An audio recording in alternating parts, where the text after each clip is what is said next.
Toronto Blue Jays. Hi again, everyone. Victor Rojas along with Mark Gubza. We welcome you back for Angels baseball here on My 13. And last night, we found out after the game that Scott Kazmir, who was scheduled to start tonight's game against the Blue Jays, was placed on the 15-day disabled list. That being said, there has to be some sort of move, so the Angels decided to turn the ball over to Matt Palmer, getting recalled before the game tonight. Well, Victor, he's a guy that can do so many things. He can start, he can pitch out of the bullpen. 9-4 career mark as a starter for the Halos. Has that fastball, 88-89, can sink the fastball, cut the fastball, very good slow curveball, slider, changeup. He's one of those guys who will use every single pitch in his repertoire to be able to get it out. Throws a lot of strikes, works quickly, and has had success in that starting rotation. And the guy that will battle all the way through. Look for him to use that all-speed pitch against this fastball-hitting club that the Toronto Blue Jays have. So look for him to work that fastball out of the zone, finish him off with the secondary pitches. Great year he had in 09 when he won 11 ball games for Mike Scioscia. Arguably the reason why they made the postseason. Well, no question about it. Had very good numbers last year. And Matt Palmer will be going up against the left-hander Brett Cecil. The Halos dropped the opening game of the series last night, trying to knock things up tonight. A lot of fans in attendance. Another great crowd expected. We're just about ready for baseball. So sit back and relax. We've got lineups and first pitch when we return.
Right now, get the All-American Jack Combo with fries and a drink for only $4.99 plus tax. And by your Southern California Lexus dealer, who invites you to test drive a luxurious Lexus automobile today. For more information, visit Lexus.com. Well, the Halos have just now taken the field. It is game 2 between the Blue Jays and the Angels. Angels dropping the opener last night 3-2. Before the game today, Army specialist Daniel Foster, Orange County native out of Costa Mesa, honored before the game and awarded the Silver Star, the highest honor for the young man. And of course, afterwards, not only did he get a great standing ovation from the fans, but as well as the players, hanging out down in the dugout, taking pictures with Torrey Hunter. And Mike Scioscia said, you know what, you bring out the lineup card tonight. And so Daniel Foster had the opportunity to do that. We are so looking forward to not only having Daniel Foster join us in the top of the third inning, but of course former Angel great Albie Pearson's going to join us in the top of the second. You see Daniel there hanging out in the dugout. What a great honor for that young man. Let's take a look at the lineup for John Farrell of the Toronto Blue Jays.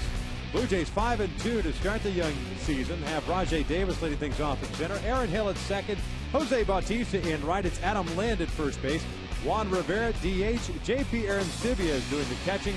Travis Snyder in left field. Edwin Encarnacion gets to start at third. And John McDonald batting ninth and playing shortstop. That's starting 9 for Toronto, taking on the right-hander Matt Palmer. Pressed into action tonight, as we just pointed out to you at the top of the show, with Scott Kazmir going on the disabled list. Matt Palmer, depending how long Scott's going to be out, going to get a chance to kind of wrap his arms around this spot. Well, Matt Palmer is certainly a battler. 9-4 career mark as a starting pitcher. A guy that it's not going to wow you with velocity, but sinks the fastball around 88, cuts the fastball. There's that four-seam fastball, a curveball, slider, changeup. There's a lot of strikes. The thing you got to look forward and watch for Matt Palmer. In the first inning, he's got to fight his way through it. Then he goes into cruise control after that. Well, Rajay Davis steps in to face Matt Palmer. Matty last year, of course, pitched in 14 games, had one start for the Angels. As the first pitch is in there for a strike, Davis doesn't like the call of Hunter Wendelstedt. Matt in those 14 games last year went 1-2 with a 4.54 ERA. Breaking pitch, chopped foul, no balls, 2 strikes. So Palmer quickly ahead of Rajay Davis, who last night wore the collar, 0 for 4. Slow start for the center fielder, 182 average, 1 double after being acquired in the offseason from the Oakland Athletics.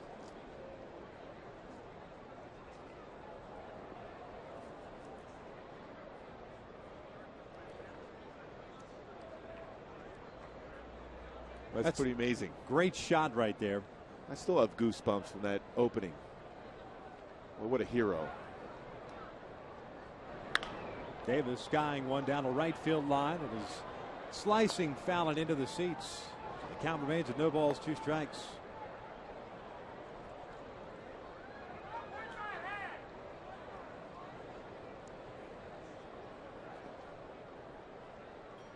Well, we saw Matt Palmer pitch that last game of the preseason against the Dodgers. He had this outstanding stuff.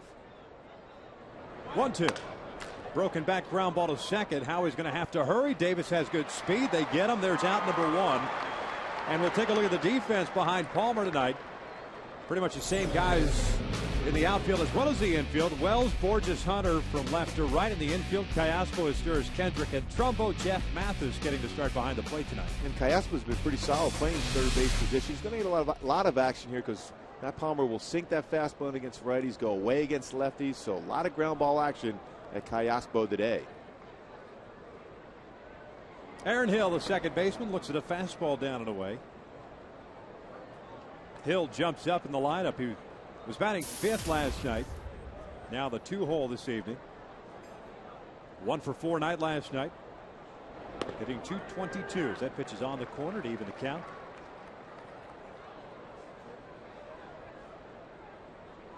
A down year for Aaron Hill last season. Just a .205 batting average. Still hit 26 home runs. Drove in 68. And ahead of the count here. At 2 balls and 1 strike. Boy, good breaking pitch right there, fooling Aaron Hill. Count even now at 2-2.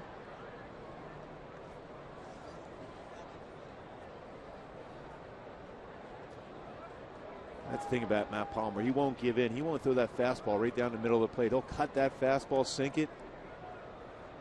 That's the thing. It's difficult if you're a hitter. You just can never read. Now, it's going to be a sinking fastball, shook off, right back to the sinking fastball.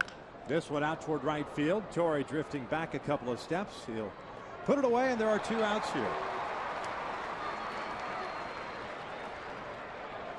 Well, you were talking about the outing he had against the Dodgers. That was on the 29th here at the Big A. Palmer came on in place of Scott Kazmir.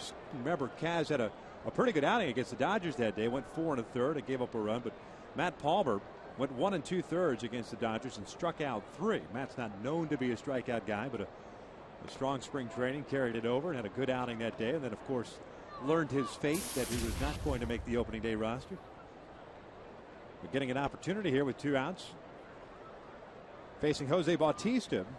Trying to get a 1-2-3 inning in his first start of the year. That pitch is on the corner, and the count is even at 1-1. Great job of pitching west back east on Bautista with great power. Start him out with a cut fastball away, runs a fastball in. Just missed outside, 2-1. Bautista last night 1 for 4, had a base hit. And it was a big one, too. A 2-out knock that kept the inning alive for Adam Lind, who then delivered that double into the alley in left center field and tied the game up at 2 against Irvin Santana.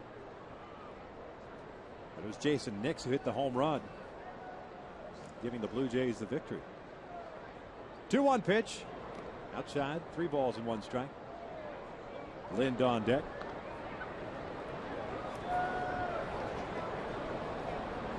Not giving in. That 2-1 pitch, a curveball, 3-1. Does not necessarily mean he's going to go fastball. Big swing there on a little breaking pitch, a little wrinkle to it. Wasn't a straight fastball. Full count. One thing we learned last year with Jose Bautista picking up 54 home runs, he's not going to get cheated. And he's got great plate coverage also.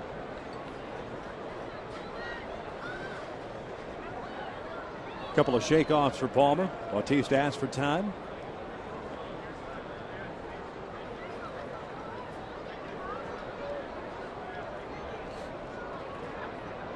And a payoff. Chopper toward the middle, and that's going to get through for a base hit. A 2-out knock for Bautista. Keeps the inning alive for Toronto. Adam Lind, the first baseman, coming up.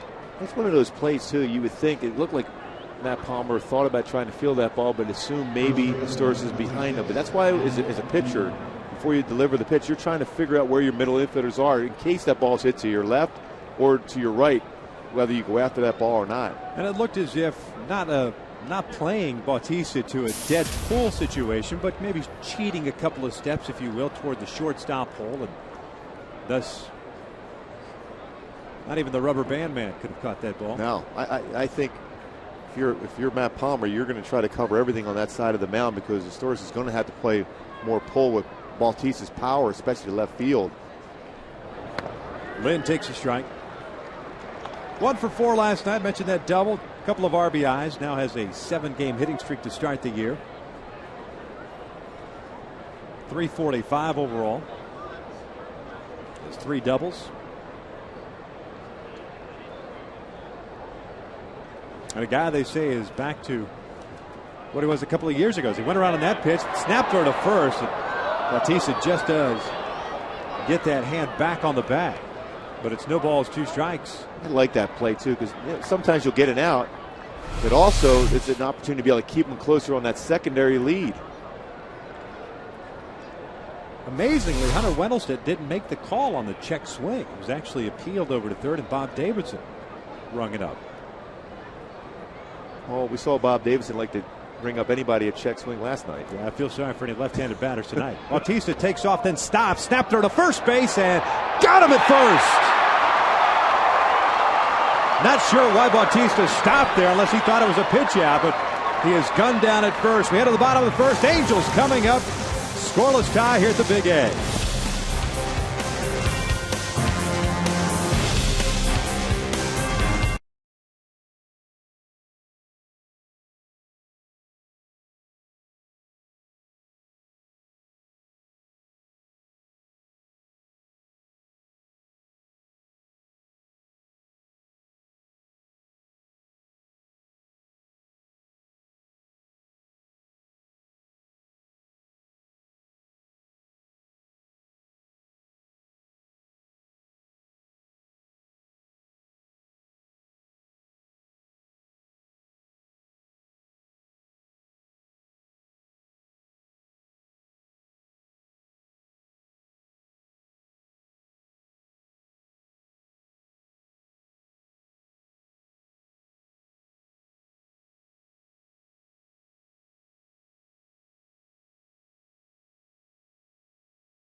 To end the top of the first inning, we'll take a look at the Angels lineup. Halos 3 and 4 here to start the year. Have Meister Asturis cleaning things off at shortstop. Howie Kendrick batting second, playing second base. Bobby Abreu DH. Torrey Hunter is in right. Vernon Wells in left. Alberto Callasco in third. Mark Trumbo, the first baseman. Jeff Mathis doing the catching, batting eighth. Peter Porges batting ninth and playing center field. Taking on 24-year-old from Dunkirk, Maryland, by the name of Brett Cecil, who has one start this year and took the loss against the Twins with 5 innings and a 5.40 ERA. Well, he had that solid season last year, 15-game winner. Good fastball, 88 to 94 with sink action, curveball, slider, changeup. Head of the count on Meister Asturis. Meister chopping this one over to second. Hill's got it, and Meister will be retired. And there's the first out. Defensively for Toronto, you've got Snyder in left, Davis in center, Bautista in right. Encarnacion, McDonald on the left side of the infield, Hill and Lind on the right side with Aaron Sivia doing the catching. You mentioned Rajay Davis plays a pretty deep center field, but the guy that has a lot of coverage in the outfield. Pretty decent arm, not overpowering, but gets it in there quickly. One of the better center fielders in the game. Howie Kendrick takes a strike. Howie 2 for 4 last night, extending his hitting streak to start the year to 7 games. A .429 average, 3 home runs, and 3 RBIs. Lays off that pitch. It's called a strike. Quickly 0-2.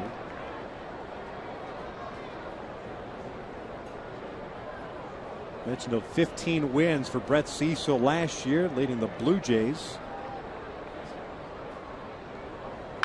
As Howie launches one out to deep left center field. Rajay Davis back at the wall. Gone! Big fly for Howie Kendrick. Halos strike first. They lead it 1-0.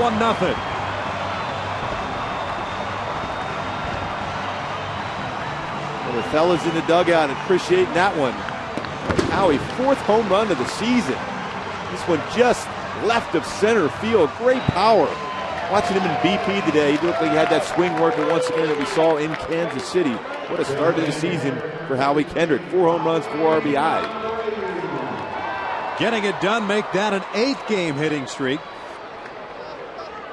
Bobby Abreu steps up and looks at a fastball down low. It is 1 ball, no strikes. Bobby last night 0 for 2, had a couple of walks. His average at .360 with a home run and 3 RBIs.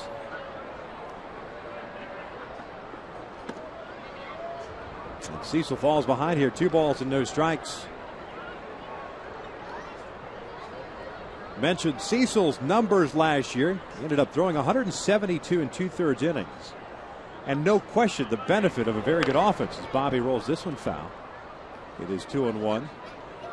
Blue Jays offensively last year for Brett Cecil averaging 5.5 runs per game. That should put your mind at ease, one would think, as a starting pitcher. You could be a little more aggressive in the strike zone in case you make a mistake. We had a start here last year against the Angels in which he gave up 3 home runs in a start. Abreu ripping one to right field. A 1-out base hit. So man on. And Torrey Hunter coming to the plate. Well, he tried to go fastball cutter inside, but Howie tucked his hands in very well and drove that ball to left center field and got it over the wall. That's not an easy shot to hit it that far, especially on a pitch cutting in on you like that.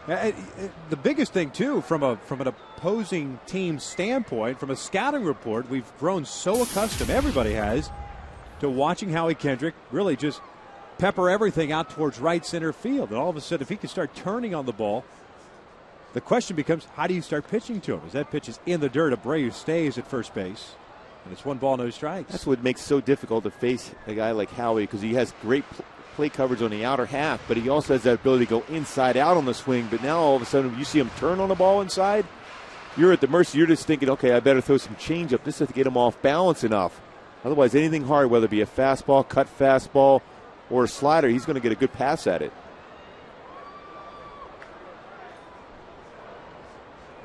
1-0 pitch in there for a strike. Torrey hitting .281, a couple of home runs, 6 RBIs, 2 for 4 night last night.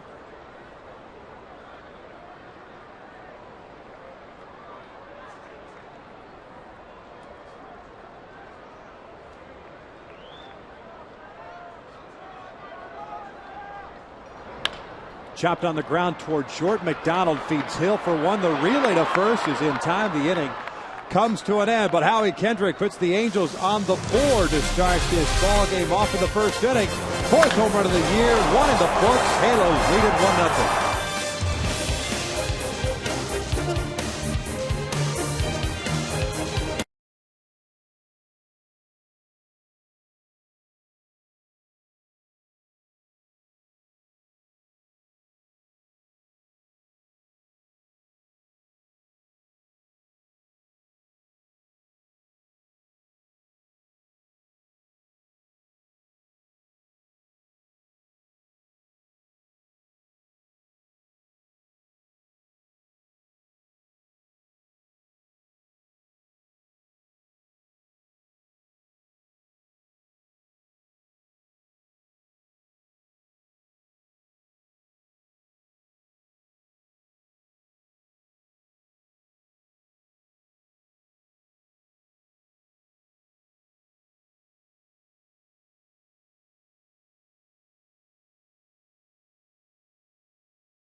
Handed out before the game today, top of the second here at the Big A.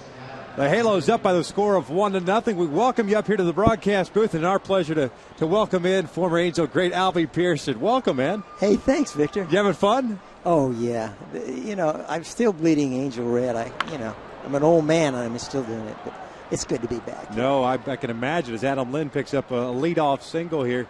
Tell us a little bit about the whole, everything coming together, the Angels deciding that, hey, we're going to select 81 alumni to come here and throw out the first pitch, and when you got that phone call.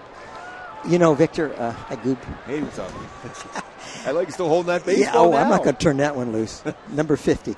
You know, it was just an honor to be even considered to come back and hang out. And immediately my memory went back 50 years. It seems like yesterday in Baltimore. And getting a chance to play and dent the home plate with a first run, it's tremendous time. Memories are great. I mean, that's the thing. I mean, the history of the club and be around so many great teammates. Anybody in particular jump out at you as far as the teammates back in the day? Oh, my.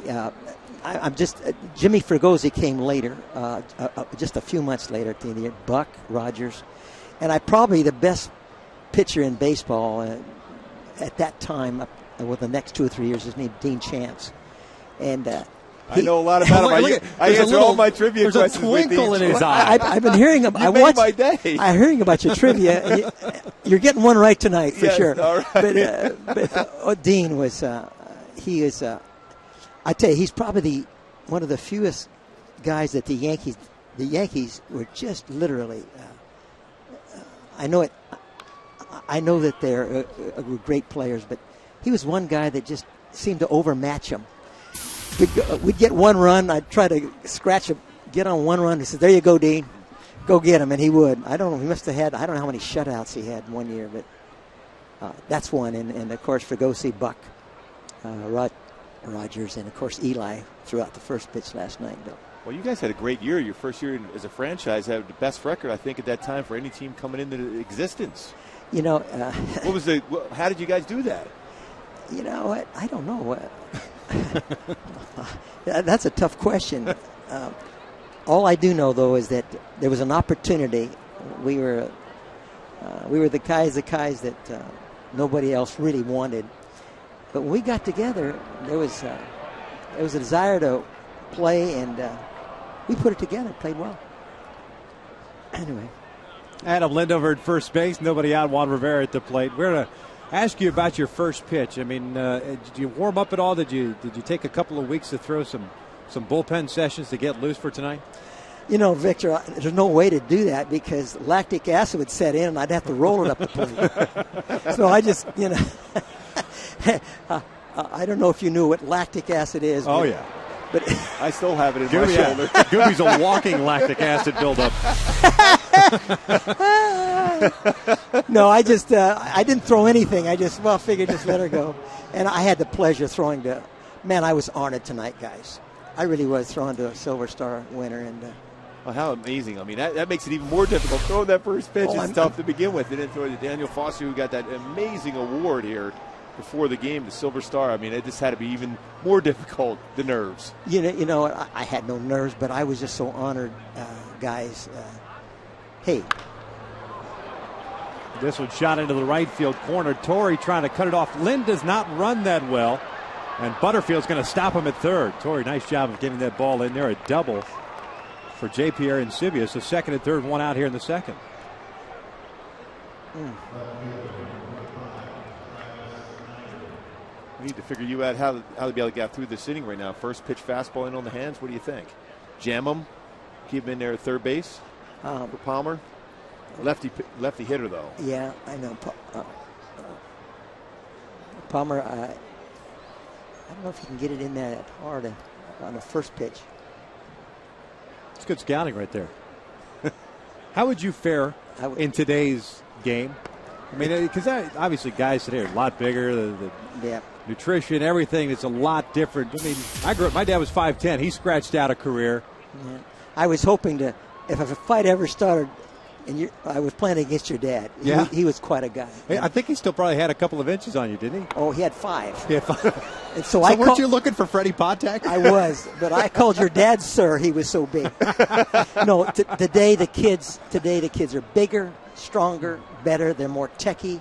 They've learned by our trials and errors. I wouldn't say they had any bigger desires or bigger hearts, but they just are better than we were. Kids are stronger and overall they're just better. I think maybe some of my veteran buds might disagree with me, but I'm looking at the best. It's going to be an RBI ground out. Snyder picks up the RBI as Lynn scores, and this game is now tied at 1. Yeah, it's funny you say that because there is always that argument. I didn't grow up in that era, obviously, but you hear of all the great players. I mean, Hank Aaron, Babe Ruth, Lou Gehrig, Ted Williams, anybody, and you talk about some of the great players in the history of this game, and yet there's that mindset of, now these are the best players that the game has ever seen. You know, I had the pleasure of playing against Ted Williams, and I played in the All-Star game against. Let's see, hold that thought. We're gonna go to commercial. We're gonna keep you around. That's how special you are. All right, we talked him into it. This game's tied at 1. You know.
Top of the second, so we're knotted at 1 here in the bottom of the second. Vernon Wells, Alberto Callaspo, Mark Trumbo to face Brett Cecil.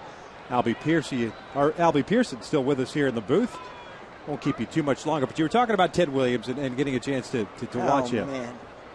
You know, Ted, I need to tell a quick story. My first year, my rookie year, I was with Washington Senators. At that time, we were first in war and first in peace and last in the American League. And I was there.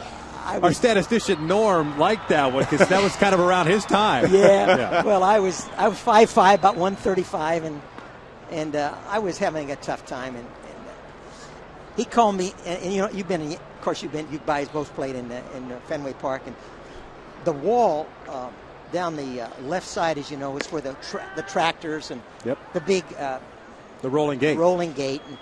And I'm taking my batting practice, and I hear, "Little man," and I'm looking around. Who's calling me? And it was Ted Williams, and he says, "Come in here."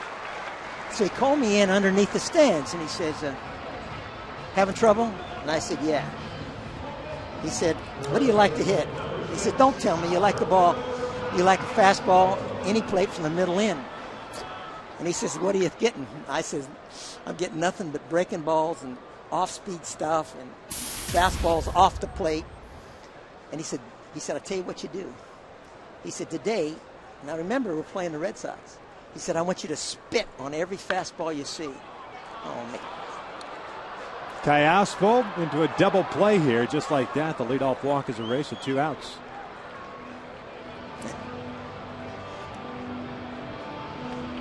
Pretty nice job here of turning that double play. Aaron Hill flips it over. Donald, Vernon Wells taking out his former teammate pretty good, but a nice pick by Adam Lynn on that low throw to first base. Looked it right into his glove. So Ted Williams gave you some good advice then, huh? Yeah, his pitchers didn't like him because I think after that, I remember coming up first time, getting a breaking ball and hitting it for a base hit, hit it hard someplace. And next time up, I get it hard someplace, got a double. And end up, you know, going 3 for 4. We win the ball game on I double with a couple men on, and we win. And I'm running past him, and he's coming in for a caddy. And he looks down at me, and he said, he gives me a thumbs up, and he says, "That away, little man." And I went on to have a good year and be Rookie of the Year. And it was that tip that helped me. And he was the best hitter I ever saw. And I'd like to throw Bobby Bonds in there, Barry Bonds. For those 3 or 4 or 5 years, and I'm not into whatever happened. All I'm telling you is he was something else, and Ted was the best. And all he said, would you ask him what to do, and he says, "What do you want?" He says, "Get a ball you can drive." That's all. Yeah, good advice. Well, Albie, we certainly appreciate it. Congrats, man. Great to see you. Hey, tell Dad hello for me. I will. Hey, has anybody ever told you look like the guy Nat from Beverly Hills 90210 that ran the Peach Pit? I don't even know what that is. Looked at Google that tonight. Okay. You're a spitting image. Okay, if my wife of 57 years will let me, I will do that.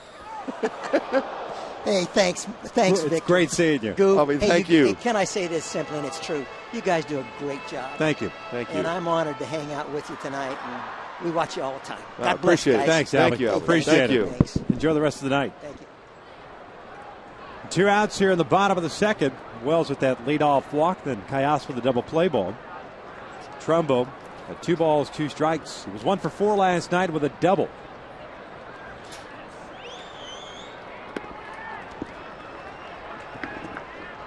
Full count now.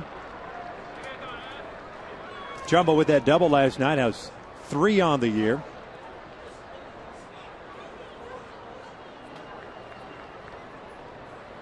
And here comes the payoff.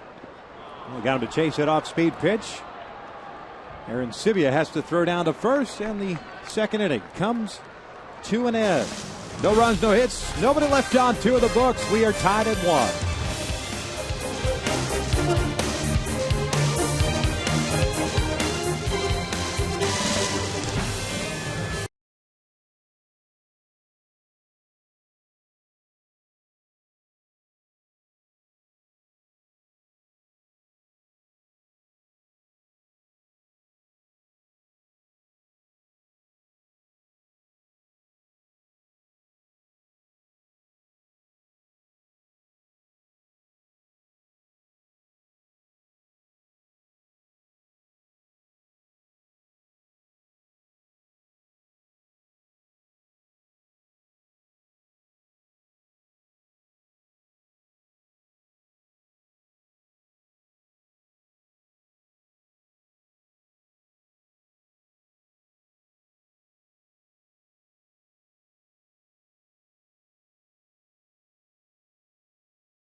1-1 tie.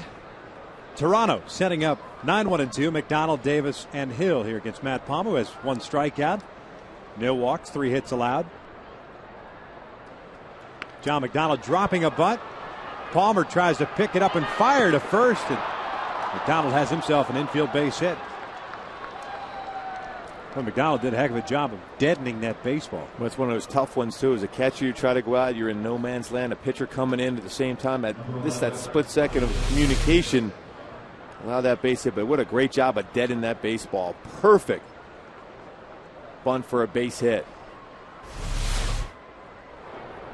Again, you might be in another situation where you might see a bunt.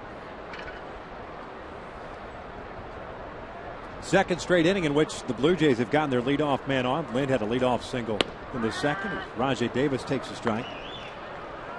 Davis broke his bat in the first inning and grounded out to start this game, so he's 0 for 1. Great year last year with the Oakland A's, including those 50 stolen bases.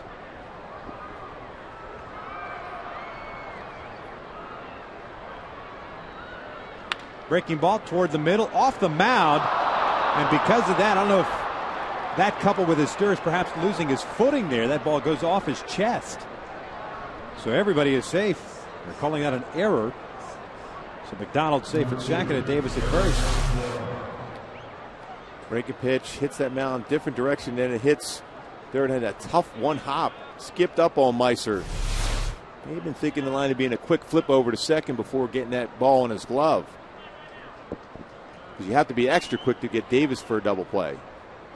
First error of the year for Meiser, just the 3rd for the Angels. Here's Aaron Hill.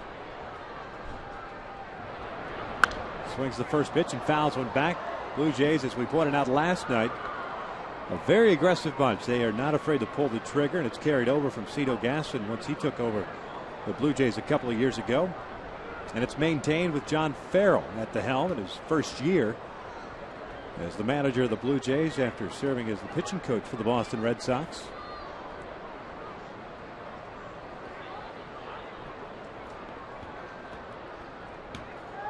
No one. Hill pops it up. Infield fly rule is called, and Hill will be retired for the first out. They celebrate 50 years of Angels baseball during the 2011 season with the Flex Plan. Select the 20 games you want to see from over 70 Angels home games. The Flex Plan also offers a postseason ticket option and the chance to double your option with purchase of 2 or more plans. Buy your Flex Plan today at angels.com/mini plans or by calling 888-796-HALO. Big out for Matt Palmer there on the pop-up by Aaron Hill. Tough task here facing Jose Bautista. Had a base hit in the first inning, so he's 1 for 1. I didn't mind that breaking pitch right there. A lot of times when you have an aggressive RBI machine like Bautista is, as a pitcher, especially when you're not overpowering, you got to think of the lines, okay, let me try to use his aggression against him by throwing a slider on the outside part of the plate. By doing so, you can get a weak ground ball.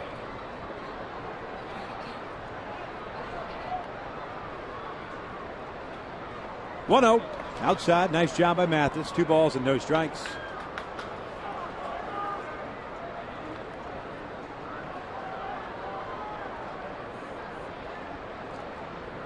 John McDonald with a bunt base hit. He stands at second base. Davis reaching on the error by Meiser. He's over at first. Outfield pretty much straight away against Bautista.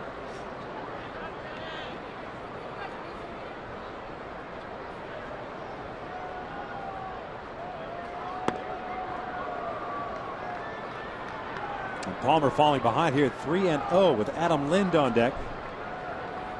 You got to believe Bautista has the green light here. So if you're Matt Palmer, you don't still want to groove a fastball in the middle of the plate. Have a purpose for this pitch.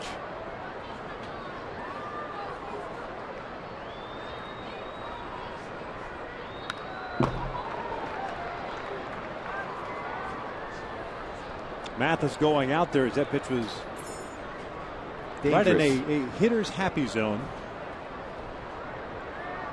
That was that grooved 3-0 pitch. Fouled it straight back. Well, Matt Palmer's follow through of late. Getting full extension through. You don't see it here because he's off the screen, but he's landing almost on the first base side of the mound. I mean, the entire body is landing just to the right of the rubber. 3-1 pitch. Nice pitch there. Full count. He's going full max, utilizing the lower part of his body. Opening up, when you see a pitcher, especially a right-handed pitcher, landing towards that part of the mound, it means he's opening up front shoulder. We're here opening up quickly, using all that lower part of his body to generate as much power as he can. Breaking pitch. Bautista lays off with it, and the bases are loaded here in the third with one out. McDonald over at third, Rajay Davis at second, and now Bautista at first. First walk issued by Matt Palmer to go with that strikeout of Juan Rivera in the second. You talk about a key point of the game. This is it for the Angels and Matt Palmer. Very good hitter up in this spot. Seems to be seeing the ball much better this season. Best case scenario, ground ball right back up at you with the mound to go to 1-2-3 double play. You have to throw that first pitch strike.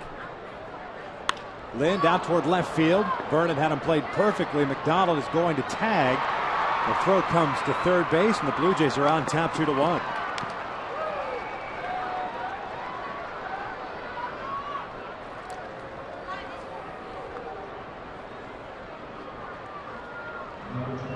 Great idea with that fastball, but just up high enough where Lynn was able to hit a fly ball with that. If he gets that ball down, the chance he get a ground ball at an infielder had a double play possibility. You got to give Lynn credit for getting that pitch and driving it in the air to get the sacrifice fly. So 2 outs now for Juan Rivera. The DH had that 2-for-4 game yesterday, a couple of singles. 0-for-1 tonight with a punch out.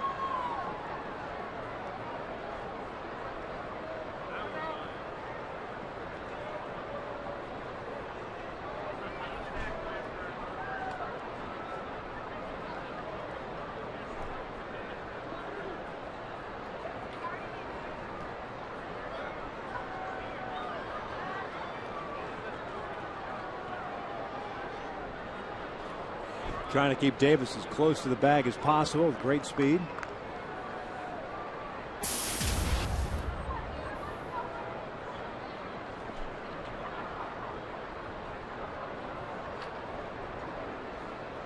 As good as those career high 25 home runs look for Juan Rivera in 09 as they step off again. He had a down year last year. 252 average, 15 home runs, and 52 runs batted in for the Angels. He and Mike Napoli sent to Toronto in the offseason in exchange for Vernon Wells. And Napoli, of course, flipped over to the Texas Rangers in exchange for Frankie Francisco, who's on the DL. This one chopped on the ground to short. Izturis plays a short hop, flips to Kendrick. The inning comes to an end, but the Blue Jays take the lead. They get a run on a hit, 1 error, 2 left on base. Head to the bottom of the third. Toronto's out top 2-1.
here in the bottom of the third. Toronto's on top 2-1. We go back to the first inning.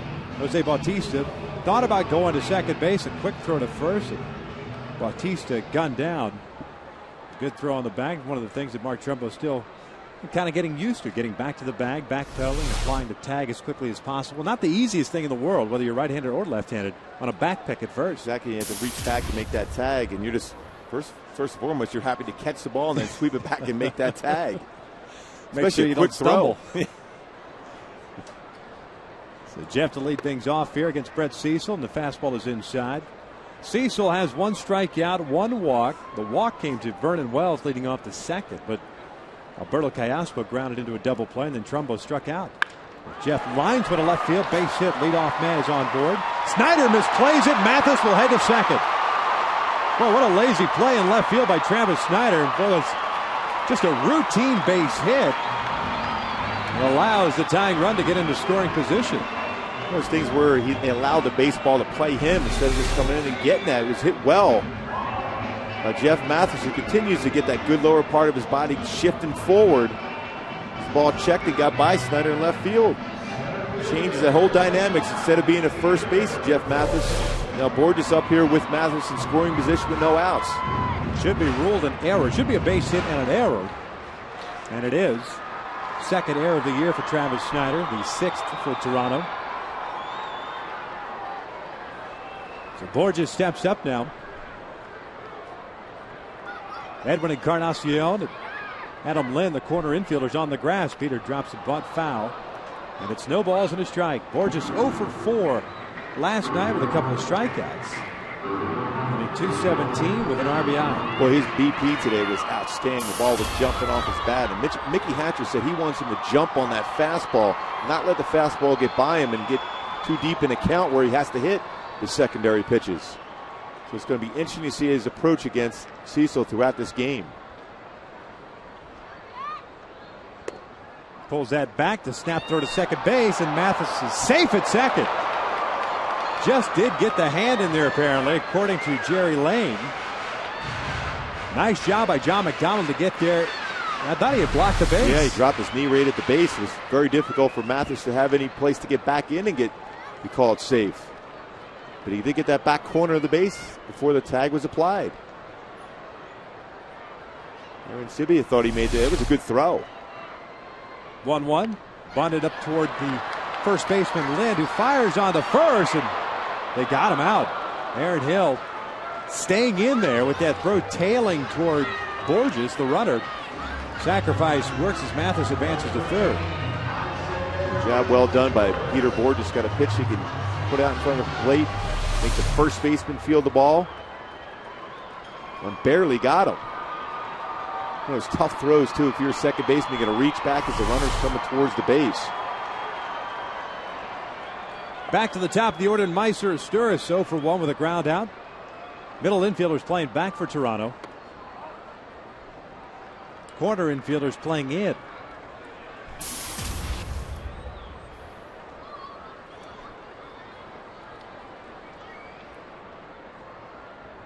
Good look at the defense. You see Lind way off the line at first. And it's 2 balls and no strikes. Blue Jays with a couple of runs on 4 hits. They've committed 1 error and they've stranded 3. The Angels will run on 3 hits, 1 error. No men left on base. Halos last night 2 for 10 with men in scoring position. You see Mathis over at third. 2-0. 3 balls and no strikes. Howie Kendrick, the man on deck, with his 4th home run of the year in the first inning. That's getting a steady diet of off-speed pitches.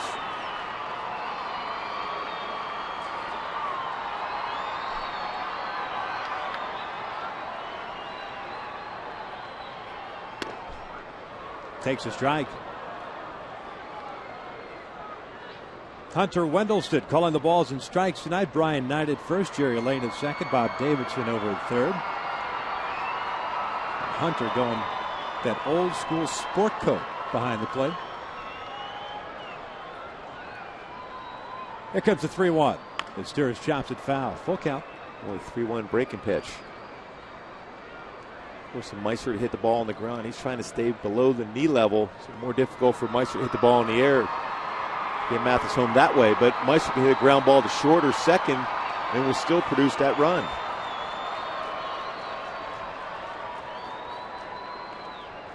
Three-two pitch. Misturis fouls one at the plate. Meister gets another opportunity. Halos this year, through 7 games, a .291 team average, second in the American League. You see the bases empty, 322, runners on 252.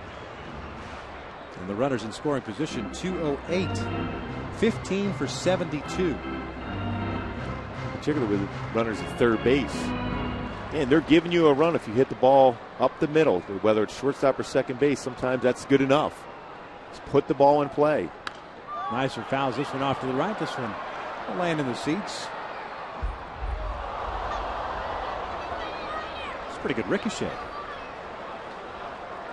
Hit the wire, and a fan thought he had a lock on that baseball. It ricocheted away from him.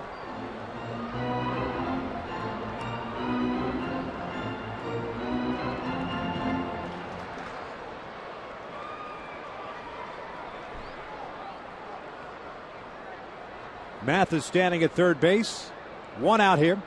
And Meister lines one towards left field. Travis Snyder not going to get it all the way to the wall. Mathis will score. Izturis on his way to second with an RBI double.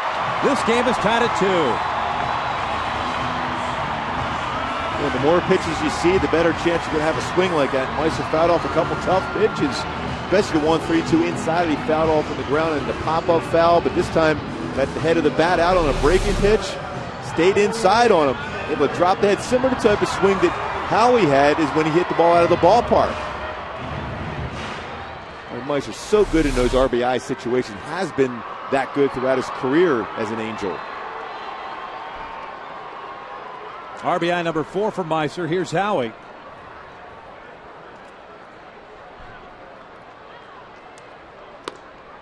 Takes a strike on the outside corner. Howie now with an 8-game hitting streak with that home run in the first. It's the Angels' 12th home run of the year.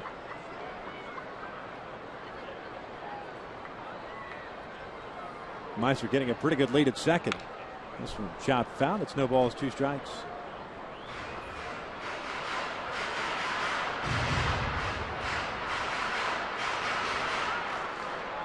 Boy, power numbers, too, when you think about not only that over 400 batting average, but RBI and home run production.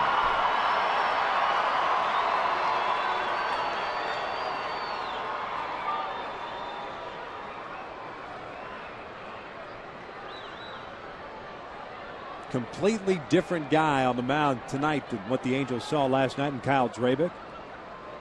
That's how he lays off that pitch, and it's 1-2. Drabek, good fastball, a lot of movement, a lot of different pitches. Of course, Cecil, the opposite hand, lefty, with a different approach than that of Kyle Drabek. Basically, with Drabek, he's just challenging you. Cecil wants you to swing at a pitch out of the strike zone to make it out with it.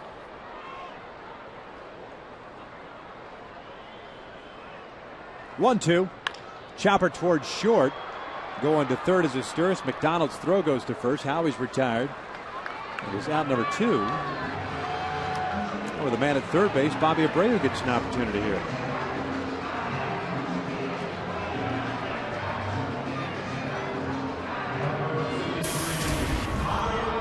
Still think good matchup for Bobby against Cecil here because he's going to throw something on the outer half and down.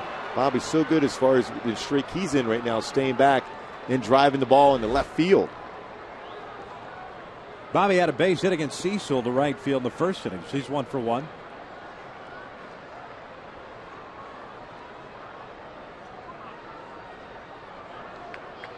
We've seen Cecil step off a couple of times tonight. He's only thrown 41 pitches, 25 for strikes. 1 punch out and 1 walk. He falls behind here, 1 ball, no strikes. Cecil wears those Oakley glasses. And because he's left-handed, he wears those. I remember a former Blue Jay pitcher by the name of Gustavo Chacin. He looked like he was going to be a dominant pitcher, too. He had great stuff. Bobby rolls over that one. It's 1 ball, 1 strike. Kind of reminds me of him. Just seeing when I see Cecil every time. Gustavo was with the Astros last time I checked. Health issues, just some arm problems kept him from being the type of pitcher that we all envision him being.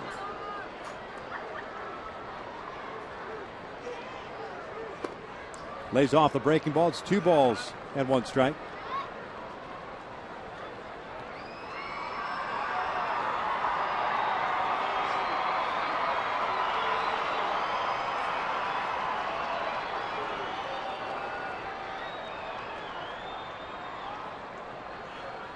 Good hitters count here for Abreu. Loops one towards shallow left, falls in there for a base hit. Esturris scores. The Angels back on top 3-2. Well, that's going to look like a rocket in the box score instead of a knockdown sand wedge in the left field. But again, stay away, stay away, stay away. The approach for Bobby, even though he didn't have a great swing at it, was able to put the good part of the bat and fight it off and hit it in left field because he stayed in that part of the plate. A good approach, that inside-out approach. Especially when you're a left-handed batter going against a left-handed pitcher. You don't get a chance to go against him too often, so you just got to look away.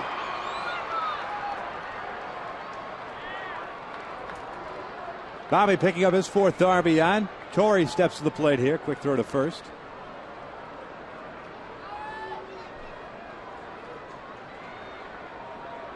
Cecil not easy to steal against either. Last year only 4 stolen bases allowed, 2 caught stealing against him. Good move to first, quick slide step to the plate.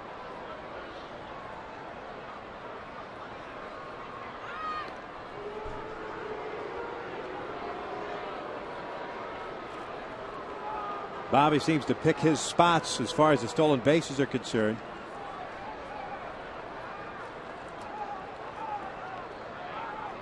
Had 24 stolen bases last year for the Angels.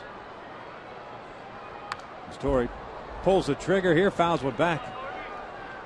Bobby's, as a matter of fact, 26 stolen bases for 400 in his career. All said and done, he's going to have Hall of Fame type numbers. He's 23 home runs from 300. There's only been 2 guys that ever at least 300 home runs and 400 stolen bases. The Bonzes, Bobby and Barry. Torrey going after that high fastball, fouls it off to the right. It's 2 balls, 2 strikes.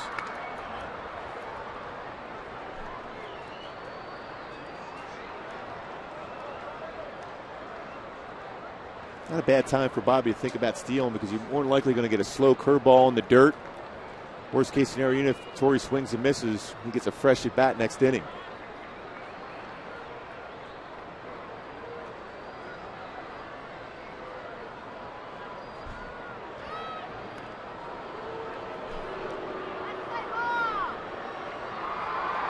Well, we've seen J.P. Arancibia possessing a pretty strong arm. A pickoff attempt of Jeff Mathis at second base.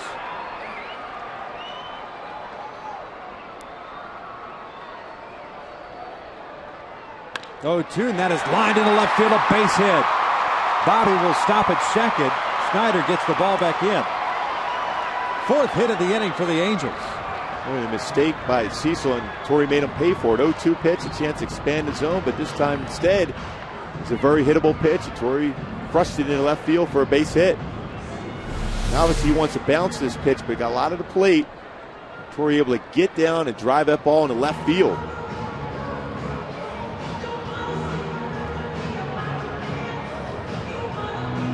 Hey folks, on Tuesday, April the 12th, the Angels take on the Cleveland Indians. That game's at 7:05. All fans in attendance will receive a 50th anniversary fleece blanket courtesy of Yokohama Tires. This blanket highlights all the Angels team logos over the past 50 years. No question, it's going to be a hit. Purchase your tickets by visiting the Angels Stadium ticket office or by logging on to angels.com. Visit to the mound by Bruce Walton, the pitching coach of Toronto. It's a good-looking blanket you were holding up. Yes, it was. It's a little cool out. Abreu is second, Torrey at first, Vernon at the plate. He drew a walk in the second inning.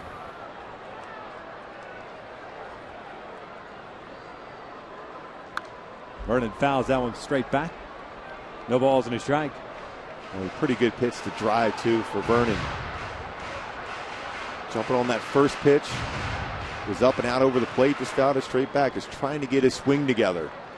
Has said he's not concerned about his slow start. Track record says when healthy, he's going to put up the numbers. 0-1 from Cecil. Vernon shoots one to right. Bautista coming on. Not going to get it. Falls in there. Abreu coming around to score. The throw to third. Torrey is gunned down.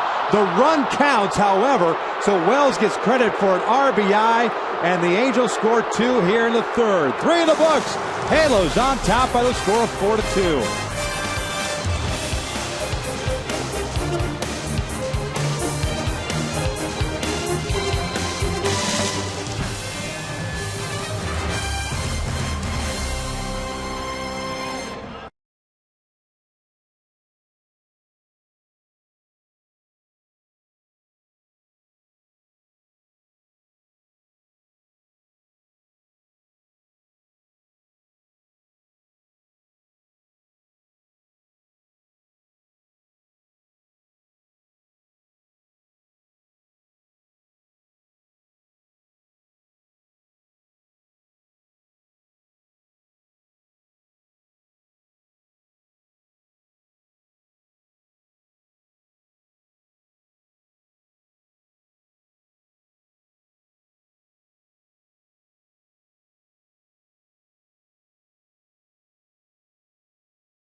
Was thrown out to end the inning. Jose Bautista with a strong throw. Bob Davidson rung up Torrey. The question is whether or not Torrey got in there ahead of the tag.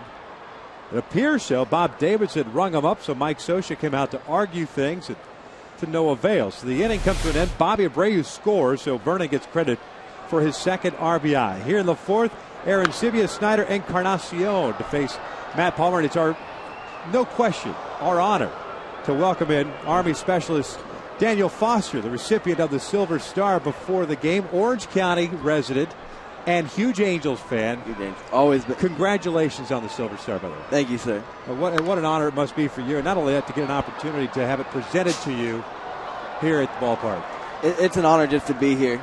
I'm a huge franchise fan, always love the Angels, and just to be able to feel and hear the fans, this is amazing. And getting to be in the dugout during the start of the game, you were there, catching the first pitch of the game, bringing out the lineup card. This is an incredible day for you. It's unreal.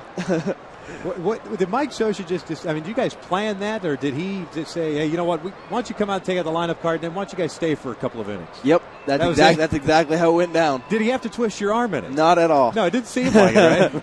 I'm more than happy to walk out there with him. What was the perspective like for you, getting a chance to kind of watch how he hit the home run and welcome him back in the dugout and all that stuff for you? Awesome. There's not a word I can describe that. He's seen that ball pop up on those rocks back there.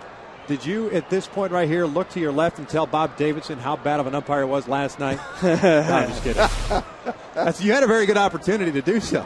I was only able to catch the last couple innings. We actually over there at the Lazy Dog and kicking a couple back. But there's nothing wrong with that. Not at all. Tough loss for the Angels. And by one. Grew up in, was it Costa Mesa? Costa Mesa. In Costa Mesa. You've been an Angel fan your whole life as Aaron Sivia goes down swing. Is there a favorite Angel that you had growing up? Carew. Rod Carew. Yep. I've only been never got to see a lot. I was pretty. I've only been able to see really replays, and it's always from stories from my dad. And I heard that he was the real Angel player. Yeah. So you get to see, obviously, you got to enjoy that 2002 when they won the World Series. You got to brag about your hometown team winning the World Series. Sure did. Oh, Now we need another one this season. I feel this could be the second one right here. Second one. I'm surprised that Soch let you leave the dugout as good as things were going for the Angels down there. The actual deal was in the inning we stopped. In the first inning we didn't score a run. We were going to walk back up here. And so they had to keep you down there. They had to keep us down there. Hey, now serving overseas for you, there's got to be as difficult of a task as it is for you, and for every member of the armed services, there's always that I guess the ability to kind of escape. And for you, perhaps baseball and the Angels. I know the broadcasts are out there as this one shot to the alley in left center field. Vernon will track it down. There are 2 outs. But getting a chance to be overseas, knowing that you know what your full-time job is, but that little escape that you get a chance to maybe listen to some baseball has got to be a huge thrill for you and all the guys out there. It was. I'd have my dad send me newspaper clippings and emails about it, and just sit there up in the guard tower, just waiting to get back to see a game. I mean, it's a lot of thrill. And then I see your reaction. You're a big-time Angel fan. You see that play by Vernon Wells, 3-time Gold Glover, cut off a lot of ground and make that play in the field. This is a great view up here, huh? This is the best view of the house, except for maybe down there in that dugout might have been a little bit better. But it's definitely not bad up here. All right, well, we mentioned that you got the Silver Star, and, of course, you went through an ordeal in Afghanistan. The Angels were in Chicago that day, and we want to show you the box score of what was going on. I mean, obviously, to put things in perspective, this is just a little small snippet of what goes on in our world, not even remotely close to anything that you have gone through in your lifetime, but just a look at how things played out for you, 6-5 against the White Sox. I mean, it's got to be at least it's a good day. No. Yes and no, I can imagine. A difficult day for you, no question. No, honestly, it wasn't too bad. I didn't feel anything. Adrenaline's a great thing. Angels won a game. Pretty good day. No American loss. I'd say it was a pretty good day overall. And then just go over and throw a couple back, right? Especially after a victory. Yep. Daniel, we really, really appreciate your time here. This one is past his Sturris into left field for a base hit. So a 2-out knock here for Edwin Encarnacion. Congratulations from all of us, from the Angels organization, all the fans there. We thank you for serving our country, and congratulations on the Silver Star. Thank you for letting me be up here. It's been an honor being you're a true hero. Thank you. An honor being with you. Thank you, sir. Thanks, Daniel. Appreciate it. Thank you. Go Angels, by the way. That's right. All right. There you go. Enjoy the rest of the day. So 2 outs here with a man on at first. Halo's up by the score of 4-2. John McDonald stepping to the plate. Wow, that was some kind of honor. Man. No doubt. The third highest honor you can receive from the military, and we're sitting right next to him there and get an opportunity to talk. And just a huge Angel fan. Wow.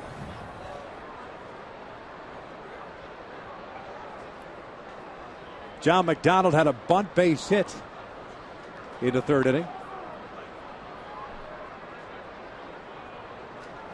And as we always do, Daniel Foster's going to sign the wall for us. Now that is impressive. No question.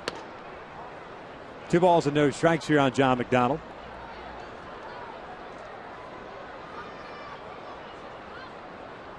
Doesn't get any better than leading it off with Go Angels. I know. Huge fan. He was reacting on every fly ball. Oh, that line drive just got by Meiser for that base hit. McDonald pulling one down the left field line. That is a fair ball. Heading toward third is Encarnacion. Vernon plays the carom nicely. Butterfield started to wave him. The throw goes back to third, safe at third. Butterfield was waving Encarnacion, but Vernon got that carom played cleanly. Got it back in there, so the brakes had to be put on. And it's a double for John McDonald, who has 2 hits on the night. 2 2-out hits here in the 4th inning. Back to the top of the order with Rajay Davis coming up. Boy, a pitch that was elevated. And Matt Palmer, a guy that relies so much on location, did not get it in there exactly where you want it. And that's Daniel Foster living with every single pitch. No question. Realized it was a nice play by Vernon to cut that one off.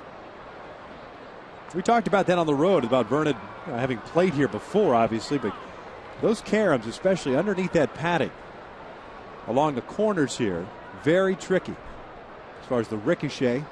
Sometimes it'll hug it, just stay along the padding. As Davis singles into center field, a base hit. One run is in. McDonald is being waved home. The throw from Borges is not in time.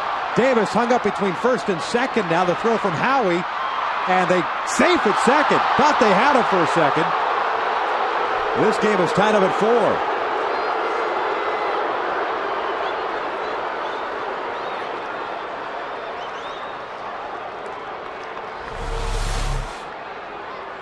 A strong throw in by Borges. Now just got underneath the tag. Mathis jumps up, throws the ball over to Howie as he tries to get rid of it on the run. It's still pretty close play. One hopper. And Meister, is he trying to catch the ball and then still able to apply the tag. So Rajai Davis picks up his first 2 RBIs as a member of the Blue Jays. Howie having to hurry on that play and kind of throwing across his body with the speed of Rajai Davis. And just like that, 3 straight hits. This game's tied at 4.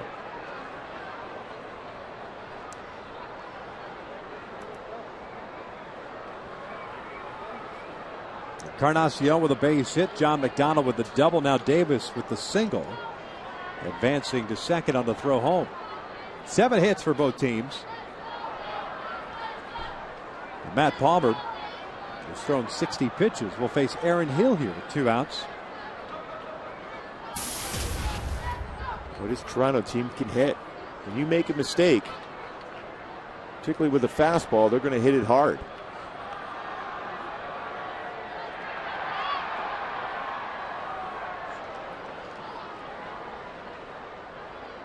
.38 of the pitches that Matt Palmer has thrown have gone for strikes. 22 balls. Mentioned the 1 strikeout that came in the second. Quick throw to second base. They almost get Davis.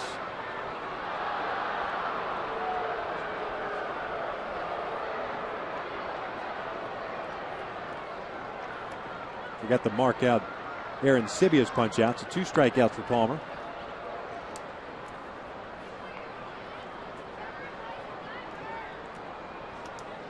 And that's how this inning started. Aaron Sibia striking out. Snyder with that fly ball to left. Nice job by Vernon. Tracking it down. But into 3 straight hits. Fastball is in there for a strike.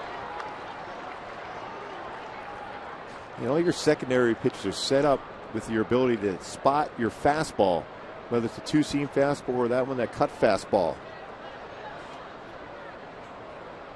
Outfield somewhat shallow with the speed of Davis at second, who bluffs as if he was going to third. That's a base hit to left. Davis is going to be waved around. Here comes a throw from Vernon Wells. Davis is safe at home, and Toronto is back on top 5-4.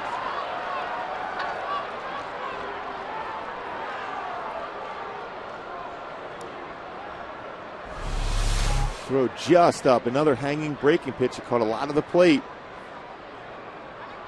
And Aaron Hill took advantage of that. Vernon Wells charged that very well. To throw up the first base side. Mathis tries to catch it and sweep tag back. Unable to do so. The Angels start to get action going in their bullpen. It's Rich Thompson, the first man up, as Bautista steps to the plate. 3 runs in here for Toronto. That is hard hit into left field. A base hit. Hill is going to be waved around. Another throw home from Vernon Wells. Mathis will tag out Hill this time. And the inning finally comes to an end. But not before. Toronto scores 3 times. They do it on 6 hits. And they leave a man on base. This is how the top of the 4th comes to an end. But Toronto leads it 5-4.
to you by American Airlines. Life can take you almost anywhere, and that's exactly where American Airlines flies. For flights to over 250 cities in 40 countries, book your travel now at AA.com.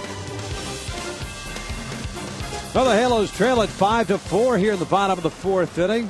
Alberto Callasmo, Mark Trumbo, Jeff Mathis against left-hander Brett Cecil. The first pitch is outside. Little seesaw battle going here tonight. Matt Palmer on the bench. I said 6 hits for Toronto in the fourth. It was actually 5 as Alberto takes the strike. Count is even now at 1-1. Alberto 0 for 1. Rolled into a 4-6-3 double play in the second inning. Up and in, 2-1. Looking for the offense to respond right back. You got 3 in the bottom of the third. You're looking for that shutdown inning. Instead, Toronto come right back and score 3 themselves to take that lead.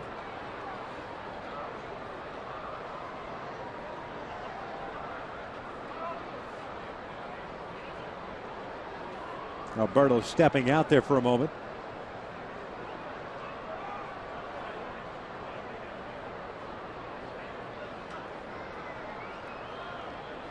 Two-one. That is launched but fouled down the left field line.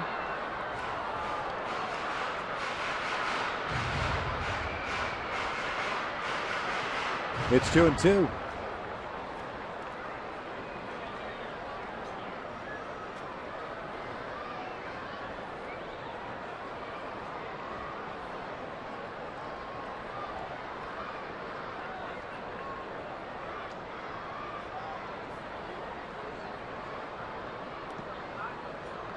Well, Victor, both pitchers seem to be shaking off the catchers throughout this game, not comfortable with any particular pitch.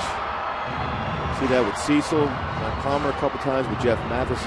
What it is a lack of confidence on certain pitches, even though you have a game plan going into that game. With the catcher, you talk before, an hour or so before you warm up. A lot of shaking off of the catcher. This one lined into center field. A base hit. Leadoff man is on board for the Angels. Third straight inning that the Angels have got their leadoff man on. So Alberto's 1 for 2, and here comes Mark Trumbo.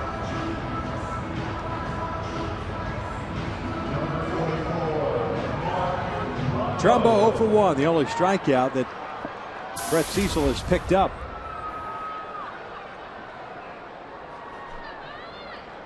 Mark Trumbo just has to be patient. Look for a pitch in his spot where he can drive it. Cecil gave up 18 home runs in 172 plus innings pitched last season. A guy will give up a homer. Misses outside. It's 1 ball, no strikes. You mentioned that game that Cecil started here at the Big A against the Angels. Went 5 2/3 on the 14th of August. Gave up 7 earned runs on 10 hits, 3 home runs. Hideki Matsui had 1, and Bobby Wilson had his first ever career 2-homer game. Trumbo had a big hack there, fouls it back. Count is even at 1 ball, 1 strike.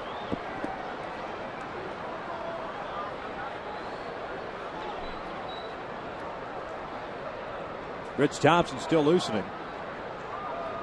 It'll make you think that he's coming in the game. Yep. Or at least going to keep warm as Matt Palmer will go back to the mound. Fouled back. 1 ball, 2 strikes.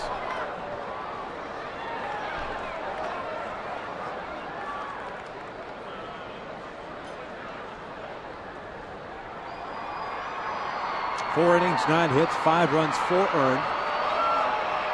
That run that came in the third inning unearned because of the error by Meiser Strauss.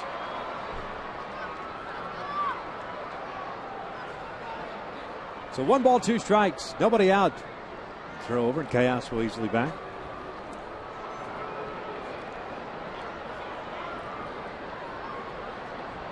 That's the bat in the same situation. Cecil threw a slow curveball in the dirt against Trumbo.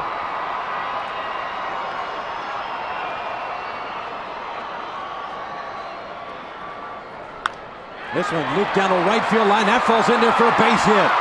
Callasmo heading toward third. Trumbo stops at first, and the Halos have 2 men on with nobody out here to start the fourth. getting more and more impressive for Trumbo, even behind in the count, just fighting it off. Pretty tough pitch. Is up, fights it in the right field for a base hit. Slow curveball. This time did not get it down. He's able to fight through it and hit it in the right field. And Cayaspo right away sensing a great opportunity to go to third base, first and third. The offense tries to respond. So Jeff Mathis will step to the plate here. Jeff 1 for 1. Base hit the left field. It was misplayed by Snyder. He ended up at second base and then scored on the double by Meiser. The Halos tonight 3 for 4 with men in scoring position. It's Cayaspo at third and Trumbo at first. Infield back looking for the double play ball. Jeff takes a strike.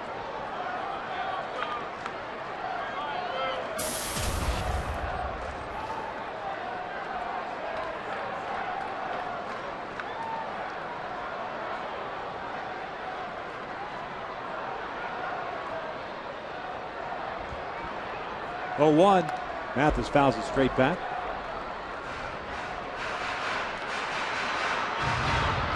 Fastball in, right back in with another fastball. Cecil trying to jam Mathis with that fastball inside.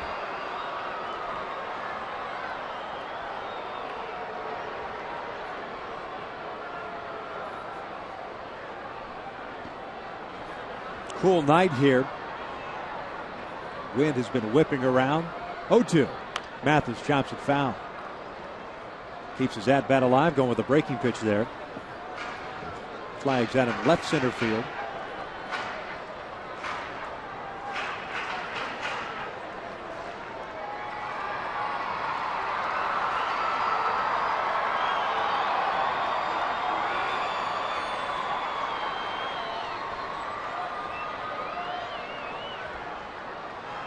Another 0-2. Mathis chops another foul ball, this one into the dugout.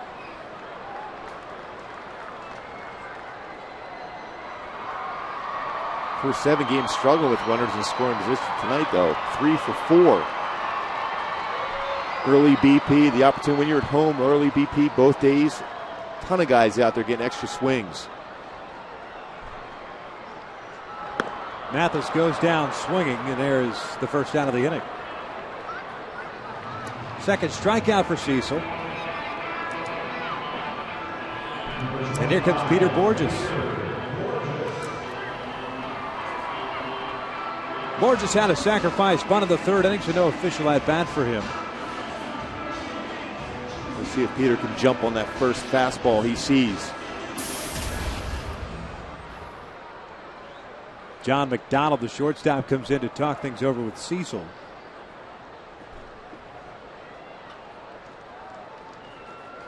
The Blue Jays play their middle infield, looks like halfway, although McDonald dropping back a little bit.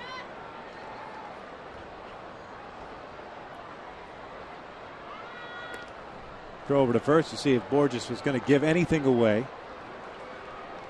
Yeah, it's a design play to see if he's going to move his hand up on the bat to see if his suicide squeeze could be on. Encarnacion at third base, playing very close to the bag. And just about even with it. Lind holding on. Trumbo at first. And Borges hits a fly ball out to left field. Should be interesting here. Snyder with a pretty good arm. Cayaspo tags. The throw is not going to be in time, and the Angels have tied this game up. Sac fly for Peter Borges, picks up his second RBI. Just like Mickey Hatcher was talking about, wanted him to jump on that first pitch fastball. Got underneath it enough, but got the job done with a sacrifice fly. Aggressive.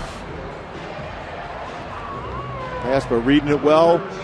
A lot of times if you're an outfielder, you want to catch that baseball with time like that to catch it on your throwing side, so that getting out of the glove to your throwing arm is that much more quicker when able to do so, and the run scores. And Trumbo alertly goes to second base, so man in scoring position for Meiser. Takes upstairs, 1 ball, no strikes. Asturis 1 for 2, a ground out and an RBI double. Boy, that catching the ball on that side of your body as compared to catching to your throwing side can cost you that fraction you need to be able to make a bang play like that at the plate.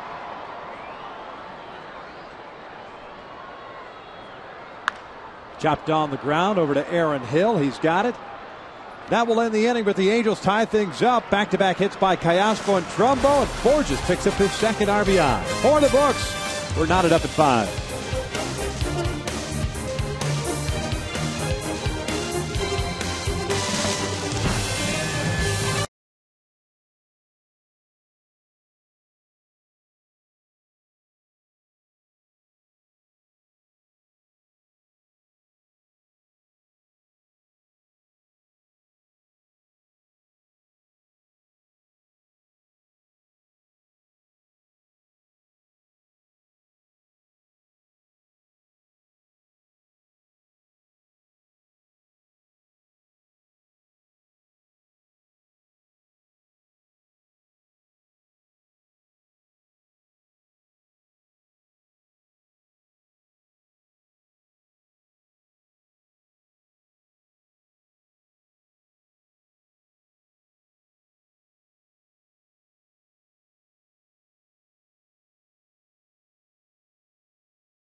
Facing Adam Lind, Juan Rivera, J.P. Arancibia here in the 5th inning for the Blue Jays. Lind with a base hit and the run scored, and a sacrifice fly, picking up his 8th RBI. That one's pulled over to the right side. Howie with the slides, got it, and Lind is retired for out number 1. Boy, what defense, and how Howie's played both offensively and defensively this season. Great read, the glove side. Feels it, looking in the glove, knows he has time to gather himself, and strong throw to Mark Trumbo to get that lead out of the inning, especially after the offense ties it up. Now Palmer wanting to be aggressive, gets a ground ball, and Howie picks him up. Leadoff man retired, Juan Rivera at the plate. 0 for 2 with a strikeout and a fielder's choice. Breaking ball drops in there for a strike.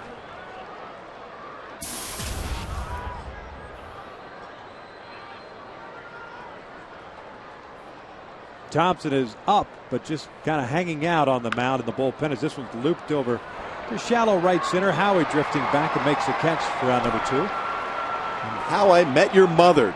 Turn on the funny every weeknight on My 13. Your favorite comedies in back-to-back blocks.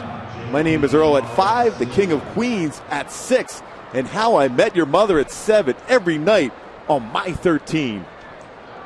You ever hurt yourself and you turn on the funny? Every blue moon. Arancibia takes a strike. He's 1 for 2 with a double and a punch out. I mean, the way you sold it, I figured you might pull a hammy or something. Ready to turn on the funny. Running. Turn on the funny. Sure, there's a lot of single guys out there might drop that line in a bar somewhere. Yeah. I don't blame them. Here comes the 1-1. Arancibia lining one toward right center field. Borges can't get it, and it goes by him.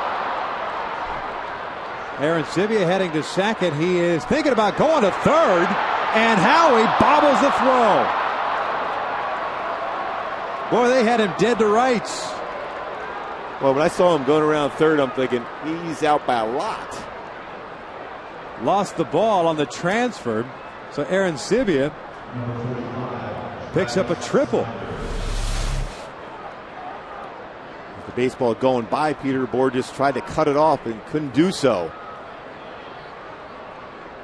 Gets it in to Howie at that point, trying to make that throw, unable to do so. And looks like that might be it for Matt Palmer. Mike Scioscia's coming out, and sure enough, he's going to ask for the baseball. Rich Thompson, the right-hander, will be coming on here. So Matt Palmer making a spot start as Scott Kazmir goes to the disabled list. And Matt gets into the 5th inning with 2 outs. Tie game, but the Blue Jays have a man at third.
Outs. Blue Jays with a man at third. A tie game. Want to remind you that Kaiser Permanente Family Sundays at Angel Stadium are the perfect way to spend time with your family on the weekend.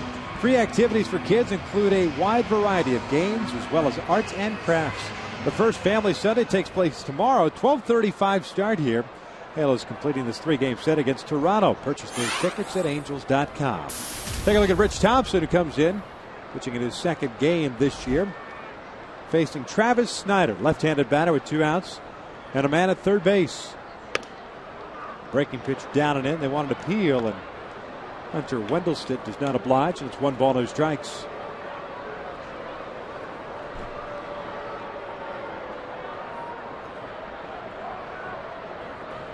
Thompson pitched in that game in Kansas City when Scott Kazmir got knocked out in the 2nd.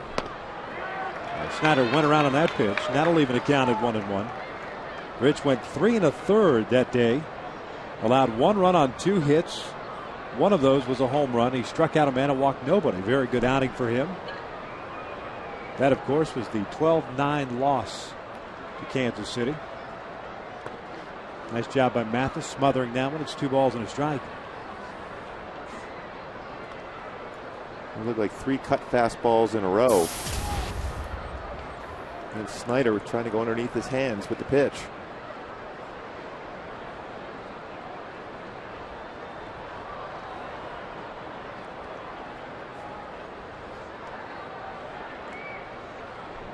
Two-one pitch. Snyder lifts a high fly ball to right. Playable for Torres. He drifts back on it. That will end the inning. No runs. A 2-out triple to Stranded at third. We head to the bottom of the 5th. Still tied at 5.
Things off in a 5-5 tie. The Halo setting up 2, 3, and 4. Kendrick, Abreu, and Hunter against Brett Cecil. He's only thrown 68 pitches thus far, but he's allowed 9 hits.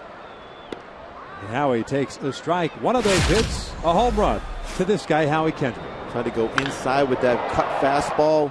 Howie did a great job of tucking in the hands and driving that ball out on the inner half of the plate.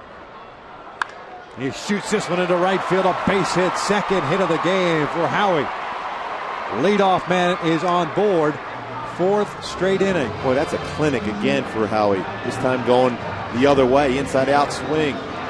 His ability to hit the ball to the right, hit the ball up the middle. Turn on pitches inside. Howie's having some fun at the plate. Yeah. Carlos Villanueva is up and loosening.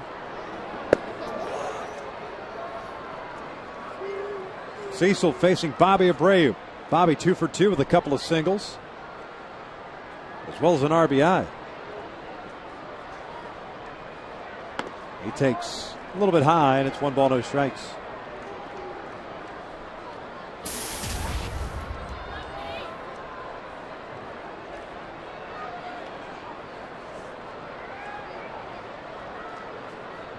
Bobby scored that run in the 3rd inning as Torrey Hunter was being called out at 3rd.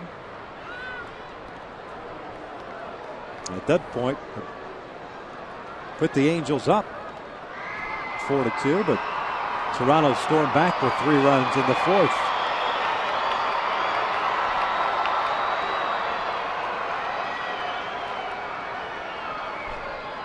One-0 pitch. Runner goes. This one's shot foul up the first base line. A big sweeping breaking pitch, so tough for left-handers, especially in a hit-and-run situation. Yeah, especially when you're just trying to make contact. That ball slow like that, you're already flying open with your hip. Clearly, this is going to be a battle of the bullpens tonight. Cecil's still struggling to hit his spots, even though he's throwing strikes, not many pitches.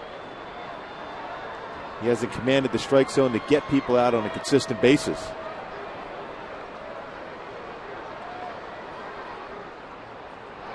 He shoots this one into left field. Snyder, dead in his tracks, will make the catch for the first out.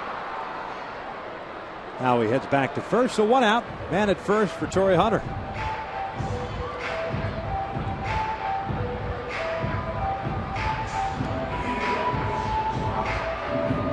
Torrey tonight, 1 for 2. Rolled into a double play in the 1st inning and picked up a base hit in the 3rd.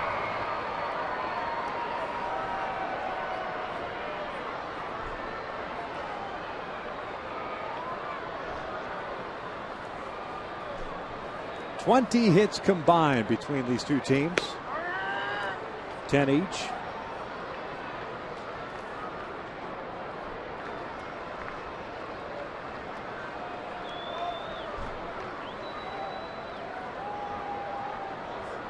Torrey in the hole here. No balls and a strike. Villanueva's ready to go on the Blue Jays bullpen. Lays off outside. Snap throw to first. Howie easily gets back in there. So the count is even at 1 ball, 1 strike.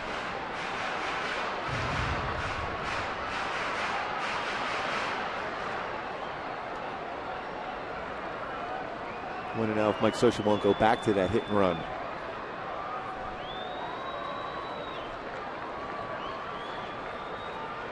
We'll go with an all-speed pitch here. Off the end of the bat into the seats along that first base line. And it's 1-2. He threw that changeup. This time was up.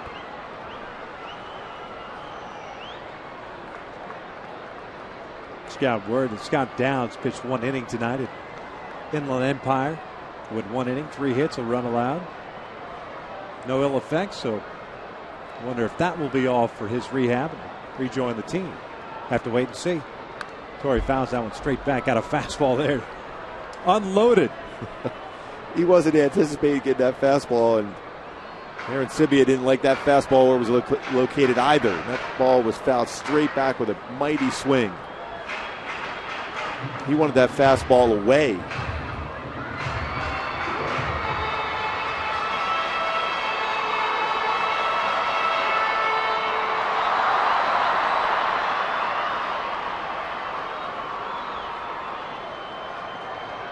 So the count is still at 1 ball, 2 strikes. Howie Kendrick at first with 1 out.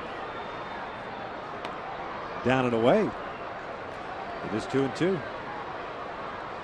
And again, Cecil, the benefactor of the runs scored by the Blue Jays. He's given up 5, but his team has kept them in this game and scored 5. What I'm saying is sometimes it's not how you pitch, it's when you pitch. Pitched on a day when they scored a lot of runs. And that's not taking anything away from Brett Cecil. We're not dogging him at all. I mean, talented guy, team leader in wins last year with 15. It's, from a mindset perspective, is what we're talking about and the approach that we're mentioning. You throw a lot more strikes, be more aggressive when you know that your offense has your back. 2-2. Torrey swings and misses. 2 outs. Now starting to mix in more and more changeups. That was a changeup. Torrey out in front at 77 miles an hour. So Vernon steps up now with a man at first, 2 away. Vernon 1 for 1, had a walk in the second inning, had a RBI single in the third.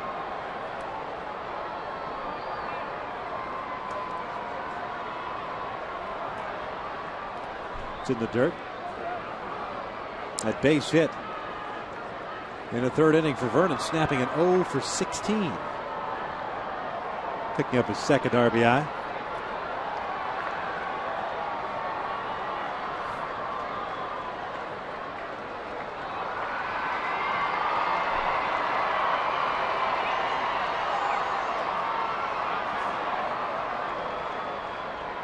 Vernon pulling this one over to third, Encarnacion has it. Over to Aaron Hill. They force out Howie Kendrick. So leadoff man getting on for the Angels. Nothing happening. We have played 5, still tied at 5 apiece.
By Lincoln. Technology you've never seen before. Powerful, more efficient engines.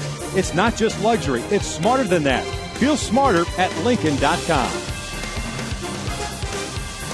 Top of the 6th inning. Tied at 5 here at the Big A. Rich Thompson, who came on with 2 outs in the 5th, still in this ball game, facing Encarnacion McDonald in the top of the order. He delivers a strike. Edwin Encarnacion, the third baseman, 1 for 2, had a base hit with a run scored to the 4th. So the Blue Jays had 5 straight hits with 2 outs against Matt Palmer to score 3 runs. Fouled off of Mathis, and it's no balls, 2 strikes.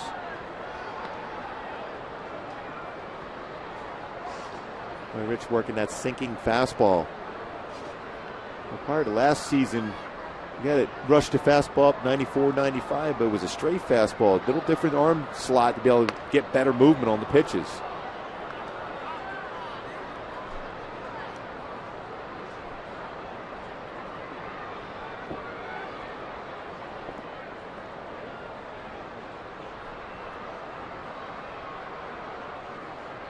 In the dirt. Count even now, 2 balls, 2 strikes.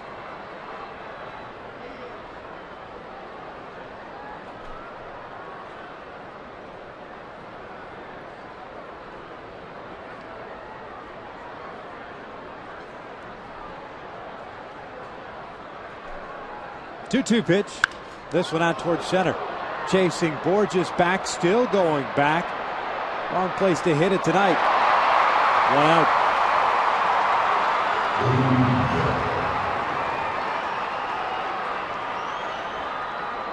Well, the read right away. Peter Borges knew he had to get back there and try to find the wall, gets to the warning track. Never takes his eye off the baseball, knows exactly where he's at in case he has to jump up and make that play. You're right, wrong part of the ballpark on a cool night. Encarnacion allowed out. 1 for 3. Here's John McDonald, who's 2 for 2 with a single, a double, a couple of runs scored. Blue Jays shortstop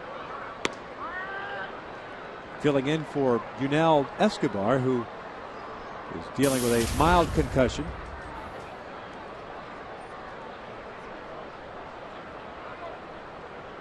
McDonald stepping out at plate.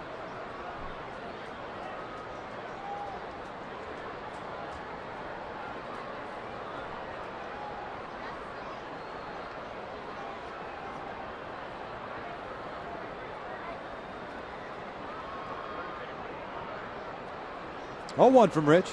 McDonald picks up his 3rd hit. Base hit to left field, 2 singles and a double for the Blue Jays shortstop. Back to the top of the order now, Rajai Davis. A guy that generally does a nice job as far as utility player. Play a number of positions, but they're getting another pitch. Looked like a cut fastball, able to fight it off in the left field for another hit.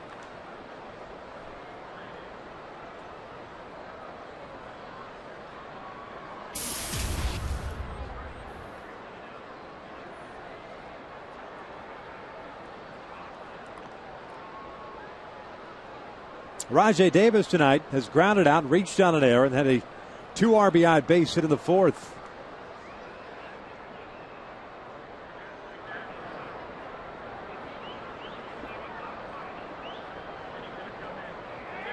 Kai Asfel playing in on the grass at 3rd. Breaking pitch on the inside corner with his 0-1. Davis with a lot of speed, always will force the third baseman in.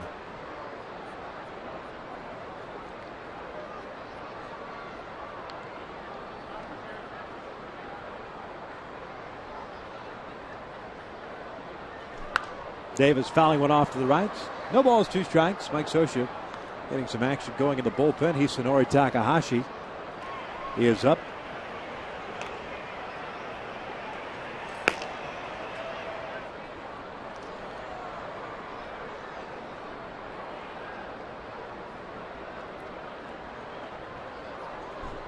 Oh, 2 out toward left center field, chasing Vernon back, and he will get there, make the catch. McDonald heads back to first base. McDonald got very close to the bag at second. He's a veteran. Did not touch it. Once he saw Vernon make the catch, spun around and headed back to the bag. So 2 outs. What his J team could hit. A couple loud outs in this inning.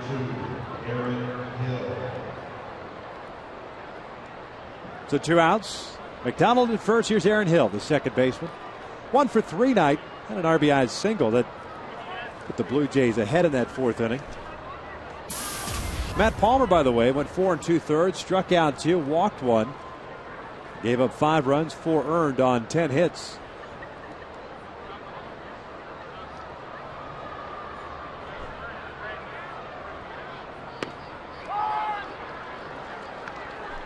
No balls and a strike. The finale of the series tomorrow afternoon, 12:35 start here. Jared Weaver taking the mound, going up against JoJo Reyes. When you mentioned Jared, an ace of a staff, a guy who can go deep in the ballgame, that gives Mike Scioscia the luxury of going down to the bullpen a number of times, whatever it takes to get the win tonight. That's the importance of having that stopper, that starting pitcher that can give you 7, 8, possibly 9 innings. Then have the luxury with Dan Herron to follow him up.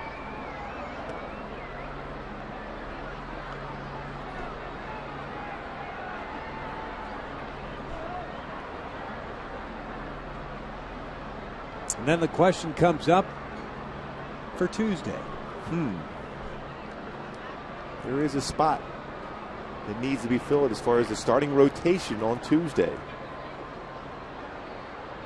In theory, it would be the 5th starter's role. We've had some off days that have kind of played with the rotation.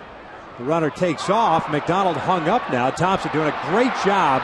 Now gives way to Trumbo, who drops the baseball.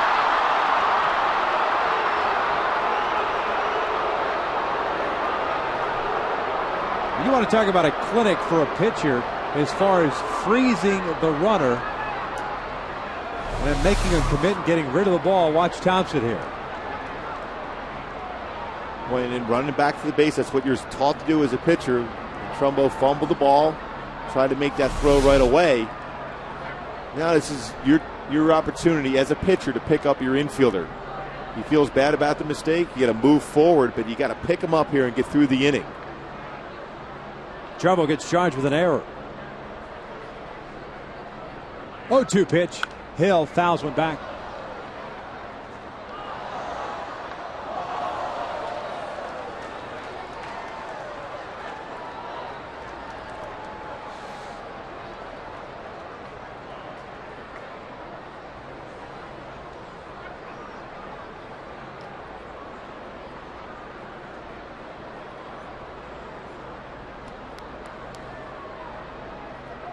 Another 0-2. This one looped in the air to shallow center field. Borges coming on, calls off Torrey. Squeezes it. There's the 3rd out. No runs, a hit, an error, and a man left in scoring position. Into the bottom of the 6th here at Angels Stadium, tied at 5.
And of course, this being April the 9th, it is the 2-year anniversary of the passing of Angels pitcher Nick Adenhart. There's no question that's still in the hearts of many Angel fans, not only at the ballpark, but throughout the country. You see the signs throughout here, a lot of jerseys with the number 34 on it.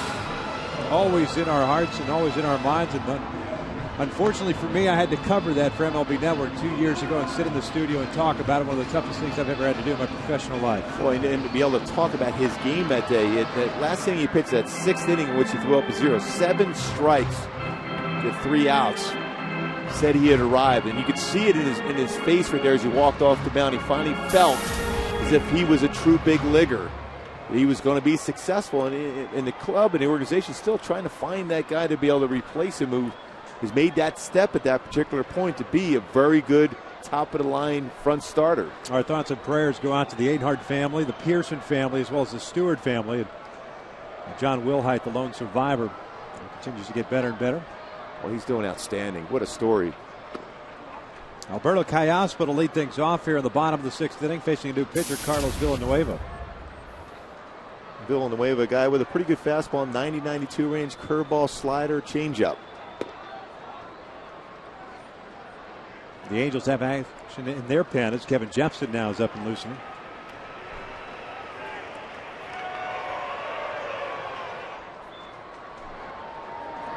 Two-0 pitch. Cayaspo pulling one down the right field line, and this one is foul.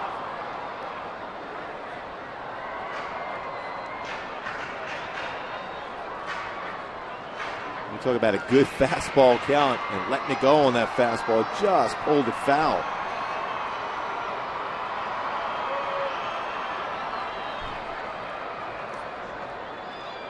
Two-one pitch. Lays off that one. They asked for help. Davidson says he did not go. And it's 3 balls and 1 strike. Villanueva, 27 years of age, native of the Dominican Republic. In the big leagues the last couple of seasons with the Milwaukee Brewers. Here's the 3-1. Alberto pulling this one over to Lind at first base. He'll take it himself, so Cayaspo's retired. There's the first down here in the 6th inning. We'll take a look at our Jack in the Box game summary for this evening. Howie Kendrick, solo home run, is 4th. That came in the 1st inning. Matt Palmer got the spot start tonight, 4 2/3, 10 hits, 4 earned run. And then the Halos with men in scoring position, 3 for 6 tonight. Toronto 3 for 9 as there's a combined 21 hits in this one. 11 by Toronto, 10 by the Angels, 2 by Howie Kendrick. He's 2 for 3 this evening. Here's Mark Trumbo. The first pitch, breaking ball is in there for a strike. Trumbo 1 for 2. A strikeout victim in the 2nd, a base hit in the 4th. Still looking for that first home run of the season and of his career. That is in there. It's no balls, 2 strikes. Villanueva acquired in the offseason for a player to be named later from the Brewers. Mentioned last year with Milwaukee, 2-0 and a 4.61 ERA, pitching in 50 games. 0-2 fastball got him looking. Down goes Trumbo on 3 pitches, 2 outs. Boy, he went slider first pitch, change up second, and a fastball inside. Freezes Trumbo. He wanted to elevate the fastball instead, right around the knees. He got the corner. So 2 outs. Jeff Mathis at the plate.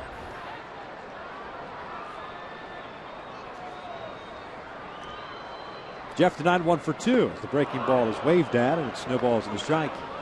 Jeff had a base hit back in the 3rd, a strikeout victim in the 4th. Blue Jays starter Brett Cecil, by the way, went 5 innings, struck out 3, walked 1. Gave up all 5 runs on 10 hits, including Kendrick's home run. No balls, 2 strikes now, Jeff. This dude would like Jeff Mathis to marry him. Allegedly, but if I'm reading that sign correctly.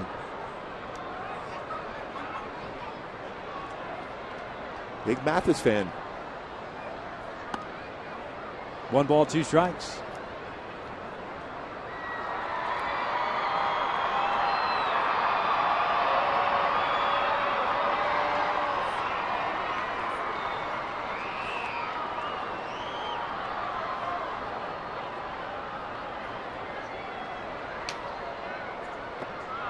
Mathis goes down swinging. It's a 1-2-3 inning for Villanueva. We've played 6 here at the Big A.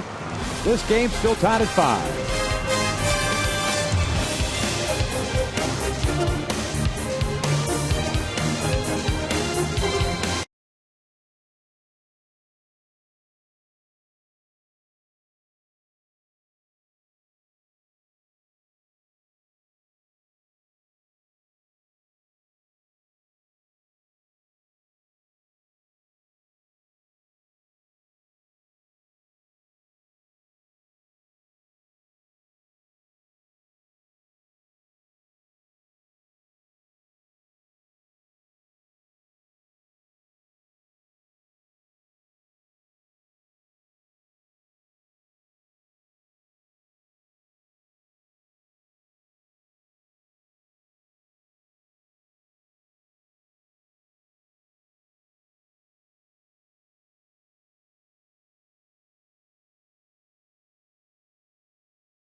Here at the Big A, a perfect night for the ski beanie to be handed out.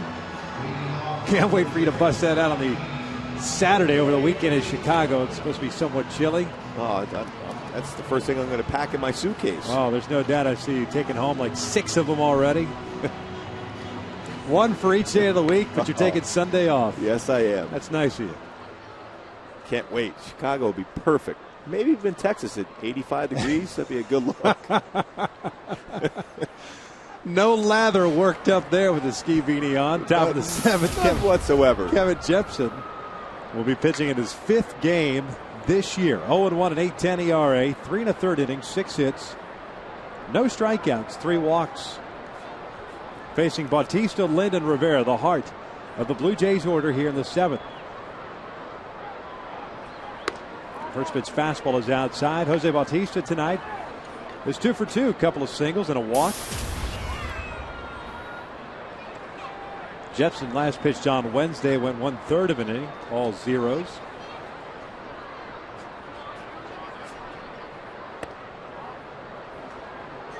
Bautista seemed to be stepping out as the pitch was being delivered. It's 2 balls, no strikes. And we didn't get the call either. If it would have been close enough to the strike zone, almost that would have called that a strike.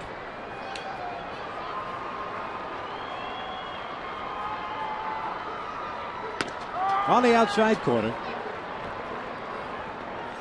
Good velocity there at 94. 2 balls and 1 strike.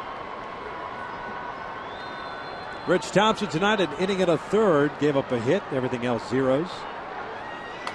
Second straight good outing for him. 2-1. Bautista late on that one. It is 2-2.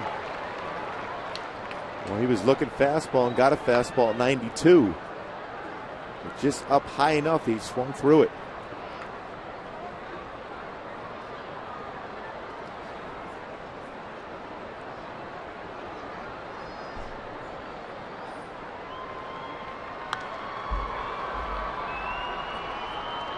Count is even, still at 2 balls, 2 strikes. Well, I know Kevin Jepson loves to throw that cut fastball, but he has a great swing and miss curveball, a good hard curveball. Perfect spot right now.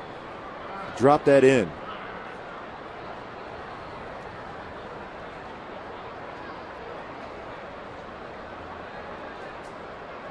The outfield from left to right, straight up and deep against Bautista. Another 2-2 on its way. Just missed outside, full count. Well, Jeff Mathis was thinking along that same line. He threw the slider first pitch, then the curveball, and Jepson shook him off and then went to a fastball. 3-2 count now. I'm back outside with the fastball. Payoff pitch. And that is yanked down the left field line, hooking, but foul.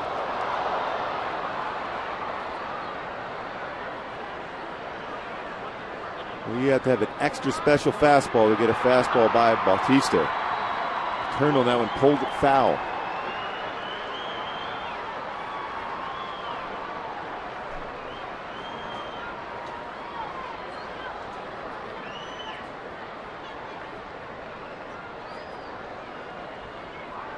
Full count. Payoff pitch. And he lost him. Leadoff man is on board via the walk.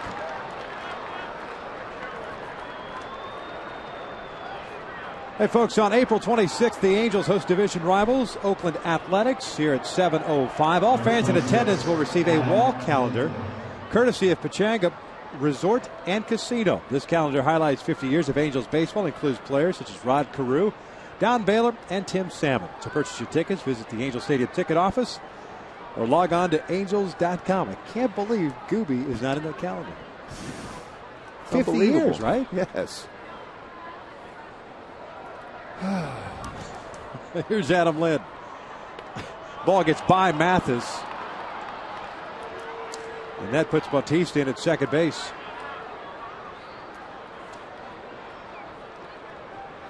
It's a wild pitch charge at Jepson. Overthrown that cut fastball once again. You see where Mathis is set up. Set up for a fastball outside and misses off the inside corner. There may be some folks sitting at home, sitting there going, wait a second, that ball, Mathis was quick enough to get a glove on it. he should be able to catch it or at least get charged with a pass ball. If we're talking about an 86 to 87, maybe 88 mile an hour fastball, you can react quick enough. But at 93, 94 with cut action ball moving away from you, it's extremely difficult for any catcher. Keep that ball in front of him, especially set up outside. There's a strike. Count is even now at 1-1. Again, Kevin Jepson, this has to trust his stuff on the mound. It's excellent stuff to boot. Great fastball, good cut fastball, great swing and miss curveball. Pickoff attempt, but Jepson just steps off. Asturias cutting in behind Bautista.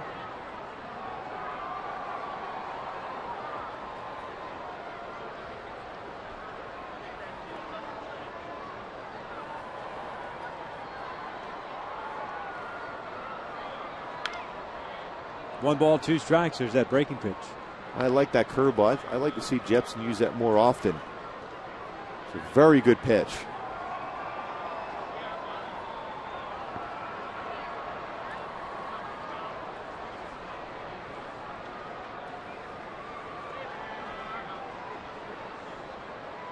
Kevin looking for that first down here, the 7th. With the man in scoring position. The 1-2 is in the dirt and it gets by Mathis. Bautista heads over to third. An overthrown breaking pitch, and it's 2 balls, 2 strikes. Another wild pitch.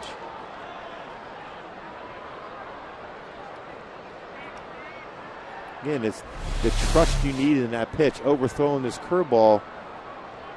It barely got to the dirt. Have to overthrow that pitch. It's got great break to it. It's a 12-6 variety of a break.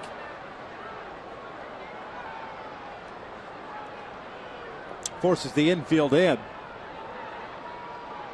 And the count at 2 balls, 2 strikes. Juan Rivera on deck.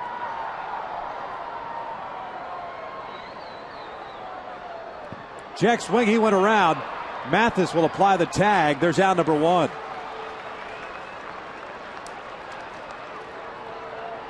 And that's that curveball. This time didn't overthrow it quite as much. Good break to it. Clearly crossed the plate. Big strikeout. Now the guy right now with Juan Rivera, a guy that's looking inner half. If you can throw that cut fastball and get ahead, you can finish off also with the curveball. Juan's 0 for 3. A strikeout, a fielder's choice, and a pop-up. Infield still in.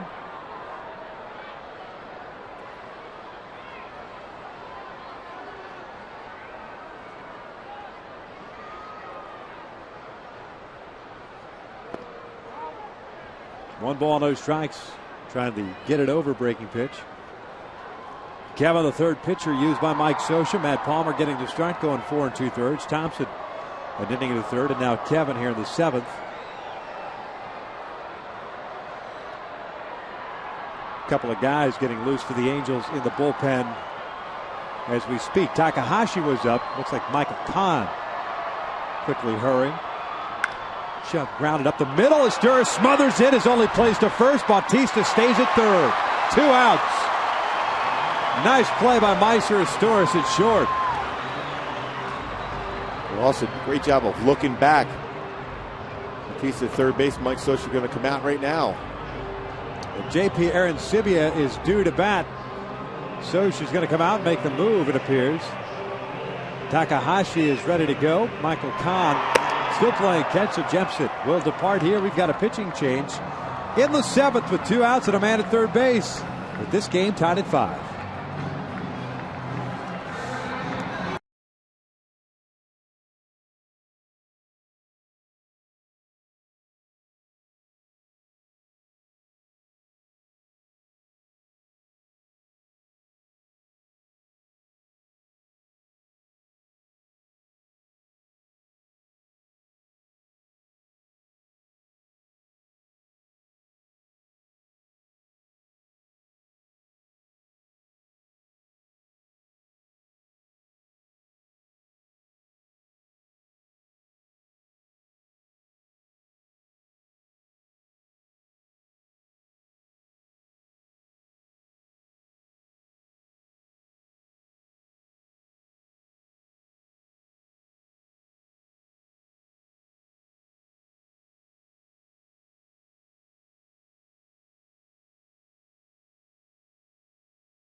Takahashi has taken over for him on the mound. 5-5 tie here in the 7th. 2 outs. Blue Jays with a man at third. 5th game for Hisanori. No record at 10.13 ERA. He's got 2 2/3 innings under his belt. 6 strikeouts. 6 hits. 2 strikeouts. 2 walks. Scheduled to face J.P. Arancibia, the catcher, who's already 2 for 3 with a double and a triple. Bautista started the inning with a walk off Kevin Jepson. Went to second on a wild pitch, went to third on a wild pitch. And with no outs, Kevin got Lynn to strike out. Rivera then grounded out to Meiser Asturis. A terrific play by Meiser. If Bautista's going on contact, would have been an interesting play at the plate, but he did not go, so they get the out at first, and Bautista stays at third. They walk him here to face the lefty and Snyder. Again, back to that long contact run. It's taught in an Angel organization right away on 1 out to go with contact. Some organizations do not preach that. Clearly, Toronto's not one of those organizations that have that play set up even in the lowest levels of the minor leagues. The Angels been so productive as far as every guy they've brought up knows that play and reads it. If Bautista goes there, it would have been an interesting play because Meister's got to throw that from his knees. There's the intentional walk to Arancibia. And Travis Snyder, left-hand hitting left fielder, will step to the plate. He's 0 for 3. He did pick up an RBI with a ground out in the 2nd. It was his 7th RBI of the year. It went well to right field in the 5th inning. Just got underneath it. It stayed in the yard. So runners at the corners now. Bautista at third and Arancibia at first. Arancibia doesn't run all that well. Wouldn't factor him as far as taking off at some point here during this at-bat. The first pitch, strike on the outside corner, 0-1. A great spot with that fastball. Now you can expand the strike zone with that spot. Left-handed batter against a left-handed pitcher kind of looks in early when you can spot that fastball outside. A lot of options. 0-1. Way outside. Mathis, nice job. Count even at 1 ball, 1 strike.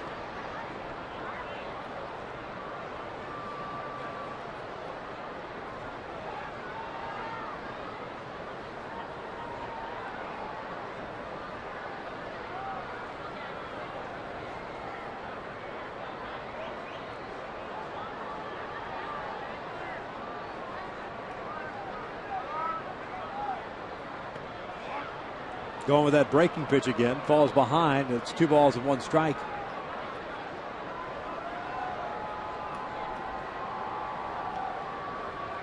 Callaspo playing just about even with the bag at third. He's off the line. And of course, Trumbo holding Arancibia on at first.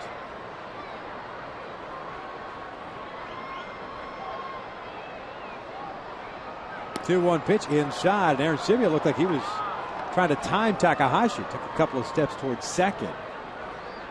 But Hisanori here falling behind at 3-1. Michael Kahn is ready to go in the bullpen. You see Edwin Encarnacion as the man on deck. A couple of right-handed batters, and Encarnacion and McDonald due up.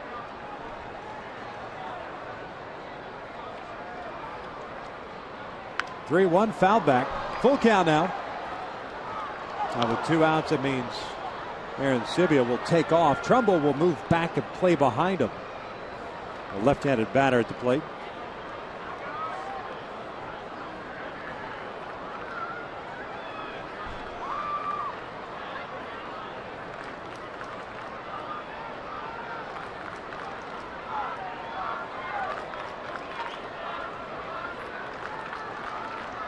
Arancibia takes off the 3-2. Snyder hits a fly ball to right.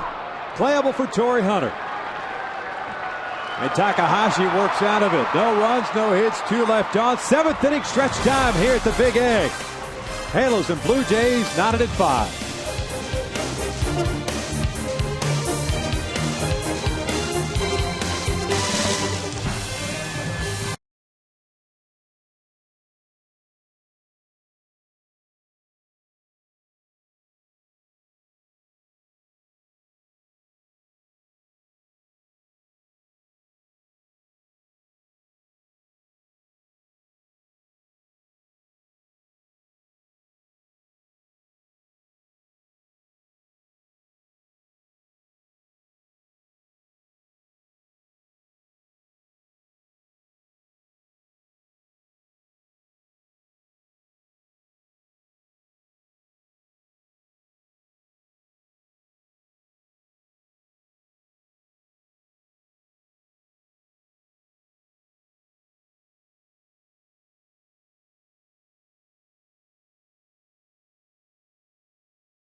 Tied at 5. That kid right there turning on the funny at the Big A. Dancing to Buttercup. Oh, the excitement when you hear Buttercup. I know that's one of your favorites. Can hardly breathe right now. You hit shuffle on your iPod, it's the first thing that plays. Peter Borges to lead things off here against Carlos Villanueva. 9-1-2 duet for the Halos. Borges, Isturis, and Kendrick. That is upstairs. 1 ball, no strikes. Borges in this one, a sac bunt and a sac fly, picking up his second run batted in. That came in the 4th.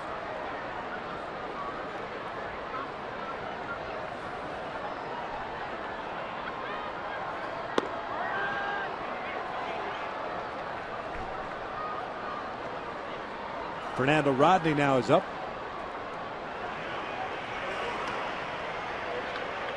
1-1 pitch. Breaking ball, chopped foul. And it's 1-2. Peter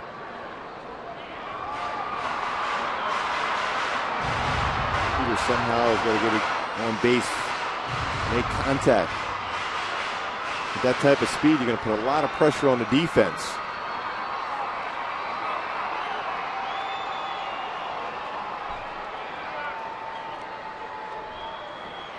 One-two pitch. Lays off the breaking ball. Count is even now at 2-2. Second inning for Villanueva. He had a 1-2-3 frame in the 6th, including a couple of strikeouts.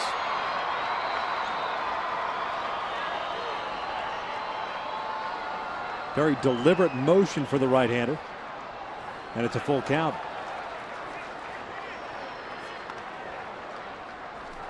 Meiser Isturis on deck. Halos with a run in the 1st, 3 in the 3rd, and 1 in the 4th. Toronto with 1 in the 2nd, 1 in the 3rd, and 3 in the 4th.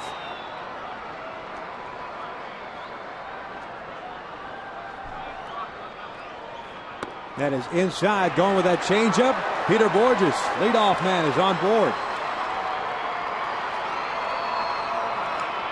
And Aaron Sibby is going to go out there and talk things over with Villanueva as Isturis steps to the plate. But a good thing for Meiser at the plate now, all of a sudden the focus has gone away from him to Peter Borges at first base, and that's when you see a pitcher make a mistake. And also, you good opportunity to get more fastballs thrown to you.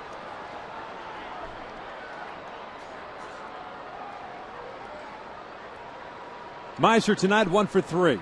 RBI double and a run scored in the 3rd. The Blue Jays certainly going to pay close attention to Peter at first base. He has 1 stolen base.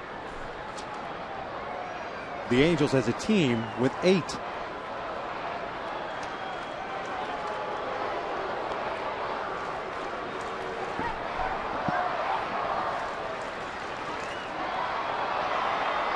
Encarnacion at third base is on the grass. About 3 or 4 steps. The fastball's on the outside corner for a strike. Well, with the first pitch for strikes, it gives John Farrell options as far as a potential pitch out. That's why that first pitch is so important in a lot of different ways. John Farrell in the dugout with his bench coach Don Wakamatsu, former skipper of the Seattle Mariners. Former member of the Angels organization.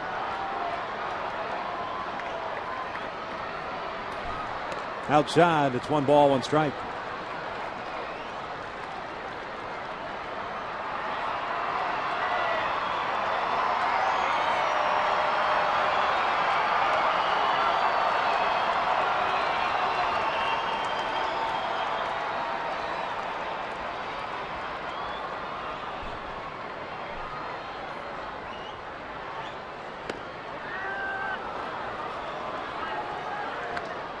No bluffing whatsoever from Borges at first. So Dino flashing the signs. 1 ball, 2 strikes on Meiser. Well, in the way of doing a nice job as far as holding the baseball. Make it more difficult to get a good jump against him.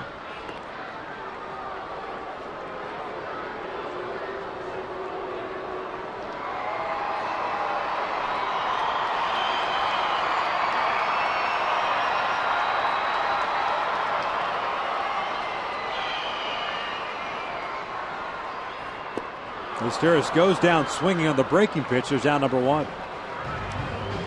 Boy, quick pitched him there. Going off the timing of Meister, and then throws a curveball to boot with it. After holding the baseball, then quick pitching, goes off the timing of the hitter. So 1 out, 1 on for Howie Kendrick. 2 for 3 night. Home run in the first, a ground out in the third, a single in the fifth. Encarnacion drops back at third base. A quick throw over.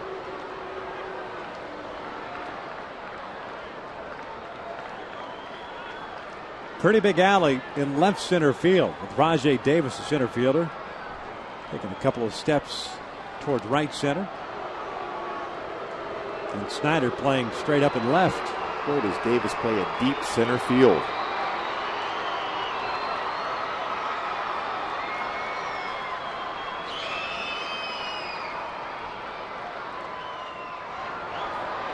In the dirt.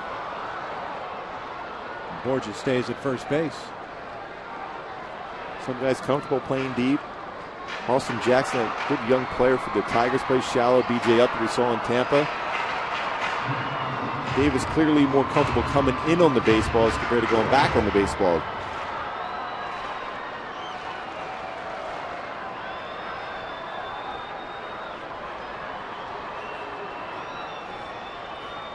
Inside, 2 balls and no strikes.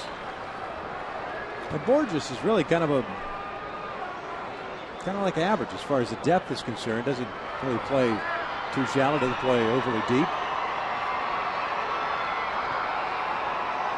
I always like my center fielders myself to play shallow, take away those flares. If you're going to square one up, it's going to go over your head anyhow. Borges thought about going, then stopped. Had a great pitch to go on, too. A breaking ball that drops in there for a strike. It's 2-1.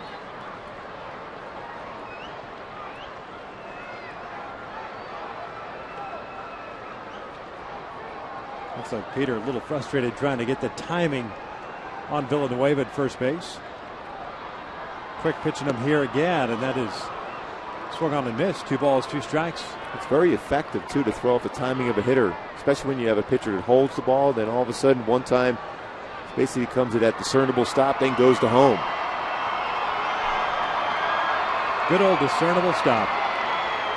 That's when they were calling a lot of balks that one year, where you had to stop and change direction, or they were going to call you not stopping, and a balk would be called.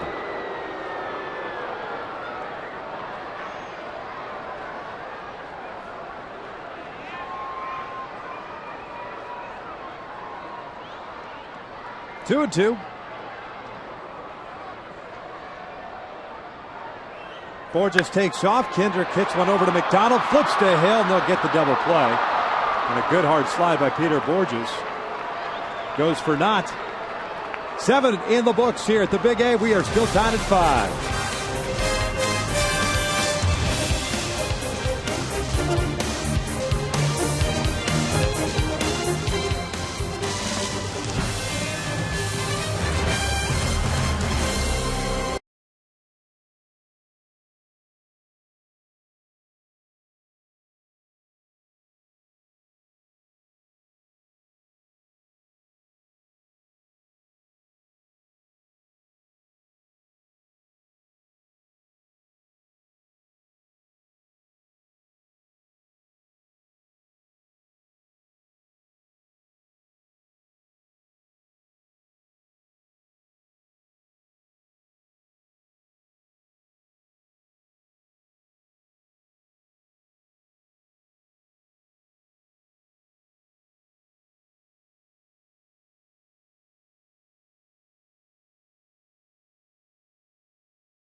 5. The Angels have a great ticket special for April 11th and 13th against the Cleveland Indians. By the way, the red-hot Cleveland Indians. Fans can save 50% off ticket prices in select seating locations when using the password AB50th at the Angel Stadium ticket office or at angels.com. For more information on seating locations and to purchase those tickets, just log on to angels.com. Cleveland again leading the Seattle Mariners 2-1. They're off to a very good start. You see Fernando Rodney coming on in relief here of Hisanori Takahashi. Takahashi went 1/3 of an inning. Jepson 2/3 of an inning. And now Fernando will face 8, 9, and 1. Encarnacion, McDonald, and Davis.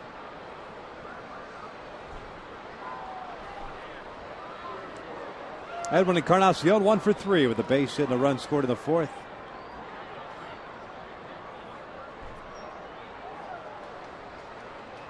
First pitch swinging is Encarnacion. It's a towering shot to shallow center field. Borges puts it away. 1 pitch, 1 out to start the 8th. Cleveland, by the way, 5-2 in the American League Central Division. They're pitching very well. Kind of low-scoring games. They won one game on a suicide squeeze, a walk-off suicide squeeze. It was against the Red Sox.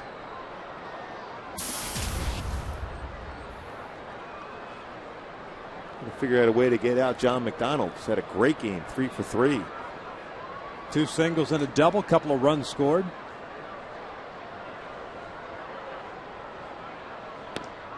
Rodney's fastball is in there for a strike. Second straight night of work for Fernando Rodney. Pitched the 9th last night, went 1 inning, gave up a hit, and that was it.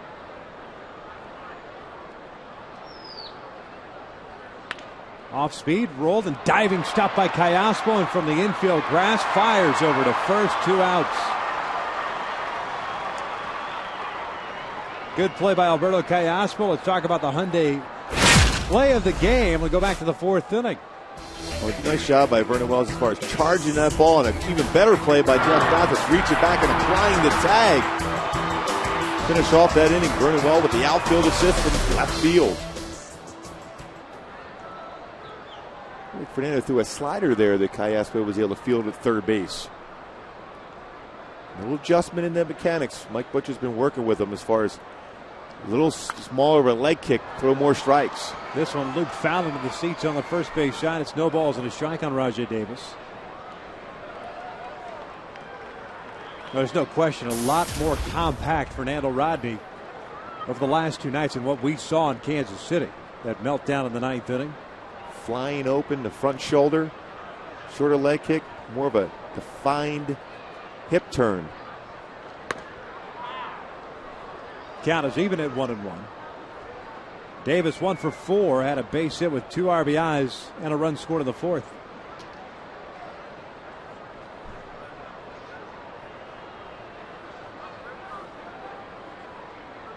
Off speed pitch, popped him up. Howie Kendrick drifting back into the outfield grass. Nice inning by Fernando Rodney. A 1-2-3 frame. We head to the bottom of the 8th.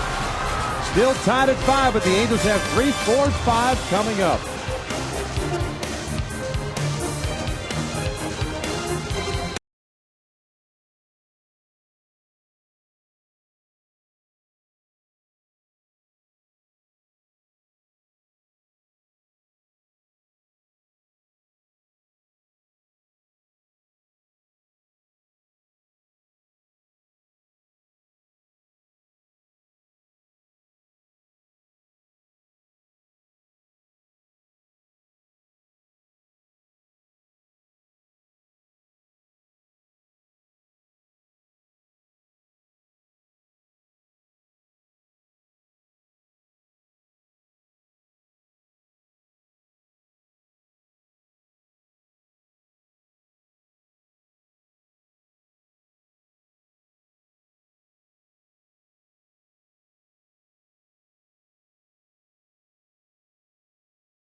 Dugout, 6-pitch, 8th inning for Fernando. Nice outing for him.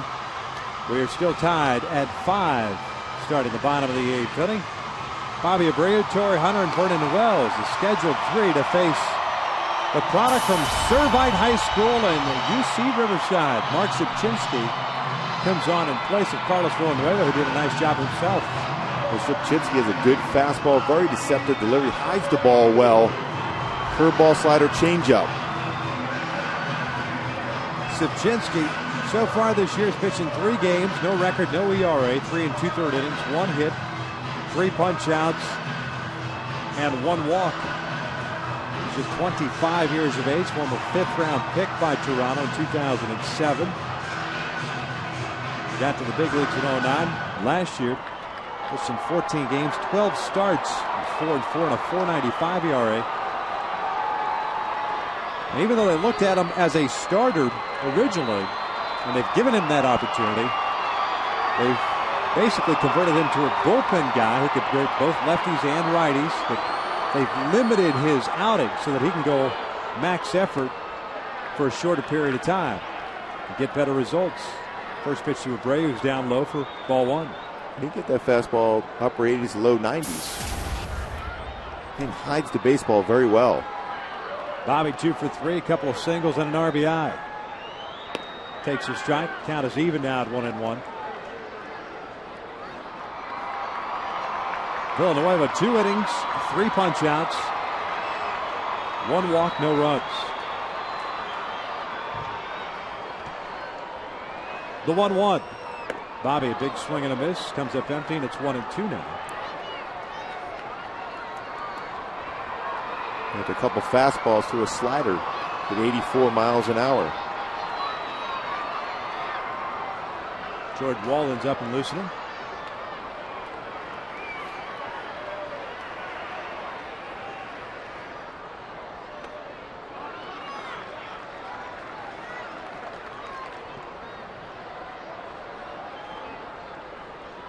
Two balls, 2 strikes on Abreu.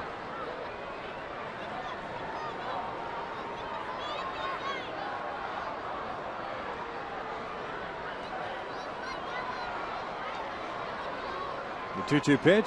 Bobby lays off the breaking ball. Thought about pulling the trigger. Has a full count on him. Well, you have to have a pretty good eye to take that pitch. That ball missed maybe by an inch or 2 off the outside corner.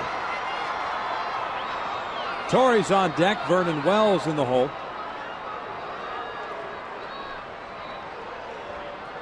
And the payoff pitch, the leadoff man here in the 8th. A swing and a miss. Down goes Abreu.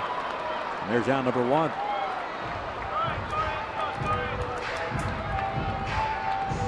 Leadoff man retired. Torrey Hunter coming to the plate. Boy, 3 breaking pitches in a row. 1 just off the outside corner to pitch before. This time caught enough of the plate.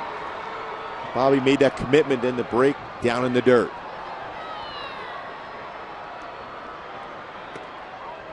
One ball, no strikes on Torrey. He's 1 for 3 tonight with a base hit back in the 3rd inning.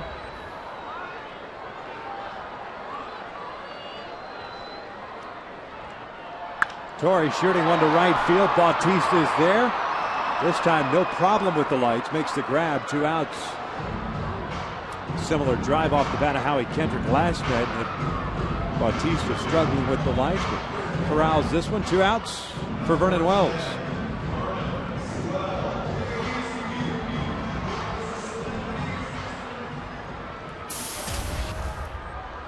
Vernon has walked, picked up an RBI single, grounded into an inning-ending fielder's choice in the 5th. Edwin Encarnacion up the line at 3rd. I mean, guarding the line.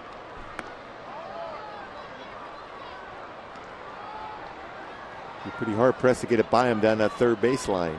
Playing no doubles. When he's going to go in the inner half of the plate, Vernon is a guy that likes to pull the baseball. Swing and a miss there, and it's 1 ball, 1 strike.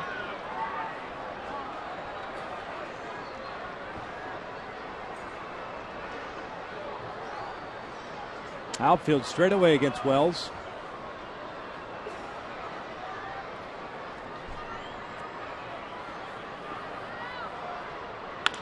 Grounds this one toward the hole at short. It's going to be a tough play for McDonald. Boy, he got rid of that ball quickly, didn't he? Well, right in the glove and that strong throw across the diamond. Man, what a play by John McDonald. The 1-2-3 inning for Subchinski. 8 in the books, still tied at 5.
Go back to that bottom of the 8th inning on the ground ball by Vernon Wells. Just a quick transfer from John McDonald. Absolutely no hesitation whatsoever, and a pretty strong throw in the hole because you had Encarnacion playing right on that third base line. Jordan Walden comes into this game in the 9th inning, taking over for Fernando Rodney. He'll be facing Hill, Bautista, and Lynn, 2, 3, and 4 for the Blue Jays, pitching in his 6th game. Got a save. I don't know if it's intentional or not, but you kind of like the fact that Walden coming into AC/DC's back in black. First pitch is outside. It's 1 ball, no strikes.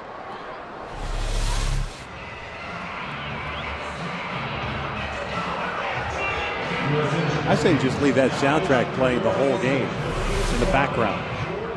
Hill pulling that one foul. The count is even at 1-1. I like that closer with that music coming in. Especially a little AC/DC back in black. Painting the black with 96. Aaron Hill, 1 for 4. RBI single in the 4th inning. Breaking ball's fouled back.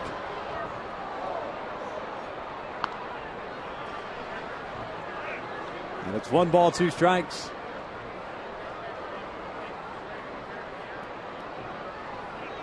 Jordan pitched on Wednesday. Non-save situation, 1 inning. 1 strikeout against the Rays. That's in the dirt. It's 2 balls, 2 strikes. Well, Jeff Mathis has had to block a lot of tough pitches in the dirt today, especially the last couple innings.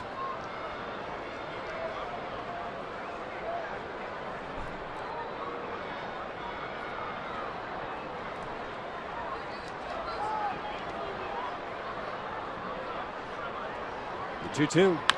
Chopped on the ground towards third. Callaspo lets it hop, and it's foul. Nice play by Callaspo, too. Tough in between hop. Yep. You have to go through it just in case it's called fair.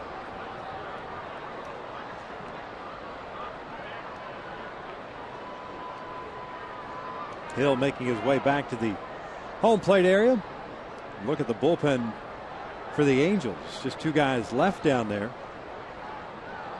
Jason Bolger and Michael Kahn.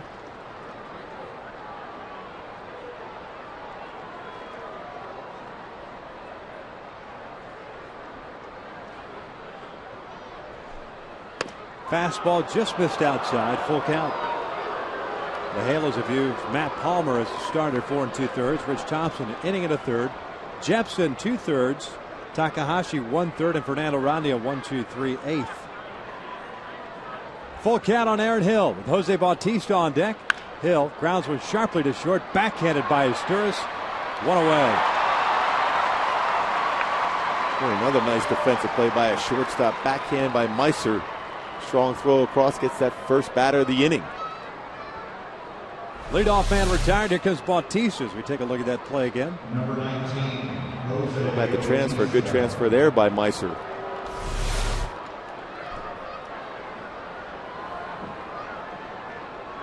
Bautista 2 for 2. Couple of singles, couple of walks. Breaking ball missed low apparently. 1 ball, no strikes. Pretty good matchup right here. Good fastball hitter.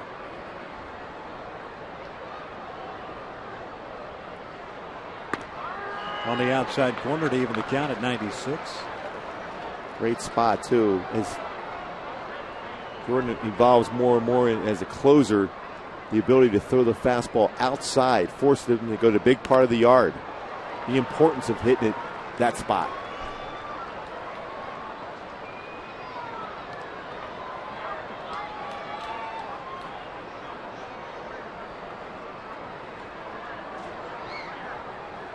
Walden ahead of the count at a ball and 2 strikes. Adam Lind on deck. The pitch was over the head of Bautista.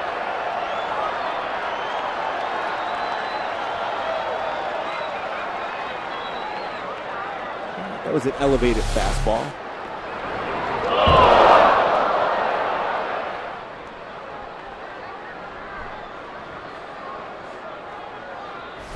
That'll get a little extra heartbeat going.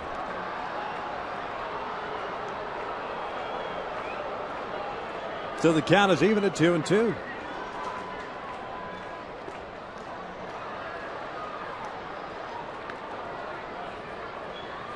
Early on, Bautista would swing at that pitch a lot. Such a good eye. Lays off a tough pitch on the outside part of the plate, off in the ground. Good pitcher's pitch. He lays off it all the time. Payoff pitch. Chopped on the ground at third. Callaspo has it go off his body and into left field. Bautista's thinking about going to second. Wells comes up with it. Bautista slams on the brakes. And he is on board with 1 out here in the 9th. It's an error on Callaspo. number 26, Adam Lind. It's the 3rd error of the game for the Halos. Come in the game, they only had 2 all season.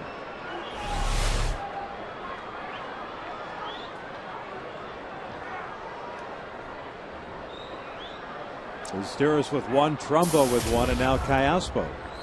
So here's Lind, who is 1 for 3. Sacrifice fly in the 3rd inning, picking up his 8th RBI.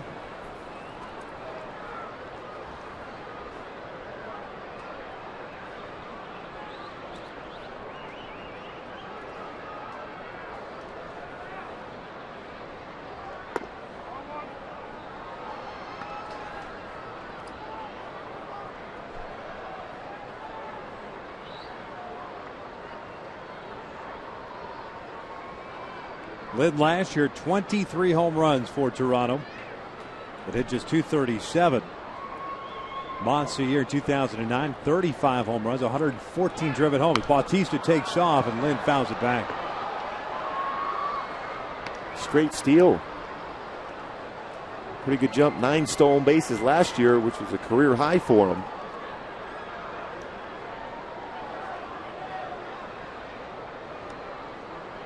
If you're Jordan Wallen, a lot of times when you're a closer, you're generally going to be a little bit slower to play. It's all about holding the ball and just make him aware that you're paying attention to him.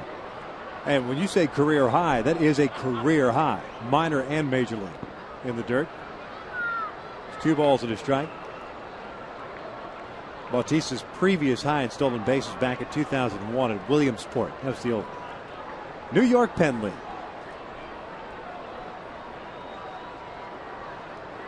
Surprised he was on base enough last year. He was usually crossing the plate with 54 home runs.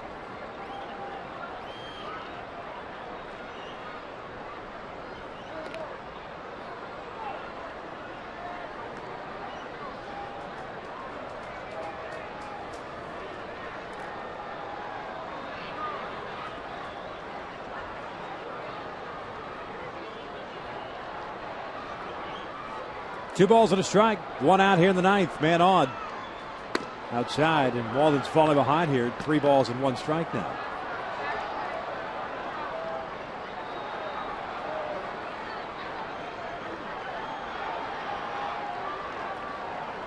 Juan Rivera, the man on deck.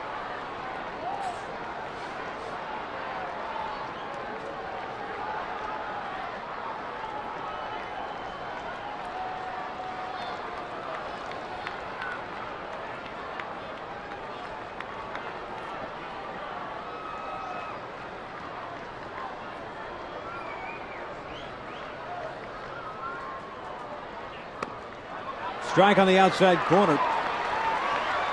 And a full count. Well, you count with 3-2, 1 out. Bautista may go, trusting that Lynn at least is going to make contact. The thing is with Jordan Walden, because he throws so hard, it gives Mathis a good opportunity to be able to make that throw in case there's a swing and a miss at a double play to end the inning. Bautista doesn't go. Lynn hits one out toward left.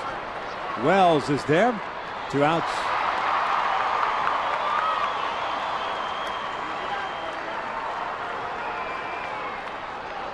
Bautista back to first base with 2 away now. Juan Rivera coming to the plate.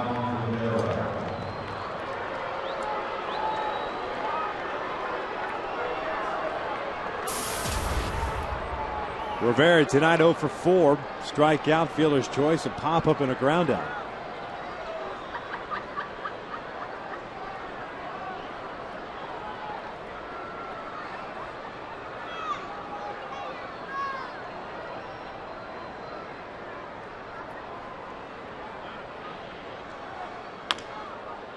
Rolls over that one. It's no balls and a strike.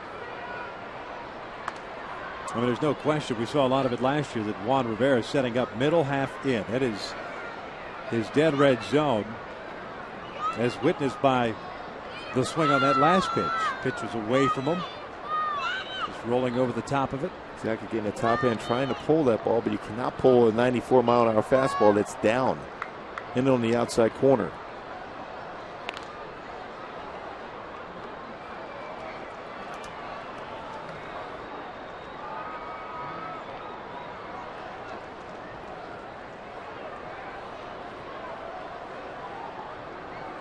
No action to the Blue Jays bench. It looks like Subchinski will come back out for the bottom of the 9th. Had a fairly easy 8th inning.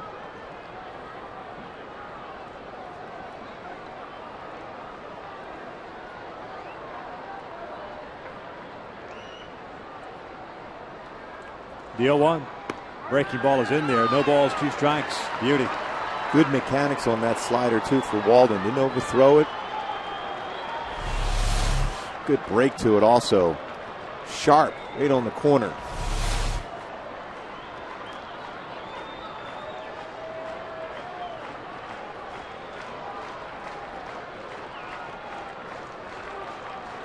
Bautista with a pretty good lead at first.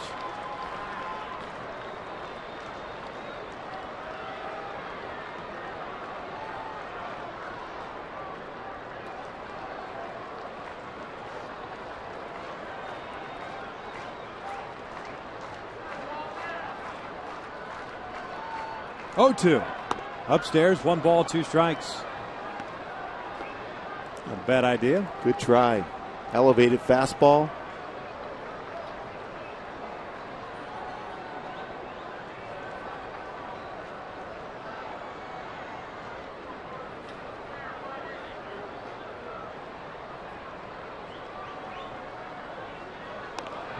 Going. He was definitely going on that pitch.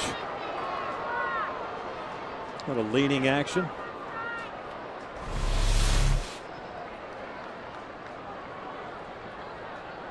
Good, just paying attention. Mike Socha putting a sign off. A lot of times a manager will put that pick-off sign. Pitcher has the option all the time anyhow, but it's a design call from your manager. Count even at 2 balls, 2 strikes. Long inning for Jordan Walden. A couple of deep counts. He's thrown 23 pitches thus far, 12 strikes.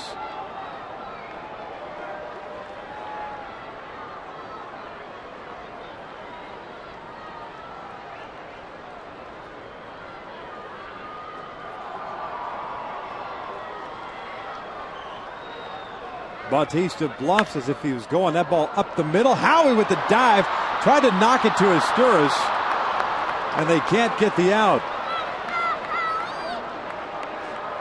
An infield single for Juan Rivera. 2 men on, 2 outs here in the ninth.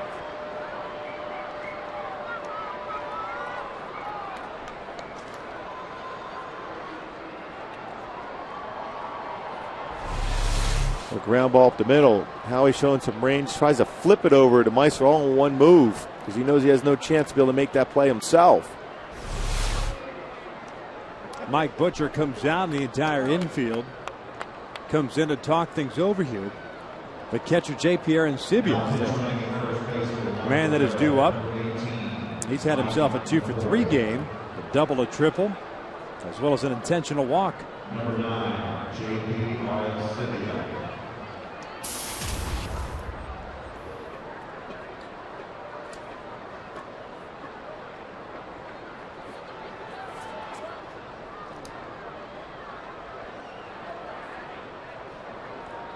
Pinch runner over at first base, Mike McCoy takes over for Juan Rivera.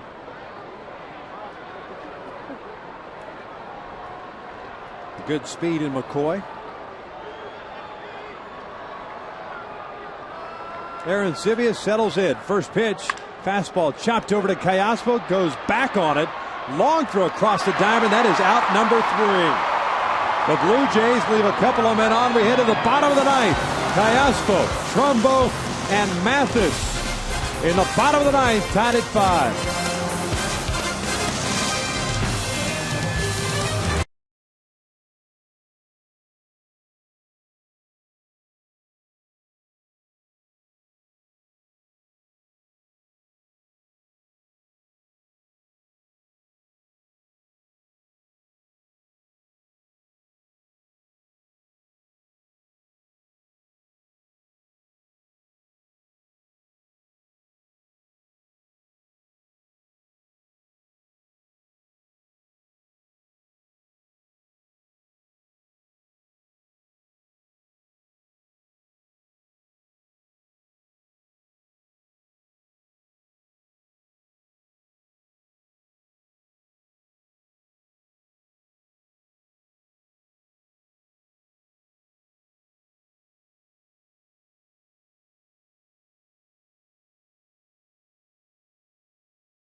Tied at 5. I want to remind you to subscribe to MLB.tv today to see every Angels game live or on demand on your computer and your favorite devices. With MLB.tv Premium, you can enjoy HD quality, home and away coverage, multi-game view, and the ability to pause and rewind live games. Visit Angels.com to order and get more details. MLB.tv, baseball is everywhere. Callaspo, Trumbo, Mathis here in the bottom of the ninth, tied at 5. And Alberto takes a strike. Alberto 1 for 3. Had a base hit and a run scored in the 4th. Hit safely in 6 of his last 7 games. Takes outside from Mark Sipchinski. And the count is even at 1 ball, 1 strike. Blue Jays do have some action going in their bullpen. We'll get you caught up on that in just a second. This one looped in the air, out to shallow right. Aaron Hill drifting out. Bautista collides with him, but Hill makes the catch. There's out number 1.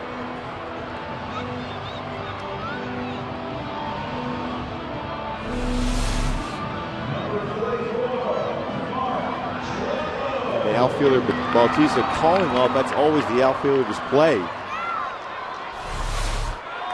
Jason Frazier jumping loosening.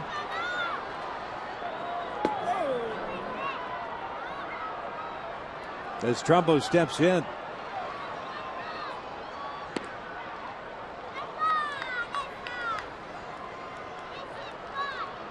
Michael Kahn now is up.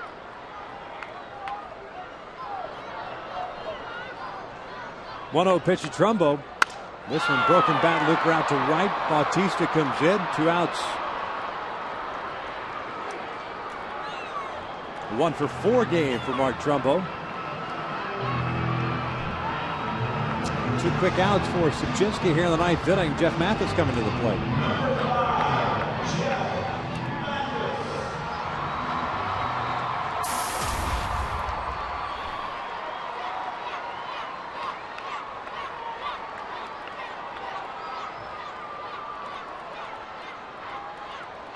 Mathis 1-for-3 with a base hit.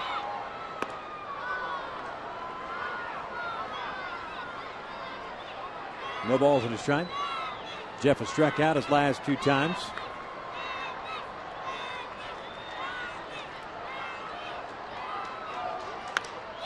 Shoots one out toward right center field. Davis drifting to his left will put it away, and it's a 1-2-3 inning. Angels go down quietly here in the 9th. We head into extra innings at the Big A, tied at 5.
But no scoring since the 4th inning. The bullpens have done a nice job.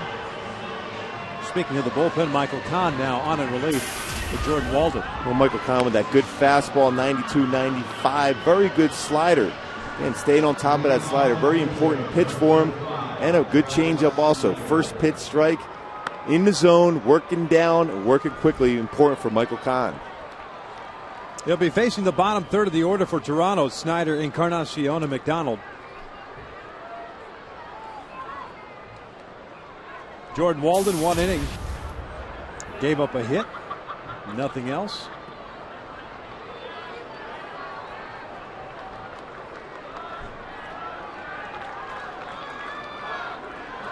Travis Snyder tonight 0 for 4, but did pick up an RBI in the 2nd. Good breaking pitch on the very first offering to Snyder. It's no balls and a strike. And that's that nasty slider that Michael Kahn has when he stays on top of that pitch. A good snap action on it. Kahn last pitched on Tuesday against the Rays. That was that 5-3 victory. And that one hit Snyder. Breaking ball down and in and got top of the foot. Leadoff man is on here in the 10th.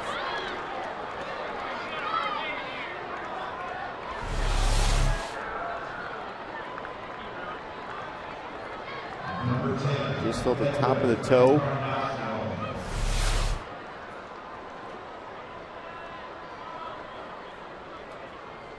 Well, Michael Kahn has a good sinking fastball also. Get a ground ball here.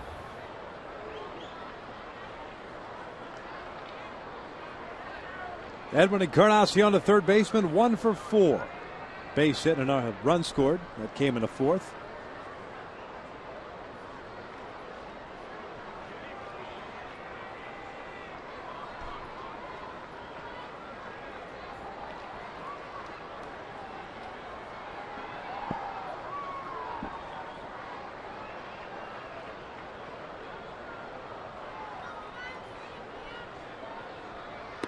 Breaking ball is in there for a strike. Michael in that game on Tuesday against the Rays went 1 inning. Gave up a run on the home run that he allowed to B.J. Upton. Second home run he's allowed this year. You see John Roush, the closer for Toronto, beginning to play catch.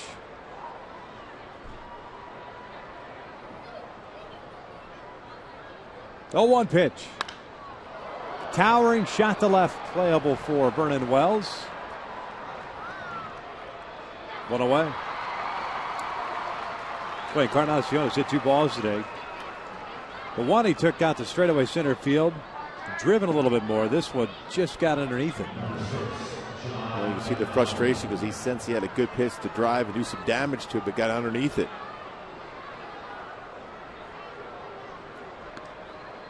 So 1 out. Snyder still at first. John McDonald at the plate. A 3-for-4 game for him. He's also scored 2 of the 5 Blue Jays runs.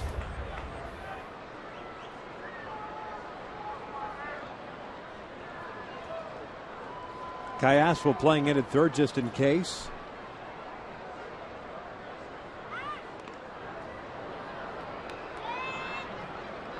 The thing is, with McDonald, he can handle the bat so well that you might see a hit and run put on.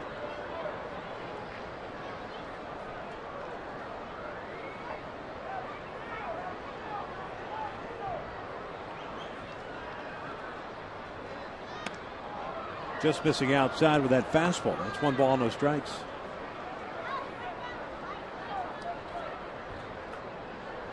Blue Jays, 5 runs, 12 hits, 10 men left on base.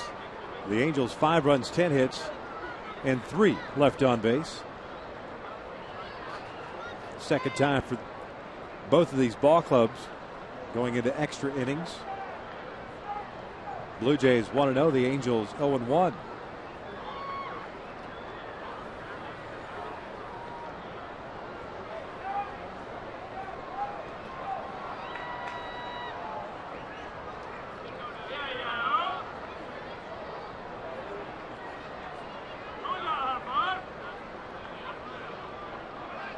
Snyder takes off, a swing and a miss. The throw down to second is not in time. A stolen base.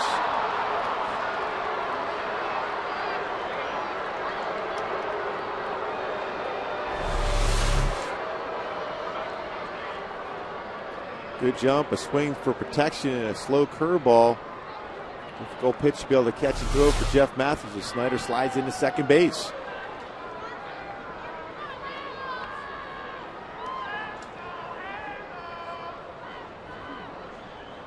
McDonald now with a 1 ball, 1 strike count.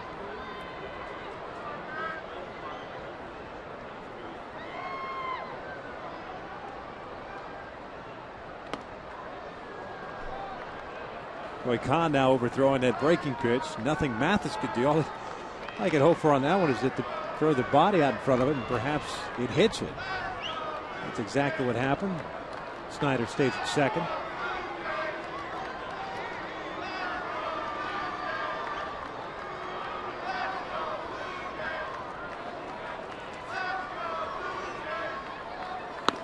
Good fastball there.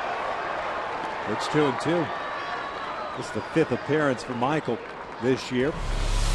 2 total innings, 2 strikeouts and a walk. McDonald took a pretty good hack at that fastball. I think he was trying to leave. So too, it was a fastball that was meant to be outside, ran in. Just got by him at 93.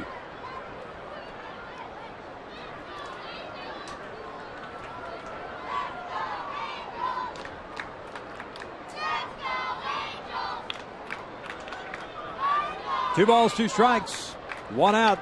Man at second base. Outside, full count.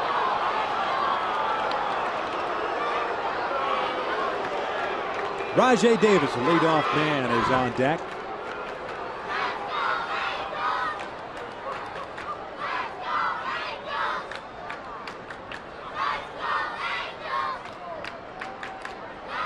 A glance back to second base, and the 3-2.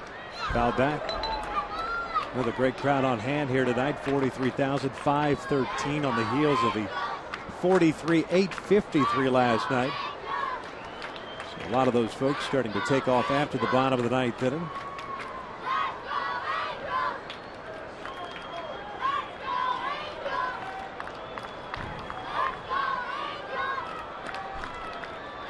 Little Liggers in this, trying to get this big strikeout.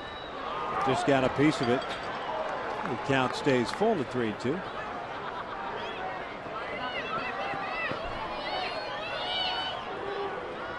Orange County Sun Devils. Still wide awake. Saturday night. Looking for that punch out.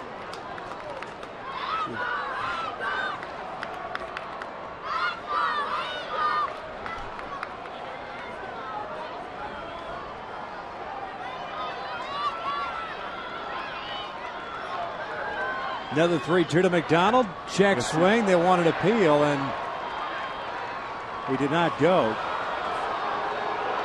So it is a walk, which would have been interesting had Brian Knight rung him up, because Mathis kind of hung onto the ball. He dropped it, so he would have had to have applied a tag on him.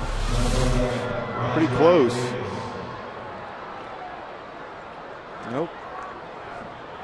Interesting though, the bat didn't cross the plate, but the hands did.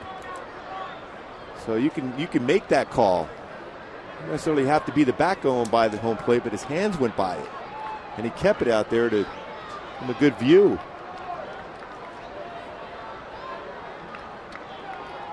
Mike Butcher coming back out. Mentioned that Jason Bolger's the only guy left in the bullpen, but it's Michael Kahn here in the 10th inning. He hit Travis Snyder to start this 10th inning. He stole second base while Encarnacion hit a fly ball to left. And McDonald now with a walk, so 2 on, 1 away. And the speedy Rajay Davis coming to the plate. 1 for 5 game for Davis, 2 RBIs, single, and a run scored in the 4th. And as Michael Kahn still tries to find that good arm slot to be consistent with his pitches early on in the season here.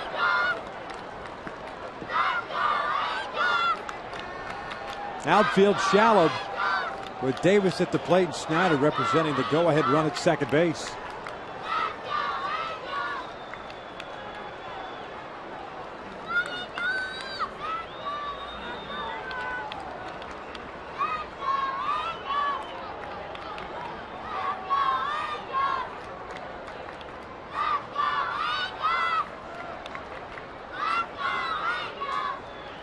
Davis check swing foul into the seats.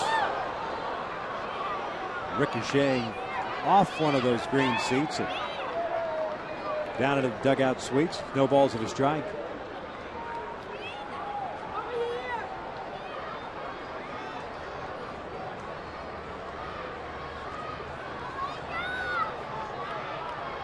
Kahn is ready, glancing back to Snyder. Deal 1. Davis fouling one back. Quickly, 0-2.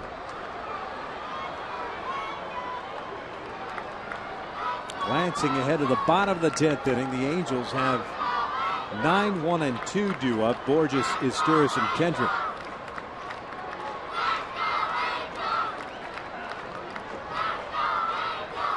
The 0-2. Slider, it's cut on and foul back.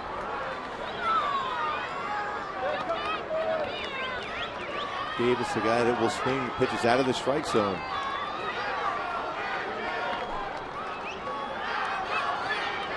If you trust your catcher, you can throw that nasty pitch off the plate.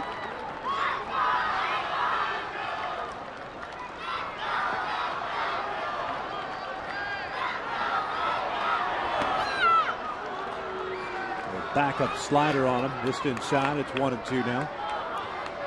As we were talking about as far as his mechanics, Michael Kahn, every once in a while does not get on top of that slider, drops the elbow, and you're going to have that reverse action, almost like a screwball. Instead of the break going the third base side of the plate. 1 ball, 2 strikes. The pitch. Foul back to the right.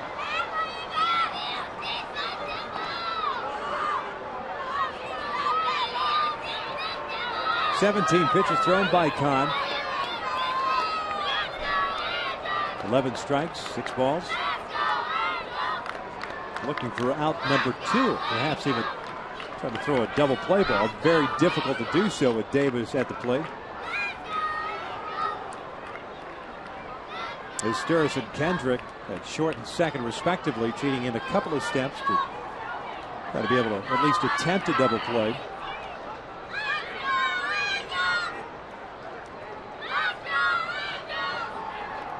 One-two offer. Swing and a miss. Down goes Davis. There's out number 2.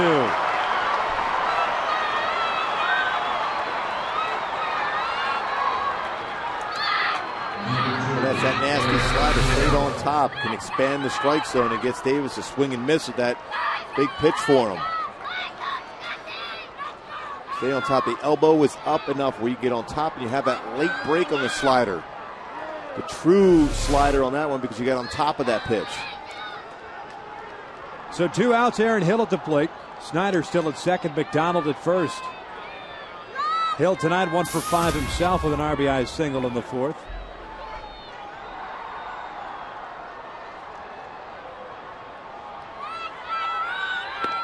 First pitch breaking ball is in there for strike 1.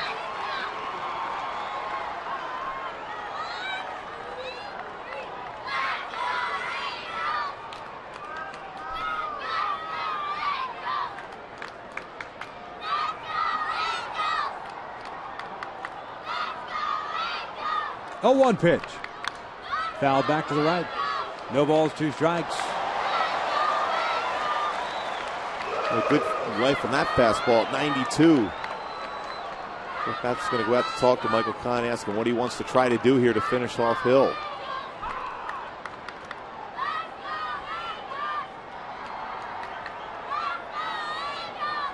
The Blue Jays have a couple of guys up in their bullpen. John Roush is on the left. Jason Frazier is on the right. Roush is the slightly taller one. Slightly. Paul Bunyan-like. He's a large man. Yes. 0-2 pitch. That's popped up. Jeff Mathis has a play on it. Gets rid of the mask. The top of the 10th comes to an end. We head to the bottom of the 10th. Halos with Peter Borges, Meister Sturris, and Howie Kendrick due up in a 5-5 tie.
Tied, new pitcher on for Toronto. It's right-hander Jason Frazier, the 33-year-old from Illinois.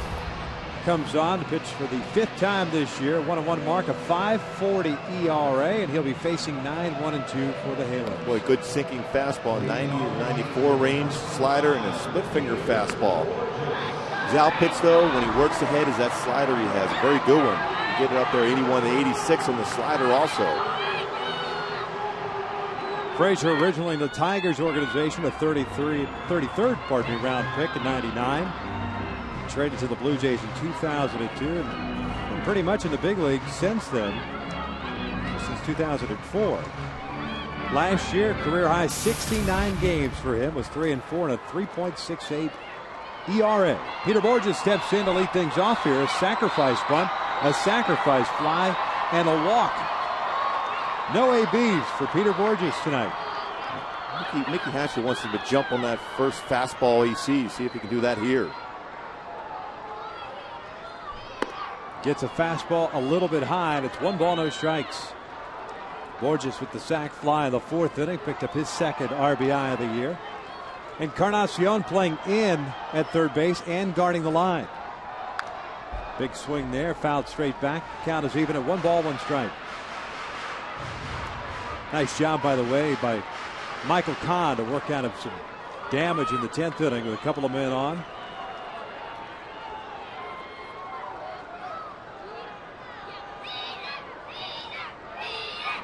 And should this game continue, figure it's Kahn coming back out for the 11th.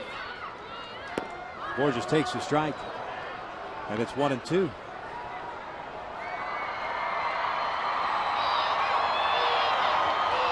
Those guys have to hang out to see if the inning gets to them. Howie is in the hole. The pitch fouled back. Count remains at 1 ball and 2 strikes. With Sturris on deck, Kendrick to follow, then Abreu.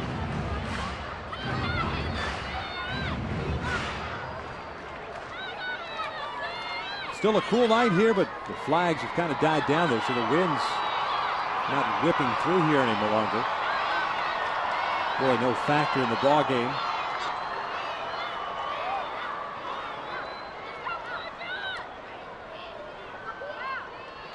Borges goes down swinging, chasing that high fastball, and they're down number 1.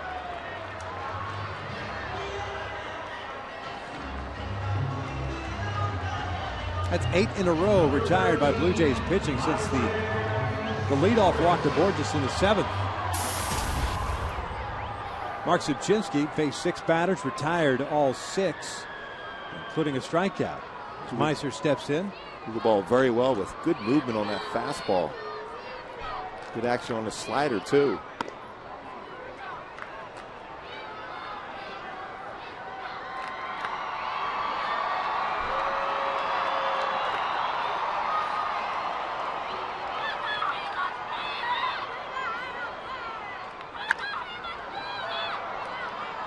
One ball, 1 strike on his Sturris, so 1 for 4 now with an RBI double in the 3rd.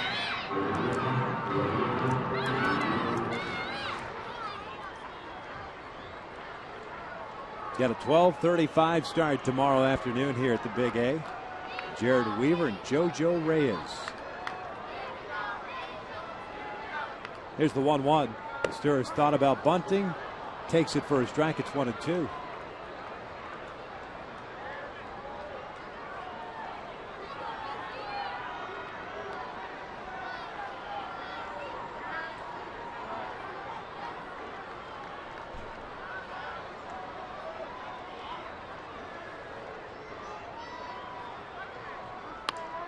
Slice foul.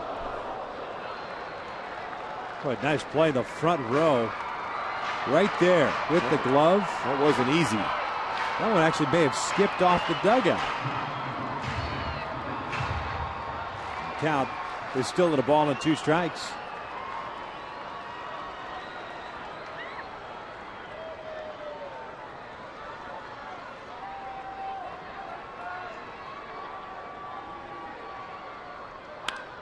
Another foul back. Another great play. Wow.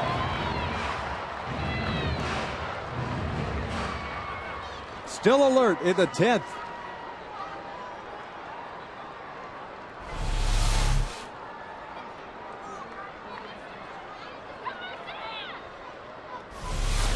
Beautiful. Neither one of those 2 guys wincing like you did in Kansas City.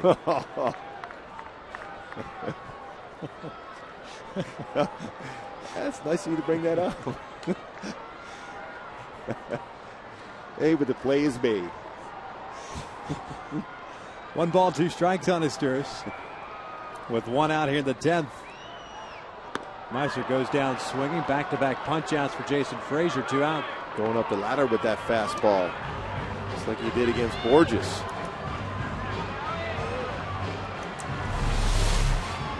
It looks so inviting if you're a hitter to be able to drive that fastball when it's up like that, but it gets by you so quickly. Well, the Blue Jays relievers have been exceptional here in the early going. 2-1 record, a 1.19 ERA. That's prior to tonight. And they've been just as stellar in this game as well. As Howie steps in with 2 outs and nobody on. 2-hit game for Kendrick, 2 for 4. Swings the first pitch, goes off the glove of Frazier, but right to McDonald. That'll go 1-6-3. And the Angels go down in order here in the 10th. We head to the 11th. This game still tied at 5 apiece.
Up in case you haven't been with us, the scoring started in the first. Howie Kendrick taking starter Brett Cecil deep for his 4th home run. That made it 1-0 Angels. In the 4th inning with the Halos up, a 2-out rally. Aaron Hill picking up an RBI here.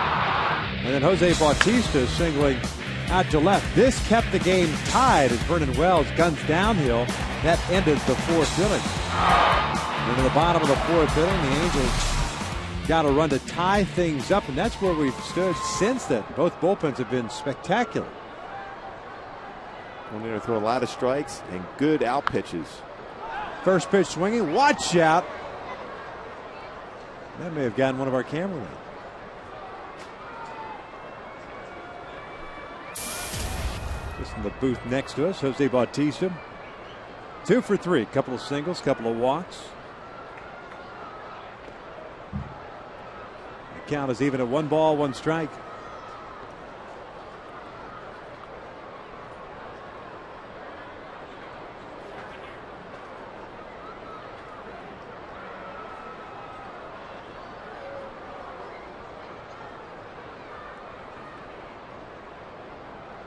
One outside. 2 balls and a strike. Bautista reached his last time up in the 9th inning on an error by Kayaspa, but was stranded at second base. And now it's 3 balls and 1 strike. I mean, you put yourself in a dangerous position with Bautista with all that power. He's going to be looking fastball against you.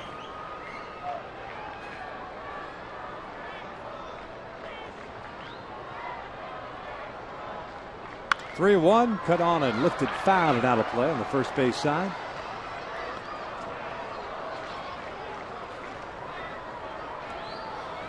So full count. It's Bautista, Lind, and then we think McCoy, unless they pinch hit for him. Scheduled 3 batters. Juan Rivera was the starter at DH. A 3-2 lifted down the left field line, hooking foul into the seats.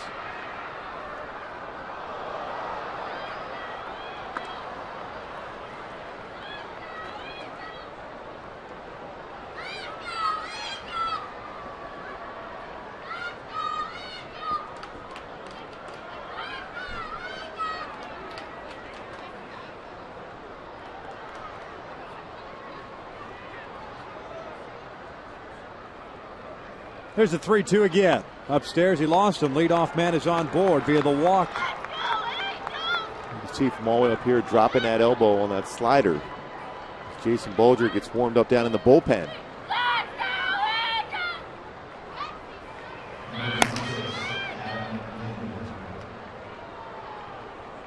So Adam Lim now will face Michael Kahn.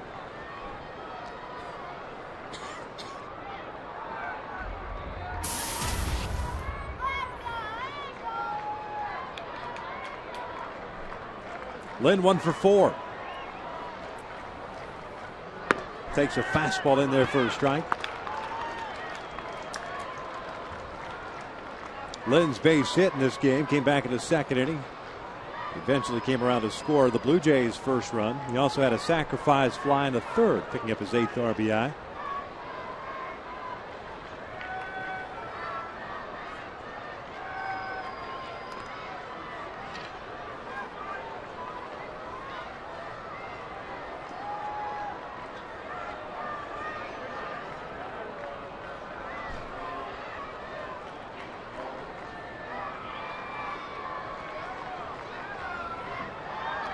Kahn very deliberate out there. Trying to keep Bautista close to the bag as Lynn fouls one off the left, and it snowballs 2 strikes. Octavio Dotel is up now. He pitched last night coming off the disabled list. After dealing with hamstring issues, had a very good 1-2-3 inning last night for the Blue Jays.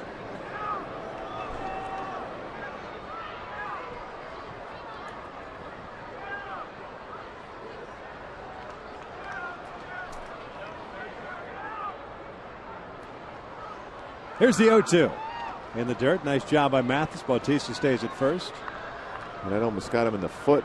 Overthrew that slider once again.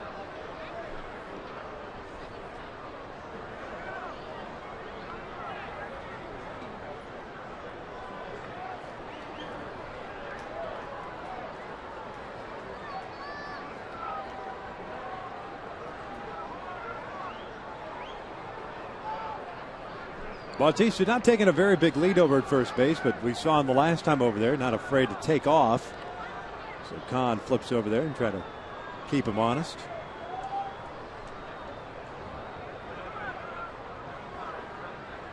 "22 hits combined, and from the 7th inning on, there's been 1. Bullpens have been outstanding.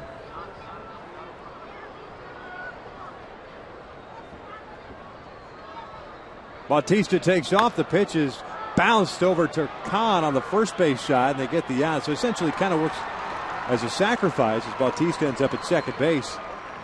Lind has put out 1-3, 1 away. Man in scoring position. And Mike McCoy coming up for his first plate appearance. Maybe if he's not going on that play right there, Bautista's going to be safe at second anyhow because the chop right off the plate. One thing getting that out.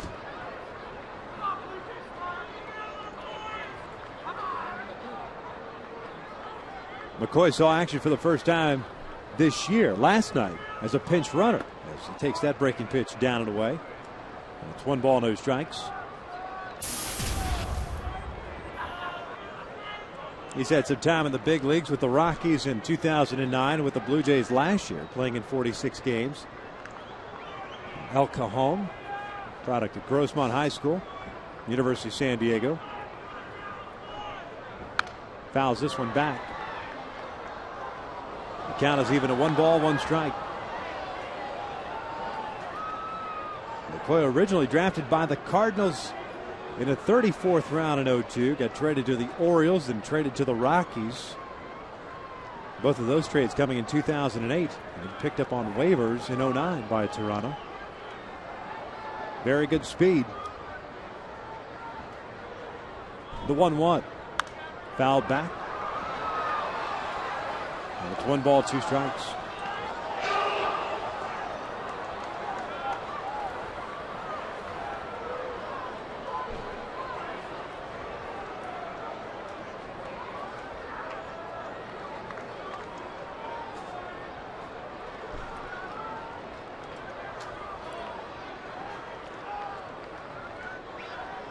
1-2, foul off to the right. Going with the breaking pitch. And with the hat, nice catch in the front row, club level seats. In perfect form, too. Nice plays in the stands by the fans. No problem. Even reaching up with the hat, that's not easy. No, it's not easy. A lot of times they'll knock it right out of your hand. Upstairs, 2 balls, 2 strikes.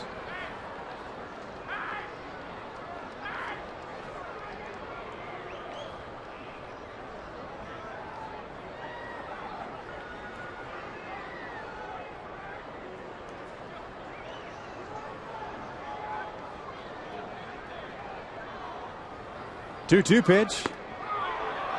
Got him looking. Down goes McCoy, and there's out number 2. I was wondering where that pitch was. Hunter seemed like he wanted to talk himself into it. Pretty good pitch. And with 2 outs, and Aaron Sibia coming to the plate, Mike Zosha is going to the bullpen. Kind of a little surprising here, but Michael Kahn is done after 39 pitches in his inning and 2/3. So a pitching change. We're in the 11th. Jason Bolger, the last reliever for the Halos, coming on here in a tie game.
Butcher after his inning and 2/3.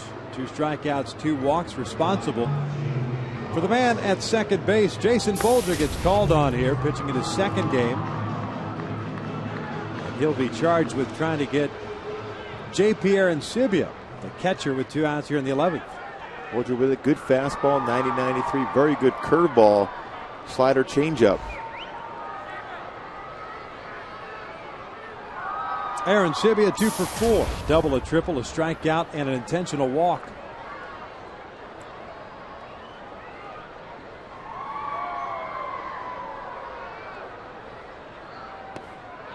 Check swing. They want an appeal. He went around, says Brian Knight at first base. No balls and a strike.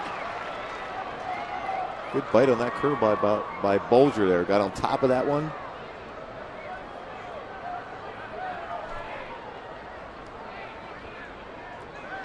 Angels defensively straight up against Arencibia. Bautista taking a big lead at second. The 0-1 pitch. Lays off the curveball, and it's 1 ball, 1 strike.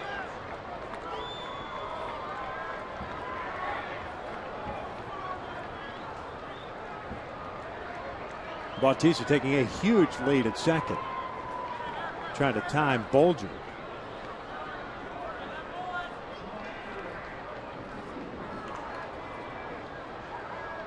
And Bolger steps off.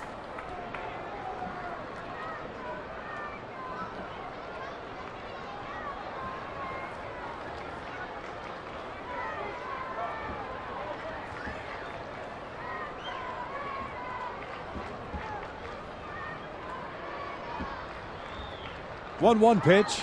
Breaking ball popped up right side. Mark Trumbo crossing into foul territory in front of Torey Lovullo. Makes the catch and the inning comes to an end. The Halos head to the bottom of the 11th inning with Abreu, Hunter, and Wells coming up. This game tied at 5.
Jason Frazier came on and had a 1-2-3 10th still in there for Toronto. And here in the 11th, you've got Bobby Abreu, Torey Hunter, and Vernon Wells. Due up. Callaspo if we get a base runner. I think there's a walk-off, one of these three. Be nice.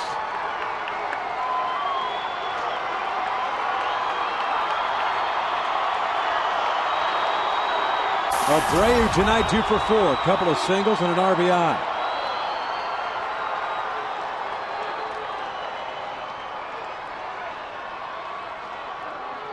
Boy, Frazier and Aaron Sivia taking forever on a sign. So Bobby finally backs out.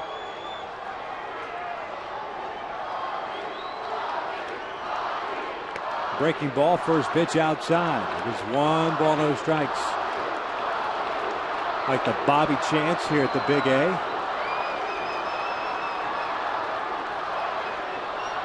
Abreu with a home run this year came in Kansas City. Fastball is in there, and the count is even at 1 ball, 1 strike. Boy, staying away. Slider off the plate, fastball outside.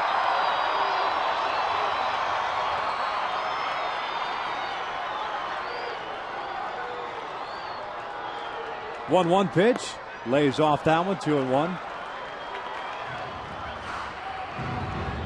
Like a split finger fastball on that one. Encarnacion off the line at third, trying to cut off that hole between third and short. Everyone else pretty much straight away, including in the outfield. Here's the 2-1. Strike. 2 balls, 2 strikes. Staying away once again, that time a fastball on the outside corner. Forced Bobby to hit to the big part of the ballpark, the other way.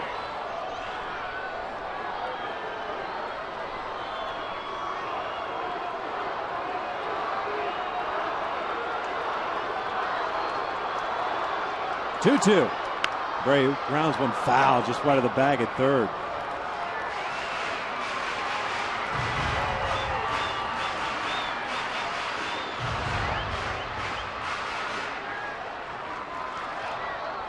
That's what Bobby has to do, just look away. But Frazier has shown he will try to elevate a fastball with 2 strikes.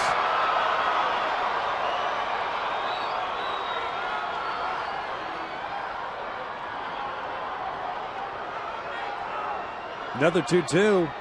Outside, breaking ball. That's a full count. 18 pitches thrown by Frazier. 13 strikes, 5 balls. See Torey Hunter on deck.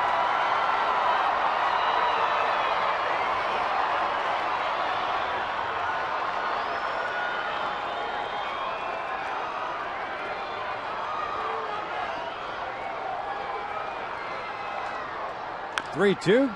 Rolled foul.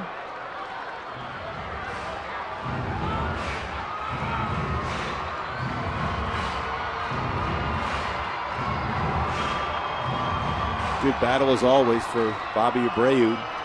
A full count. Seeing a lot of pitches.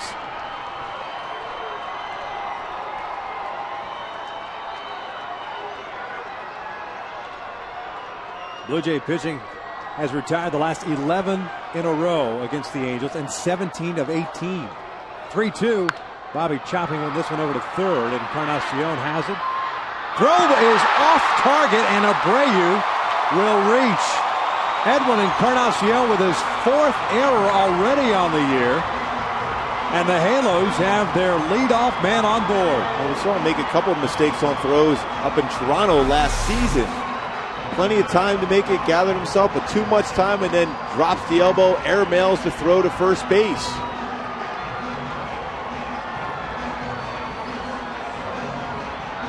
A lot of times, you see third basemen, they have too much time to make the throw. They will make that mistake. Well, Jason Frazier is done. John Farrell making the call of the bullpen, so we have ourselves a pitching change here. Octavio Dotel, his 2nd consecutive night, is coming into the ball game. We're in the 11th, tied at 5, but the Angels have a man on with nobody out here at Angel Stadium.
Tie the Angels with a man on at first base. Bobby Abreu reaching on Edwin Encarnacion's throwing error.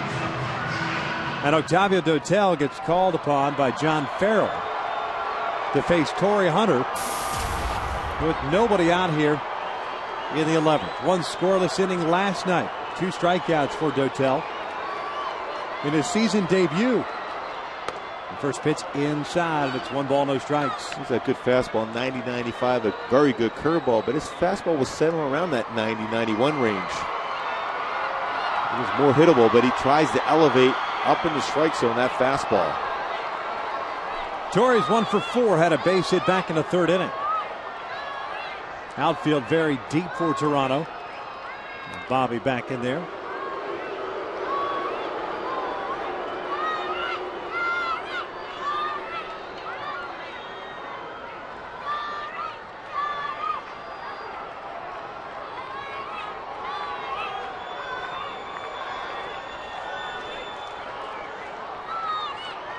Good lead for Abreu at first. The 1-0. There's that elevated pitch you were talking about around the neck, and it's 1-1. Boy, it looks so inviting as a hitter, and it's still 90 miles an hour, but up like that, it's very difficult to get your hands up and be able to drive that baseball.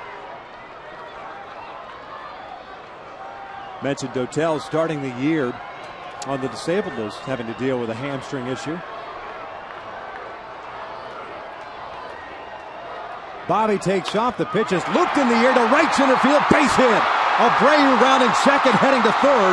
Bautista gets the baseball back in there, and the Angels have runners at the corners, and Vernon Wells coming up.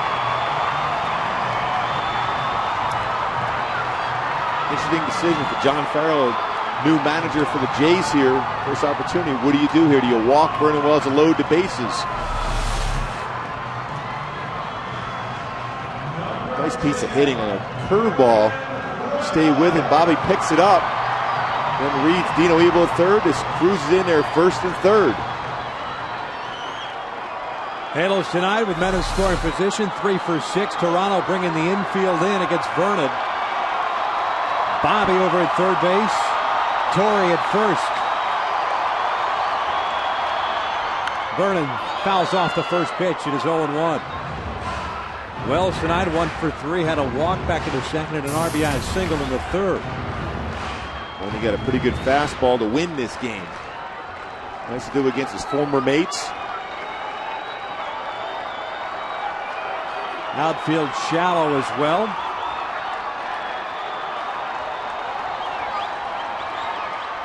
The 0-1, Torrey takes off. Vernon swings through it. And it's no balls, 2 strikes.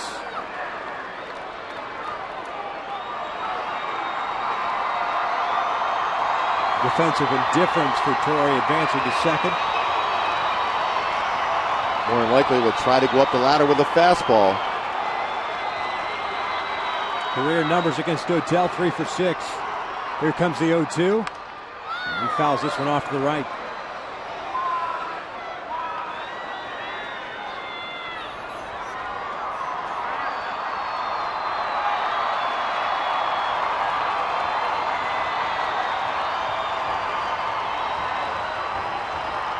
Abreu at third base representing the winning run. And the 0-2 again. Vernon strikes out swinging. There's out number 1. Again, ran that fastball up and in. It's Vernon swinging.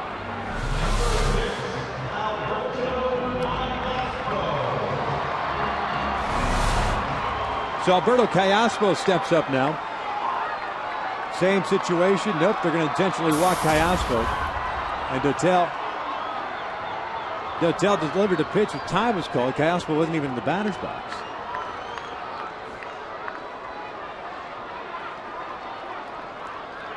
Mark Trumbo appears going to get an opportunity with the bases loaded and 1 out.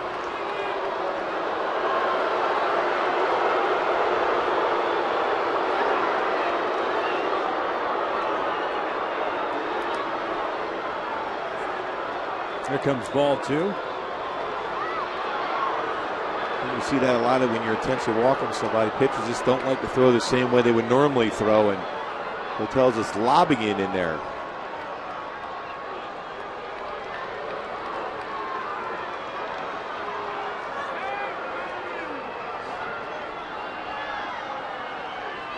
Hank Conger's come out to the on-deck circle now. And there's ball 4. So Hank would pinch hitting here for Trumbo.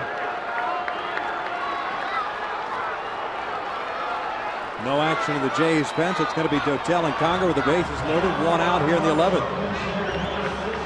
Trumbo ends the game going 1 for 4.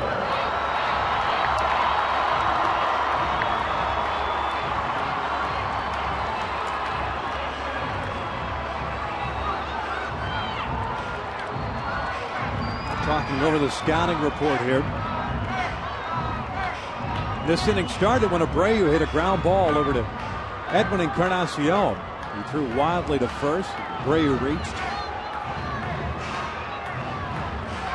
And then with Torrey Hunter at the plate, a hit and run situation. Really, Torrey more protecting than anything. Bobby took off on the pitch. Torrey got the base hit, moved Abreu over to third. Torrey took second, courtesy of defensive indifference. Then Wells struck out. Now the intentional walk to Callaspo. So bases loaded, 1 out.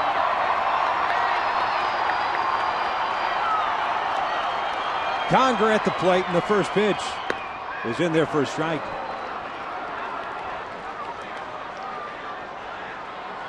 I think Hank Conger would like that pitch thrown right to that exact spot once again.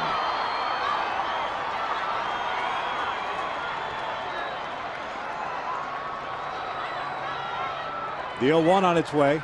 Hank grounds one towards second. Hill's got it. He comes home, and they force out Abreu. So there are 2 outs. The base is still loaded.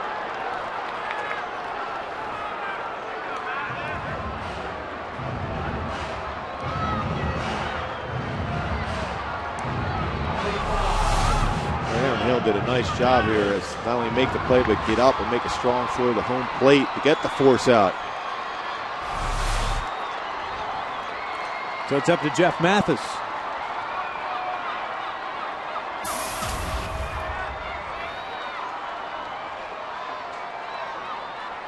Mathis tonight 1 for 4. He takes out John. It's 1 ball, no strikes.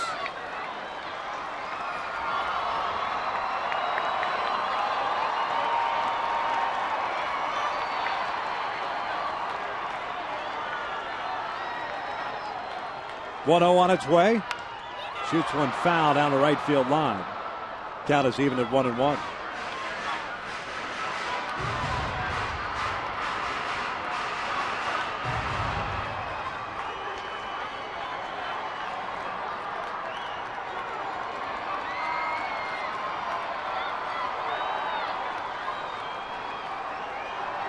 One pitch.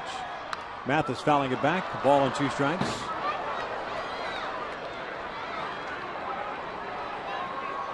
How about a little flare into the outfield? Try to elevate a fastball up and in. Just fight it off into the outfield grass to win the game.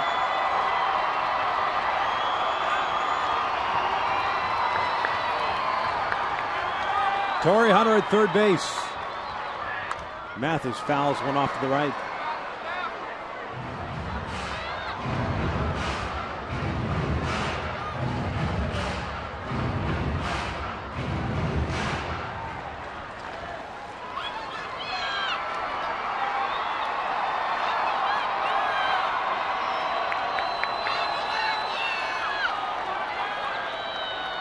Dotel ready, another 1-2. Mathis fouls this one straight back. Aaron Sivia is going to go out and talk things over with Octavio.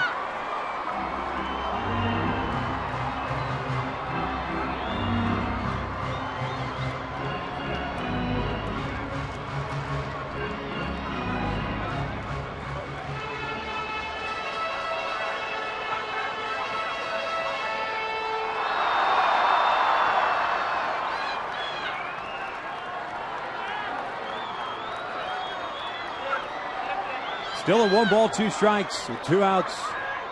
Mathis takes upstairs, 2-2. Trying to get him to chase. Been a very effective pitch for him.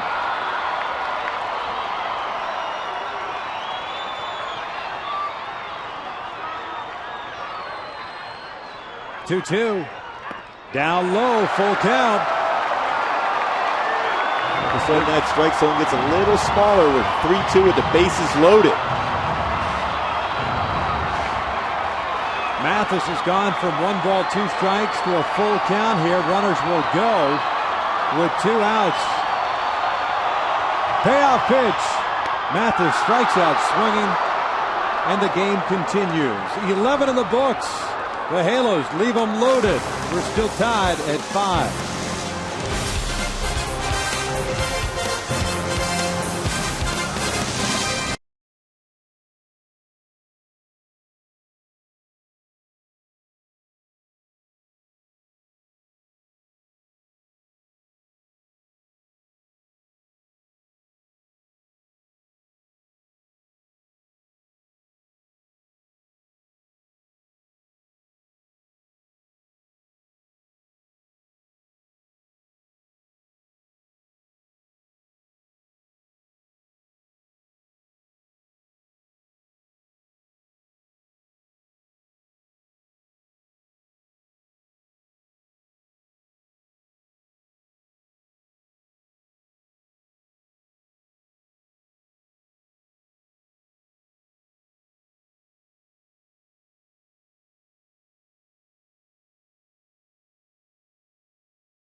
Tied at 5. The Angels are blowing a golden opportunity in the bottom of the 11th inning. You see new first baseman Brandon Wood taking over there. Octavio Dotel was very good. Got that last out, the strikeout of Jeff Mathis. But really, Gooby, I mean, the at bat, not to really hammer anybody home, the one you really would have loved to have seen is Vernon Wells with runners at second and third and nobody out, at least come up with a little fly ball onto the outfield. Yeah, especially there with some fastballs, fastball after fastball. And Vernon generally very good at hitting that pitch. So Travis Snyder to face Jason Bolger here. Bolger came on with 2 outs in the 11th, got Aaron Sibby to pop out. Breaking ball is down low. Snyder in this one is 0 for 4. He led off the 10th inning against Michael Kahn and got hit by a pitch, but was stranded at second base.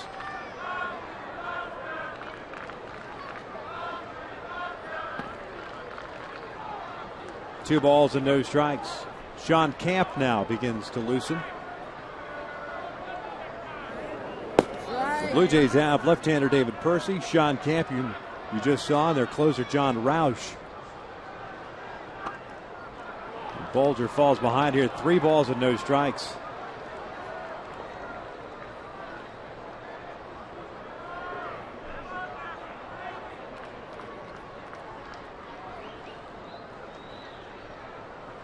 (3-0), 3-1. The Angels, conversely, as far as their bullpen is concerned, they've used everybody that's down there. Bolger being the last guy. And we saw the situation in Kansas City where Jared Weaver, breaking balls in there. Dan Herron went to the bullpen. Neither one of those guys got into the game. Herron played a little catch.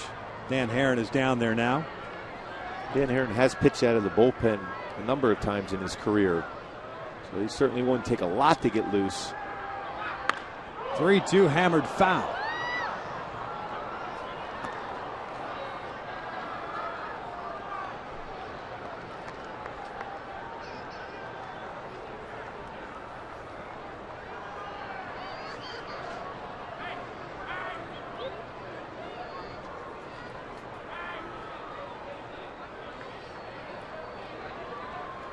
Three balls, 2 strikes on Travis Snyder, the leadoff man here in the 12th.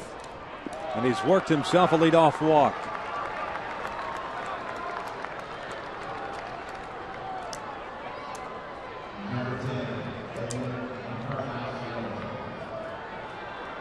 So here's Edwin Encarnacion, the third baseman, a 1 for 5 night. Base hit and a run scored to the 4th.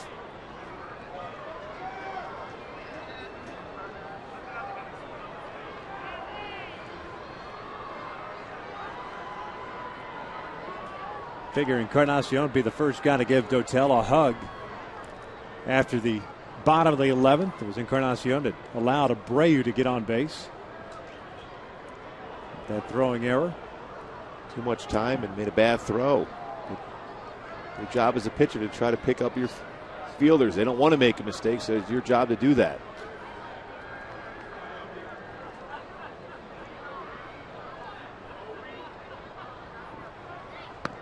First pitch is in there for a strike. Snap throw to first. Snyder's able to get back in there.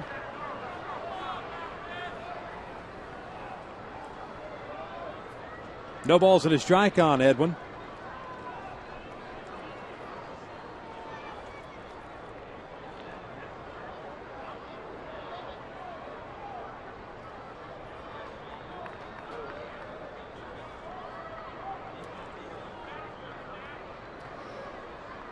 Good lead for Snyder at first. The 0-1 pitch out. Nothing's happening. 1 ball, 1 strike.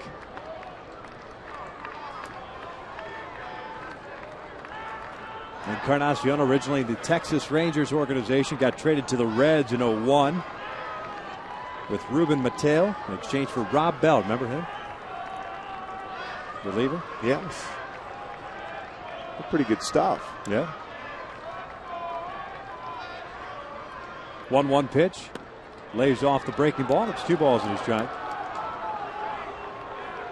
Encarnacion got to the big leagues with the Reds in 05. 26 homer year, 2008. They've kind of fell out of favor there and got traded to Toronto. Did 21 home runs for the Blue Jays last year and 51 RBIs. Did that in 96 games.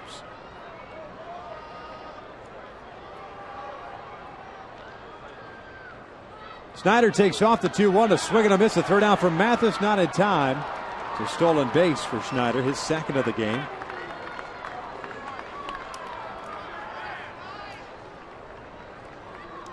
Snyder got a pretty good jump at first. Again, picks a good pitch to go to a slow curveball. No chance for Mathis to throw him out. Snyder's one of the few guys that slides and ends up like completely on his back. Definitely unconventional slide into second base. A lot of times you see good base stealers go head first.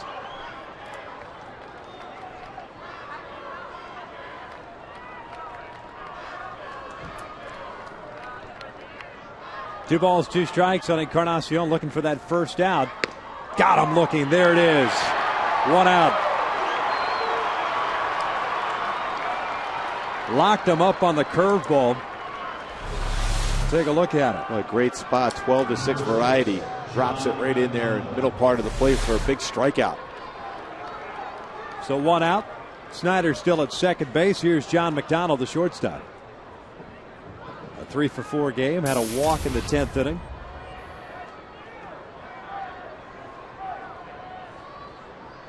Verrier looks back to second base, though, to make sure he keeps Snyder close.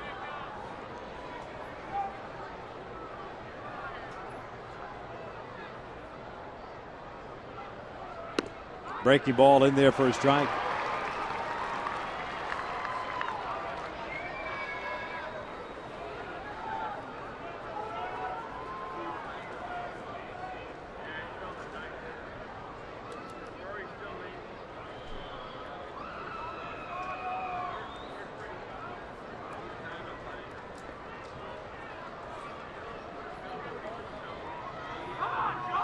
Kayasville playing in at third. Now Bolger and Mathis want to talk things over.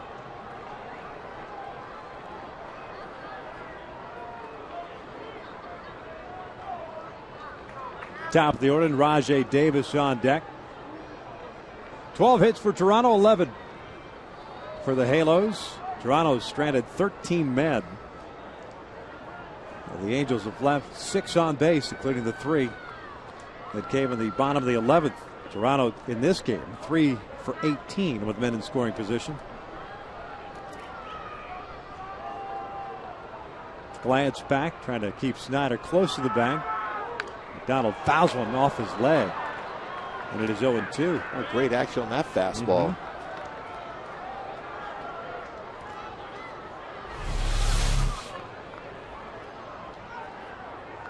Back leg, too. Back leg. You don't see that too often. That fastball ran a bunch. Started in the outside corner, ran all the way inside.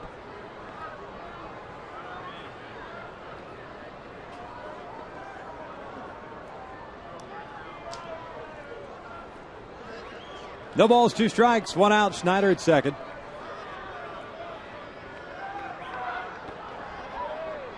And it's a ball and 2 strikes.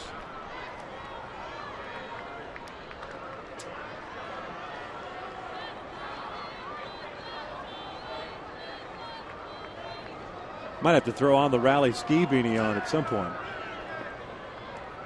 Don't want to mess up the moss too much, but it's a guarantee.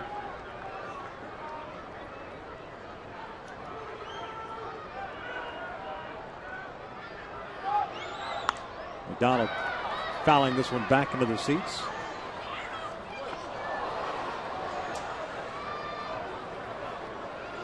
And the count remains at 1-2.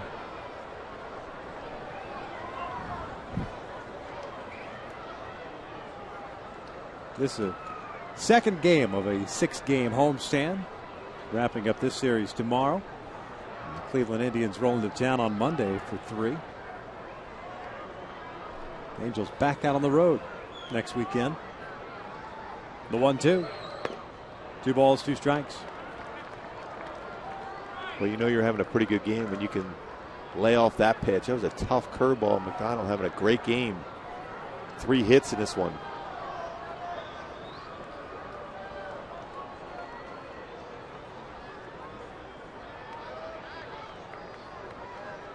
Outfield shallow against McDonald. The 2-2. Oh, almost throws it away. And it's a full count. There's Rajai Davis.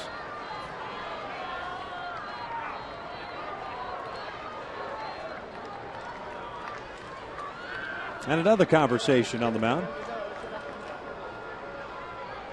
Snyder led off this 12th inning with a walk. Stole second base. And then Bolger struck out Encarnacion.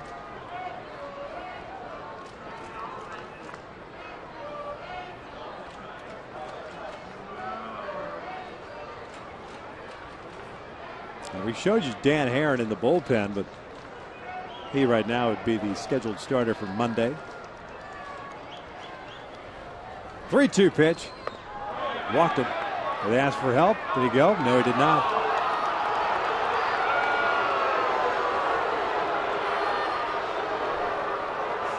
So 2 walks in the inning by Bolger, and back to the top of the order with Davis coming up. Similar to last time in which he had that check swing in which his hand crossed the plate, but the bat did not.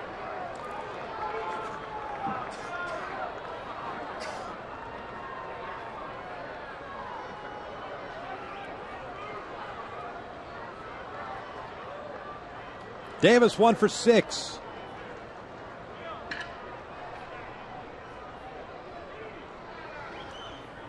Shows a bunt. A beautiful one on third base line. Barehanded by Callaspo. They got him at first. Nice play by Alberto Callaspo, and Rajai Davis is retired for out number 2. Boy, what a play. You're on the 12th inning. You have to come in on a baseball like that with Davis's speed going down the line. Placed perfectly down the third base line. But Callaspo comes in with the bare hand. All in one motion. Makes a strong throw across to get Davis. Great play.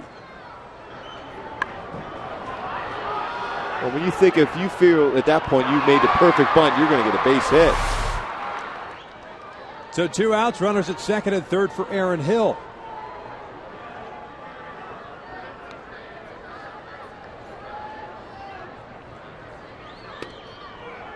Bolger missing outside. It's 1 ball, no strikes. In the bottom of the 12th inning, the Angels have 9-1-2 due up. Borges, Izturis, and then Kendrick.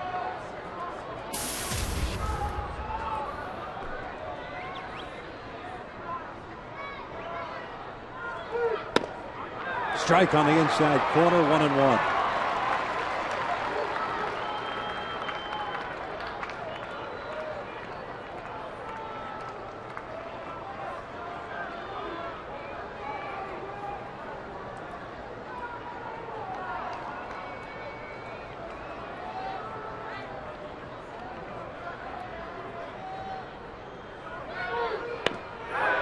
Strike on the outside corner.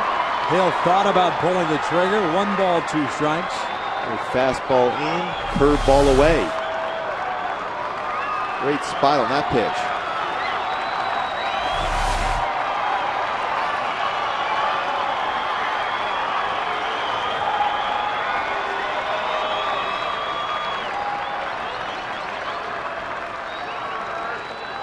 One-two pitch.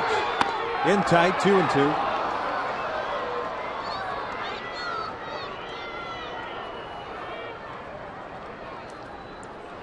Boy, at 2-2, you still have options.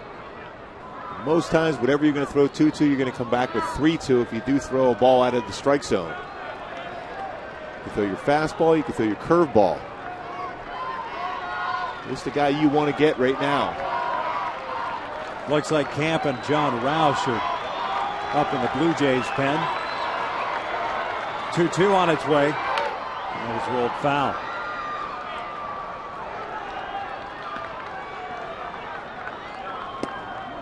There's John Roush.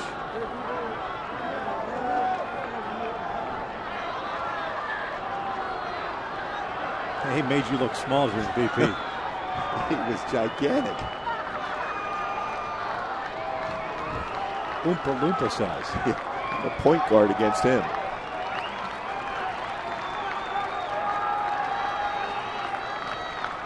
Another 2-2 from Jason Bolger, and Hill takes inside, full count.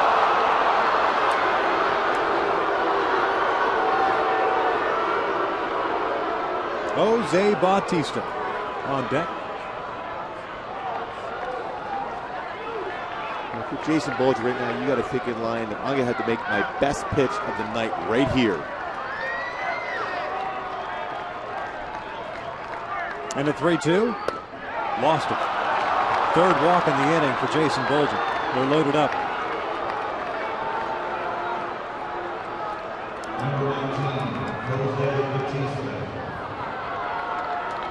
Here comes Bautista with the bases loaded and 2 outs in the 12th.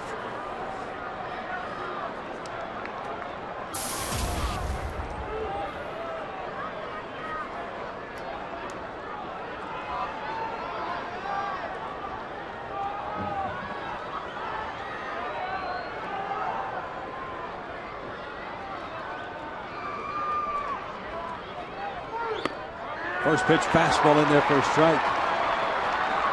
Travis Snyder over at third base. John McDonald at second.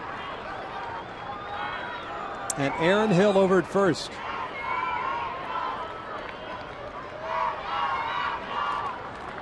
Two for three game for Jose Bautista with a couple of walks. Fouls that one back. And Bolger headed the count at 0-2.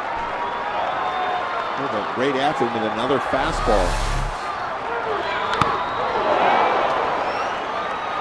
No flinching from Hunter Wendelstedt behind the plate. Not at all. Would you flinch if you wore that sport coat? I'd be down on the ground after that foul tip back at me. No balls, 2 strikes. The pitch. 1-2.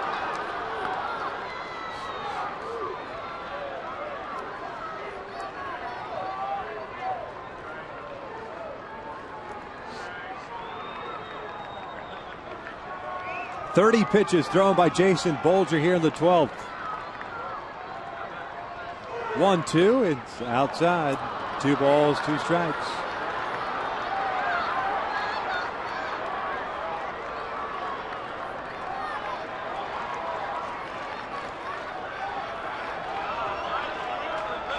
Bautista has shown he's not going to chase that pitch out of the strike zone if it's far away. Long look in for Bolger. Mathis calls time.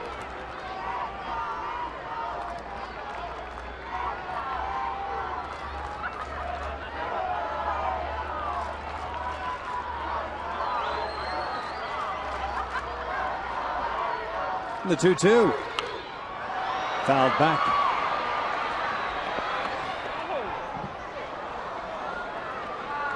Well, Jeff Mathis did a little something different there. He set up more middle in on that curveball to make sure he gets part of that plate. And that's why you saw Bautista going after that pitch, because Bolger threw it at least close enough to the plate where he's got to think about protecting the strike zone.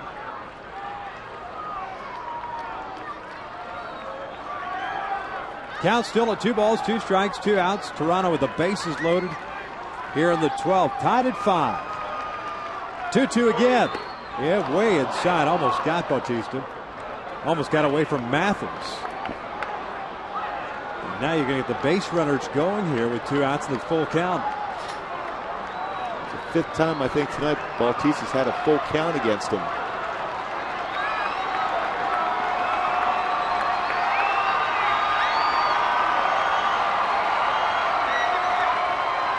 Runners go, the 3-2, and that is fouled back.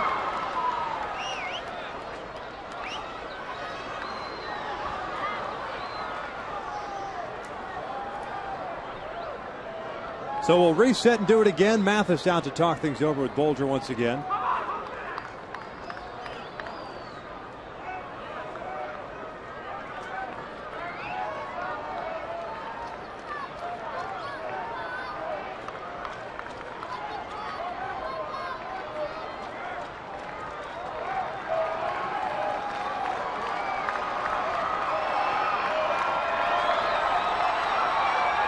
Runners go again, a 3-2, and that is pulled foul.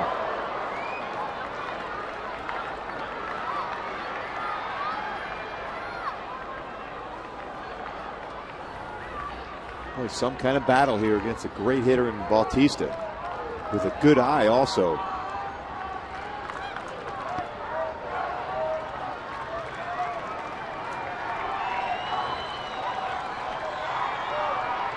This will be the 9th pitch to Jose Bautista in this at-bat. The 3-2. Got him out to fly to center field. Borges is there. Inning comes to an end. Nerve-wracking, sure, but effective, perhaps. The Angels back in the dugout. We head to the bottom of the 12th. Still tied at 5.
They bring in Sean Camp, the right-hander, in place of Octavio Dotel. Dotel did one heck of a job for Toronto, the bottom of the 11th, picking up a couple of strikeouts. Now John Farrell turns things over to Camp.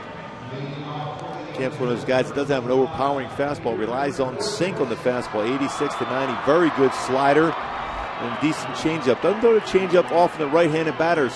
Sticks with that slider, especially when he's ahead of the count. Jason Bolger back in the dugout. A long 12th inning, but he won the battle against Jose Bautista with a bases loaded and a 3-2 count, getting him to fly out to center field.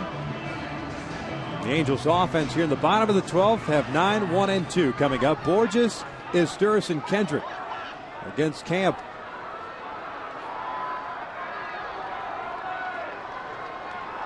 Peter tonight 0 for 1.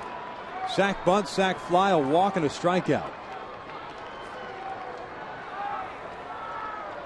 Game number 6 for Sean Camp. No record, no ERA. 3 2/3 innings, 1 hit, 2 strikeouts, and no walks.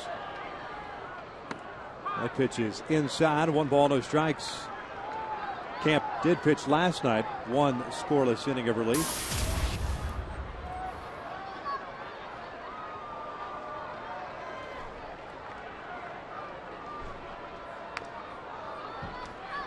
Count is even now. 1 ball, 1 strike.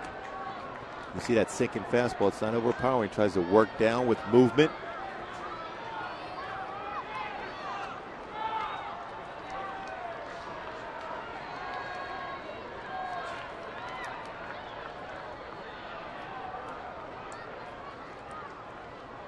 One pitch.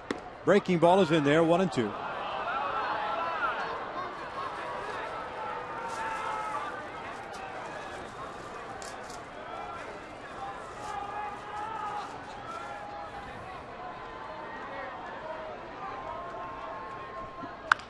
Will come back to Camp. He's got it. Borges is retired to start the 12th.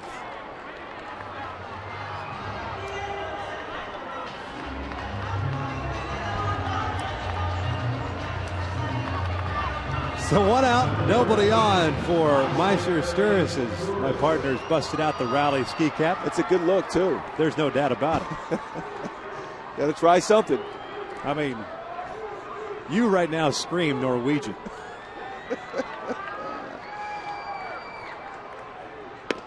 Izturis takes a strike.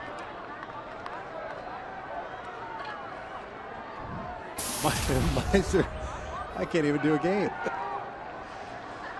He had a Darby double in the 3rd inning. Loops this one into right field. Base hit. The rally ski cap works. Thus far, man on.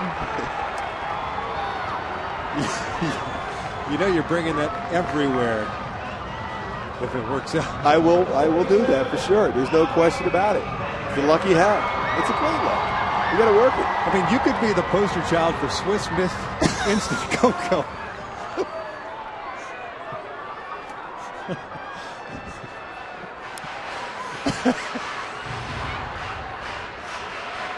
Howie Kendrick at the plate.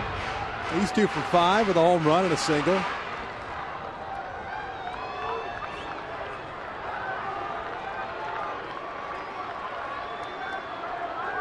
See if Soch starts his Sturris at some point during this AB. Quick throw to first. Meiser's back.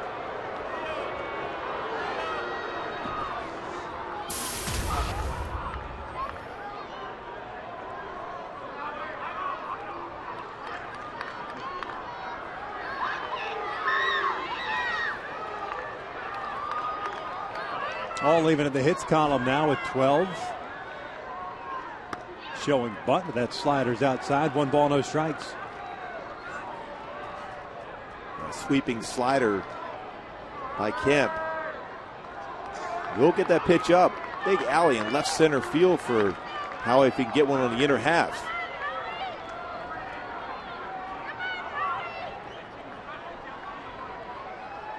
One-zero pitch. That is in there. Count is even at 1 ball, 1 strike. Bobby Abreu is on deck. And Sturris with that 1-out base hit over at first.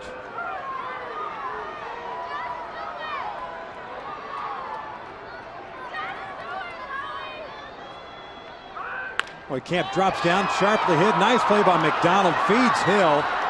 6-4-3 goes the double play. Second time the McDonald's robbed Howie Kendrick of a would-be base hit. We head to the 13th. This game still tied at 5.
Tied at 5. Adam Lynn, Mike McCoy, JP Arancibia, the scheduled 3 guys.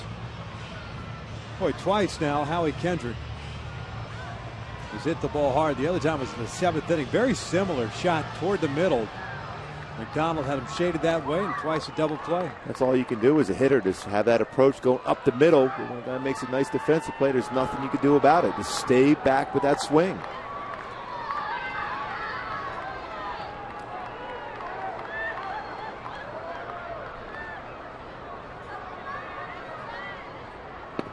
First pitch is down low. That's the 40th pitch thrown by Bolger. He came on with 2 outs in the 11th.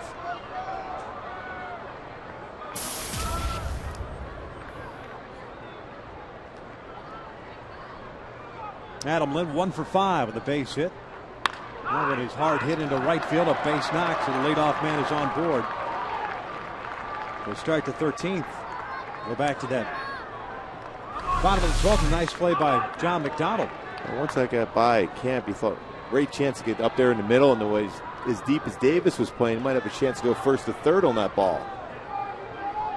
Great play, flip over, a little easy turn of a double play.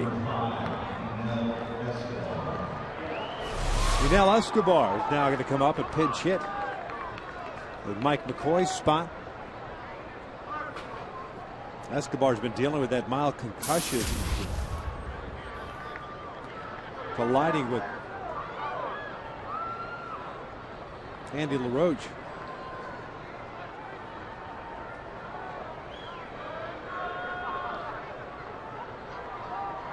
There was talk as to whether or not Escobar would actually go on that 7-day DL that Major League Baseball just started for concussions.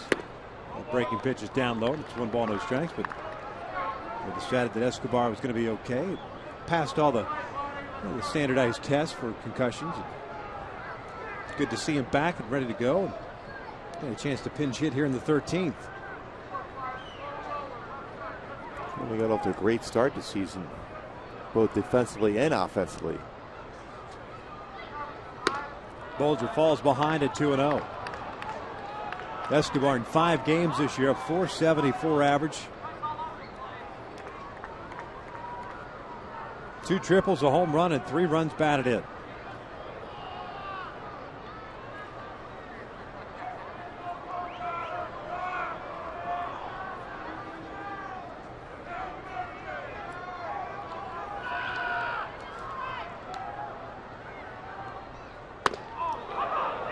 It's 3-0 now. Aaron Sivia on deck.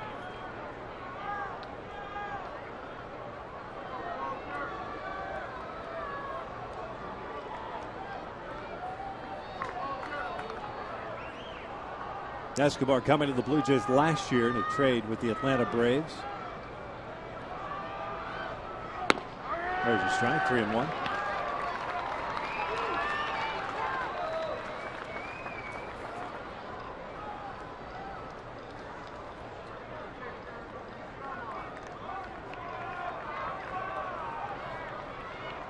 Obviously, a lot of times we'll roll over on pitches inside with that protection on the front leg and on the foot. 3-1. He walked him. So 2 men on base now with nobody out here in the 13th, and here comes Aaron Sivia.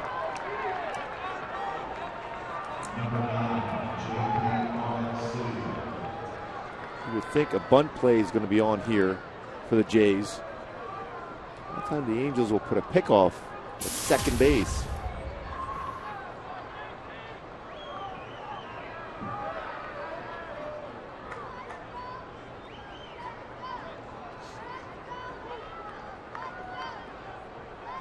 Aaron Sivia with a double and a triple in this one. Showing bunt. It takes down low for ball 1.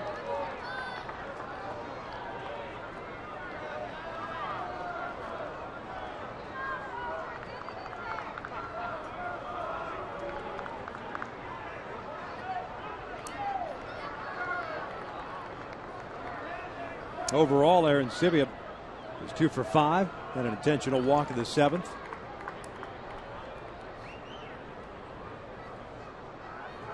Not bunting here. Bolger drops the curveball in there for a strike to even it at 1-1.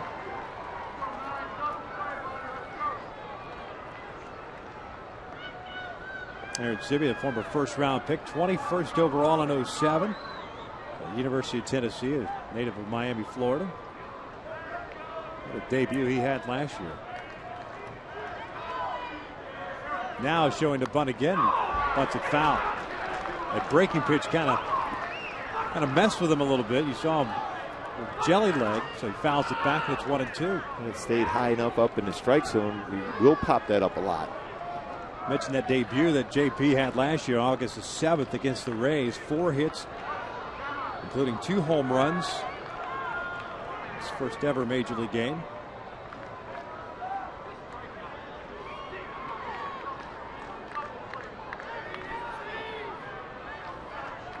The 1-2. Got him swinging. Down goes Aaron Sivia. There's out number 1.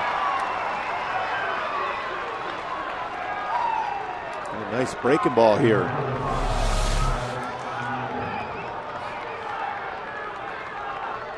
Especially after that attempt on that breaking ball to bunt.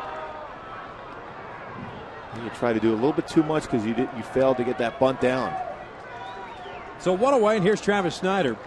He drew a leadoff walk against Bolger in the 12th. Eventually stranded at third base. 0 for 4 overall. Lind at second.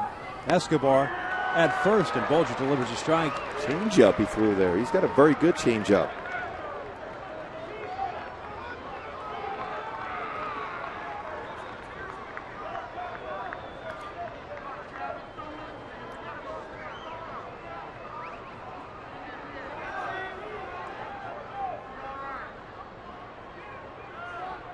The 0-1.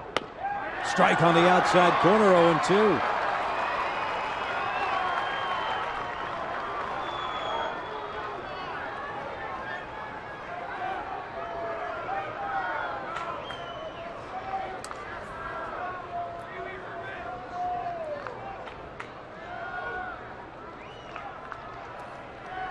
Go-2 on its way. Snyder pulls one up the line. Brandon Wood has it. Feeds Bolger, and Snyder's retired for out number 2. Lind advances to third. Escobar to second. And with 53 pitches thrown by Jason Bolger, Dan Herron starting to play some catch. There are 2 outs here in the 13th inning. Here comes Edwin Encarnacion.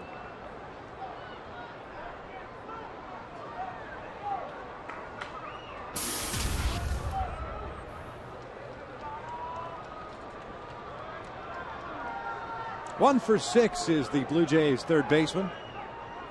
Struck out looking his last time up. Breaking ball on the outside corner for a strike. Boy, good pitch by Jason Bolger there. Work ahead.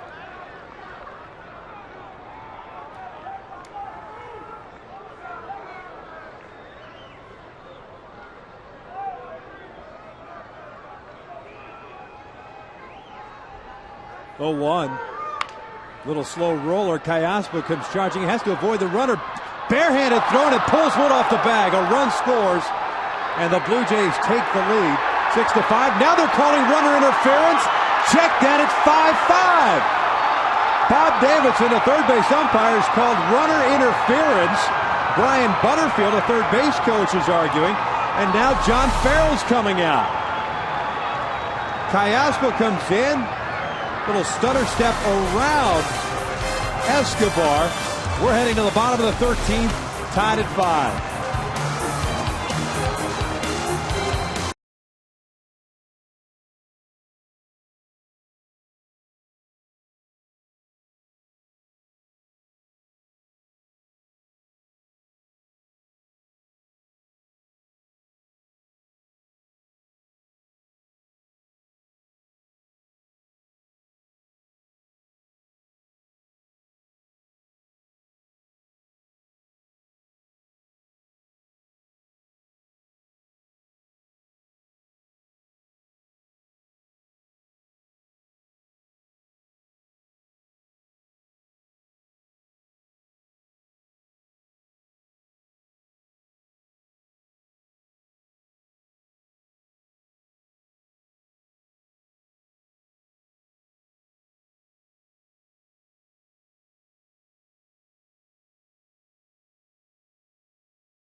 Bob Davidson and Jerry Lane. Now Jerry Lane is going to cut in there and kind of cut things off here. John Farrell apparently does not like the the explanation that he's getting from Bob Davidson. Well, the base runner is supposed to avoid the fielder, but it didn't look like there was any contact made. The hesitation going by, there was no contact.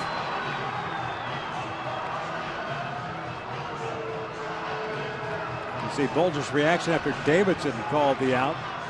Escobar couldn't believe it. But the Angels will take it.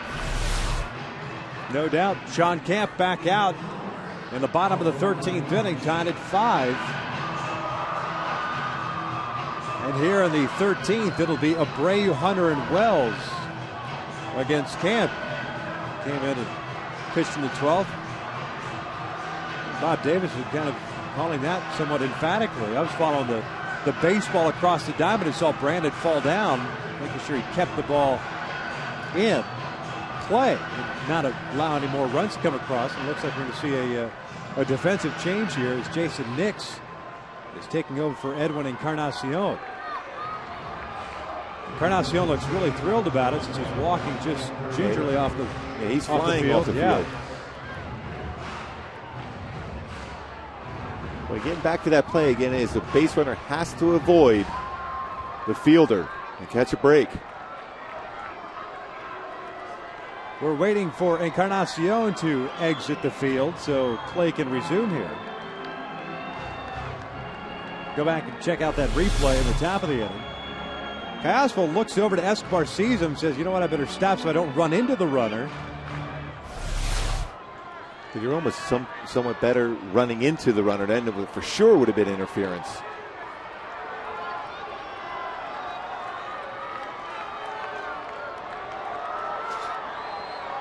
So Abreu facing Camp here in the 13th.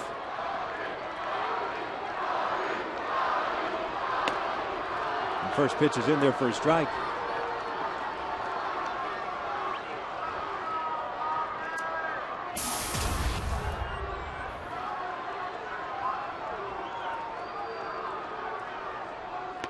Bobby gets tied up there. Foul tips one into the mid of Aaron Sivia.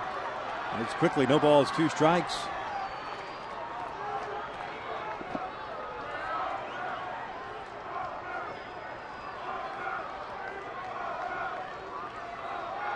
Bobby at 2 for 5 night, a couple of singles and an RBI. Lines this one into center field, and the leadoff man is on board.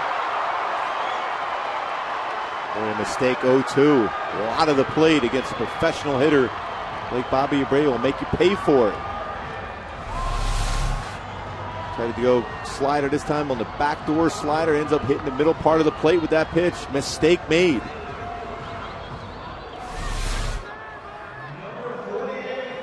So here's Torrey Hunter with nobody out and Bobby over at first base.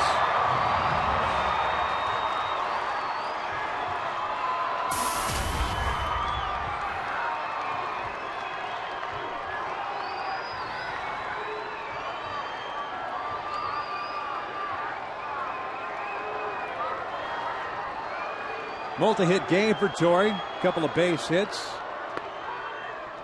Takes a strike.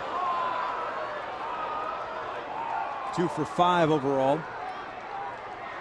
That hit by Abreu, the 13th for the Angels. Same total for Toronto. Remember, Bobby led off the 11th, reaching on the error by Encarnacion, and that's the inning in which the Angels had eventually loaded the bases with 1 out. Could not cash it in. 0-1 pitch. Abreu takes off. Torrey chops this one past Nix into left field. Abreu rounding second, heading to third. In there safely.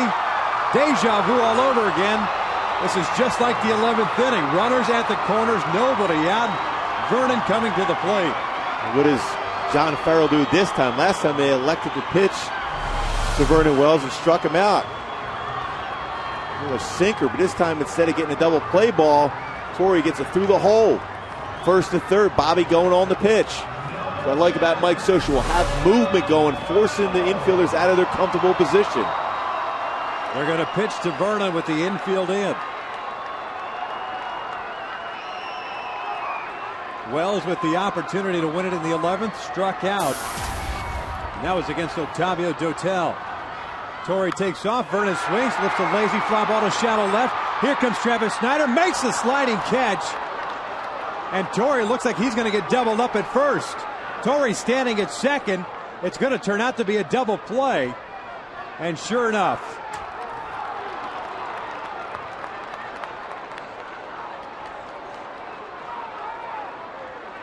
Vernon with that lazy fly ball to shallow left field. Travis Snyder with the sliding catch. And Torrey either did not pick up the baseball or didn't see it. Gets doubled up at first. 2 outs with a man at third down. But even that, you got to think about going back and forcing that throw, a closer play than maybe Bobby can think about going.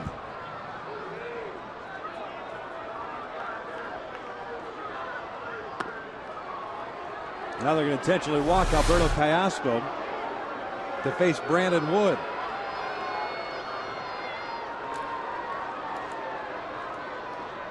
I do believe we've seen just about everything now.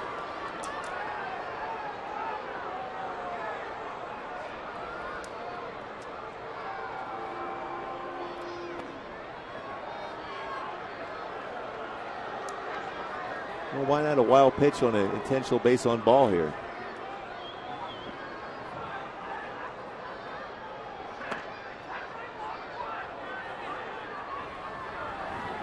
So Callaspo's on board. And Brandon Wood will step up for his first plate appearance. Came on as a defensive replacement in the 12th.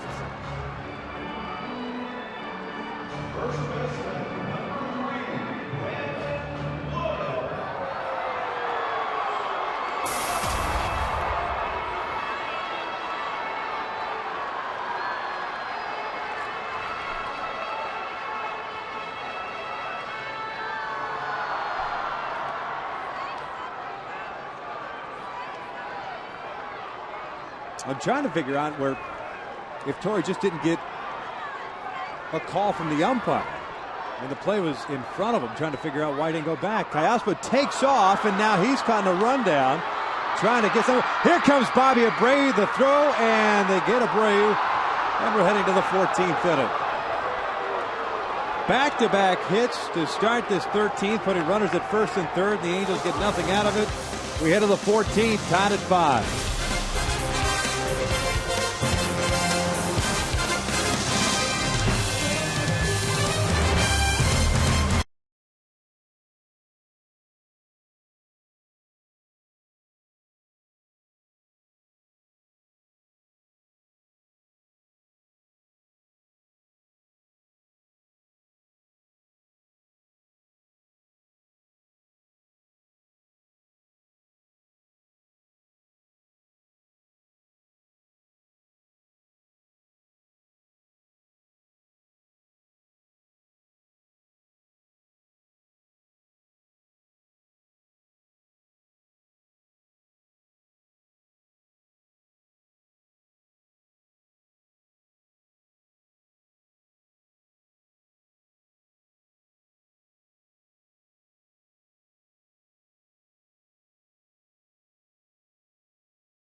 Five.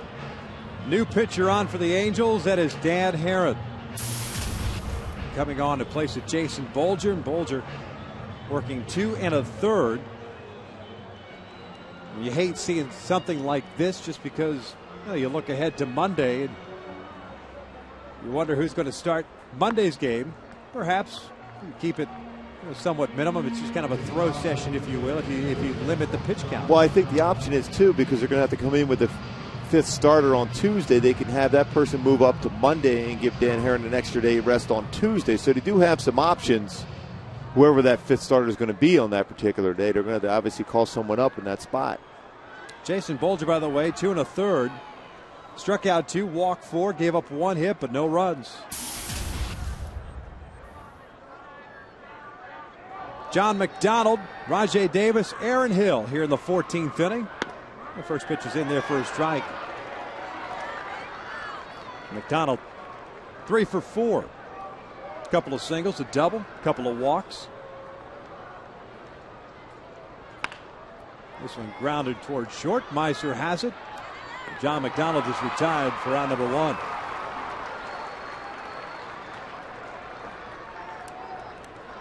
So back to the top of the order now with Rajay Davis coming up. Well, Herron with that great balance over the pitching rubber. Good slider. He's been throwing that cut fastball also, split finger fastball. Fastball has been very effective.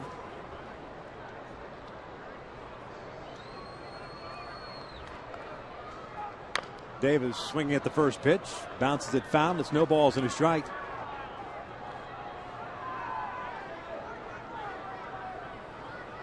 One for 7 is Rajay Davis, the center fielder. There's 1 hit coming back in the 4th inning. 0-1 on its way. Down and away. It's 1 ball, 1 strike.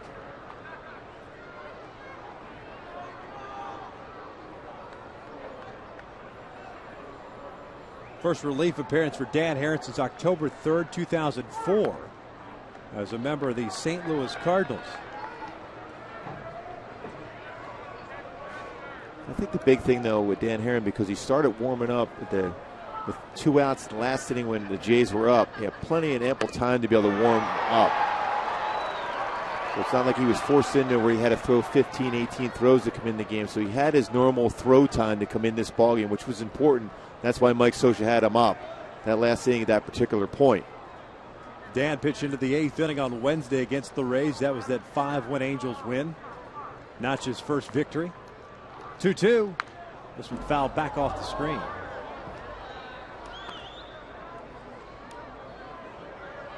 John Roush now playing catch. You wonder, after Sean Camp has now gone 2 innings, if Roush is coming in. Blue Jays closer.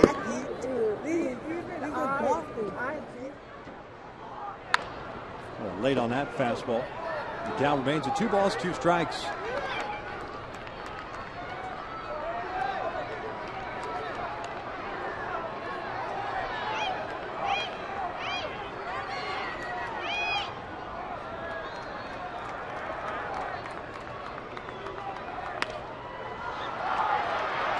Alberto Callaspo drifting out. Meiser Asturias is next to him, but Callaspo makes the catch, 2 outs.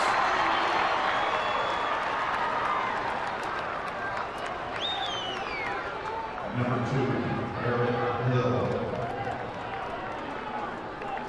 That'll bring up the second baseman, Aaron Hill.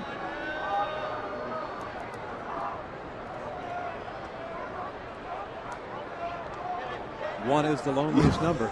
I think so. So they say.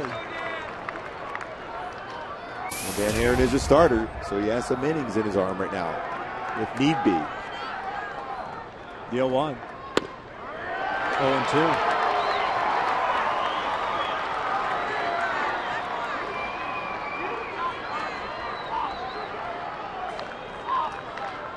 One for 6 is Aaron Hill. 0-2 pitch. Shot foul. Nasty split finger fastball.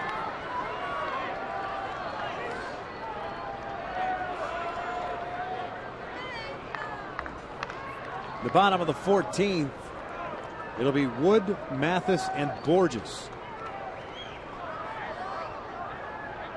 Another 0-2. Hill goes down, swinging a 1-2-3 inning for Dan Herron. We head to the bottom of the 14th, still tied at 5 here at the Big A.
Eggs on the board.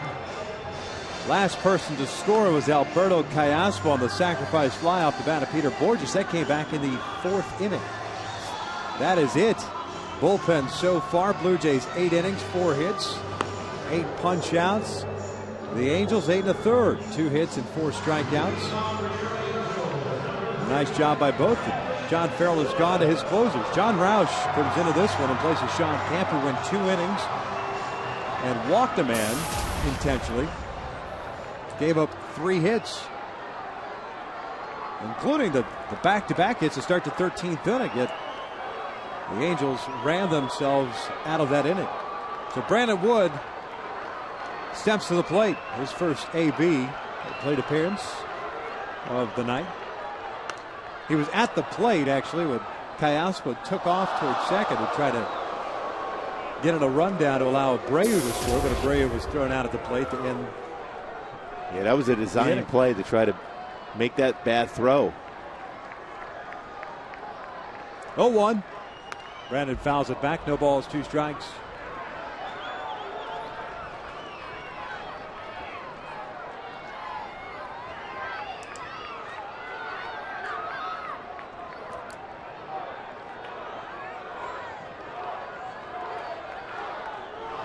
Roush, the 16th pitcher used in this game, as Brandon fouls that one back over the screen.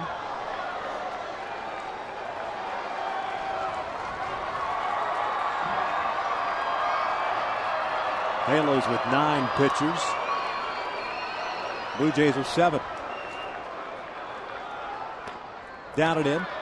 1 ball, 2 strikes. Roush picked up his second save last night, going 1 inning, striking out a man and giving up a hit. No runs. Here's the 1-2. Swing and a miss. Down goes Brandon. Aaron Sibio will throw on to first. The strikeout is recorded for the first out.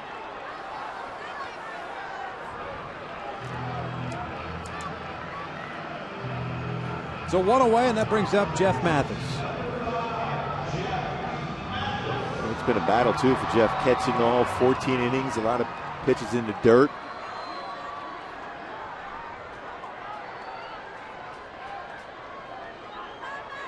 It's a pretty good guess he won't be in there tomorrow. Yeah, I like your chance of that one. Good call. You like that? Yeah. Going out on a limb again. Yep. No balls and a strike on Mathis. Risk taker. It says so on my license. 1 for 5 is Jeff, as that breaking pitch is down and away. 1 ball, 1 strike. Hank Conger was used as a pinch hitter in the 11th. And reached down the fielder's choice. Nice play by Aaron Hill. That came with the bases loaded and 1 out. Mathis fouling that one straight back, 1-2.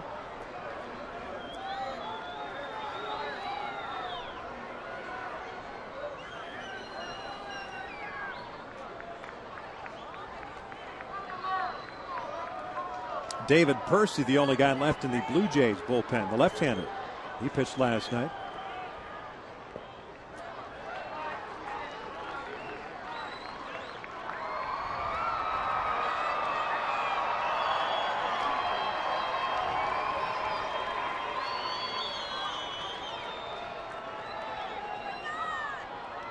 Two balls, 2 strikes. Mathis fouls it back.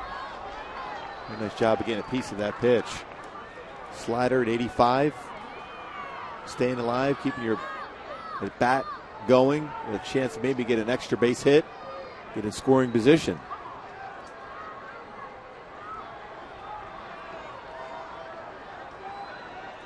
Another 2-2. Mathis fouling it off to the right.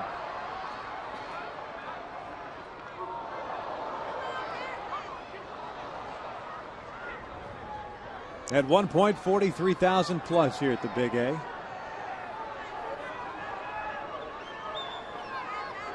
And most of them, especially of the last couple of innings that have remained standing, trying to keep warm. As Mathis goes down swinging for out number 2. Fastball from Roush upstairs. 2 batters up, 2 punch outs for Roush. Here comes Peter Borges. Borges 0 for 2. courtesy of the sack bunt, sack fly he had in his first 2 plate appearances. Also drew a walk in the 7th. He struck out and hit a bouncer back to Sean Camp, leading off the 12th. Peter fouls one off the right side. Down the line, Aaron Hill and Adam Lynn run out of room. No balls and a strike on Borges.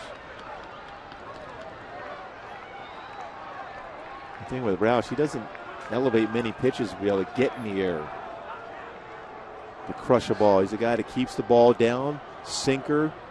You would think at that size he'd be throwing 98, 99 miles an hour, but he relies on sink on the fastball with that curveball slider. Very difficult guy to hit the ball out of the ballpark against. Well, I mentioned last night how good of a job he did in filling in for Joe Nathan and the Twins last year.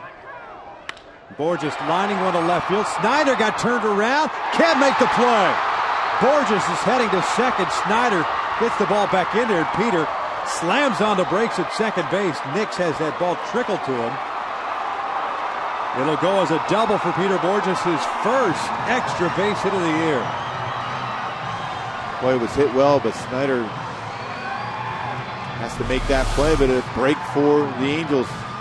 Again, a pitch down, a breaking pitch that backed up on Roush.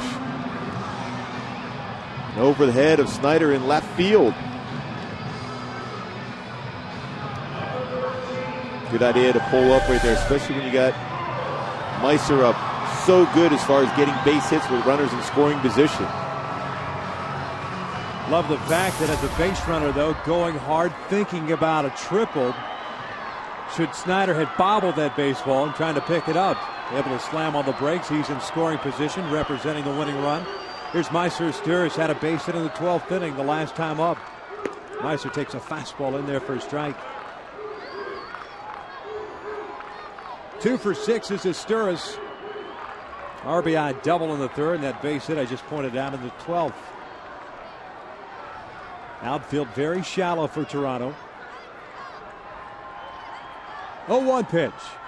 Sturris takes the breaking ball for a strike, and it's 0-2.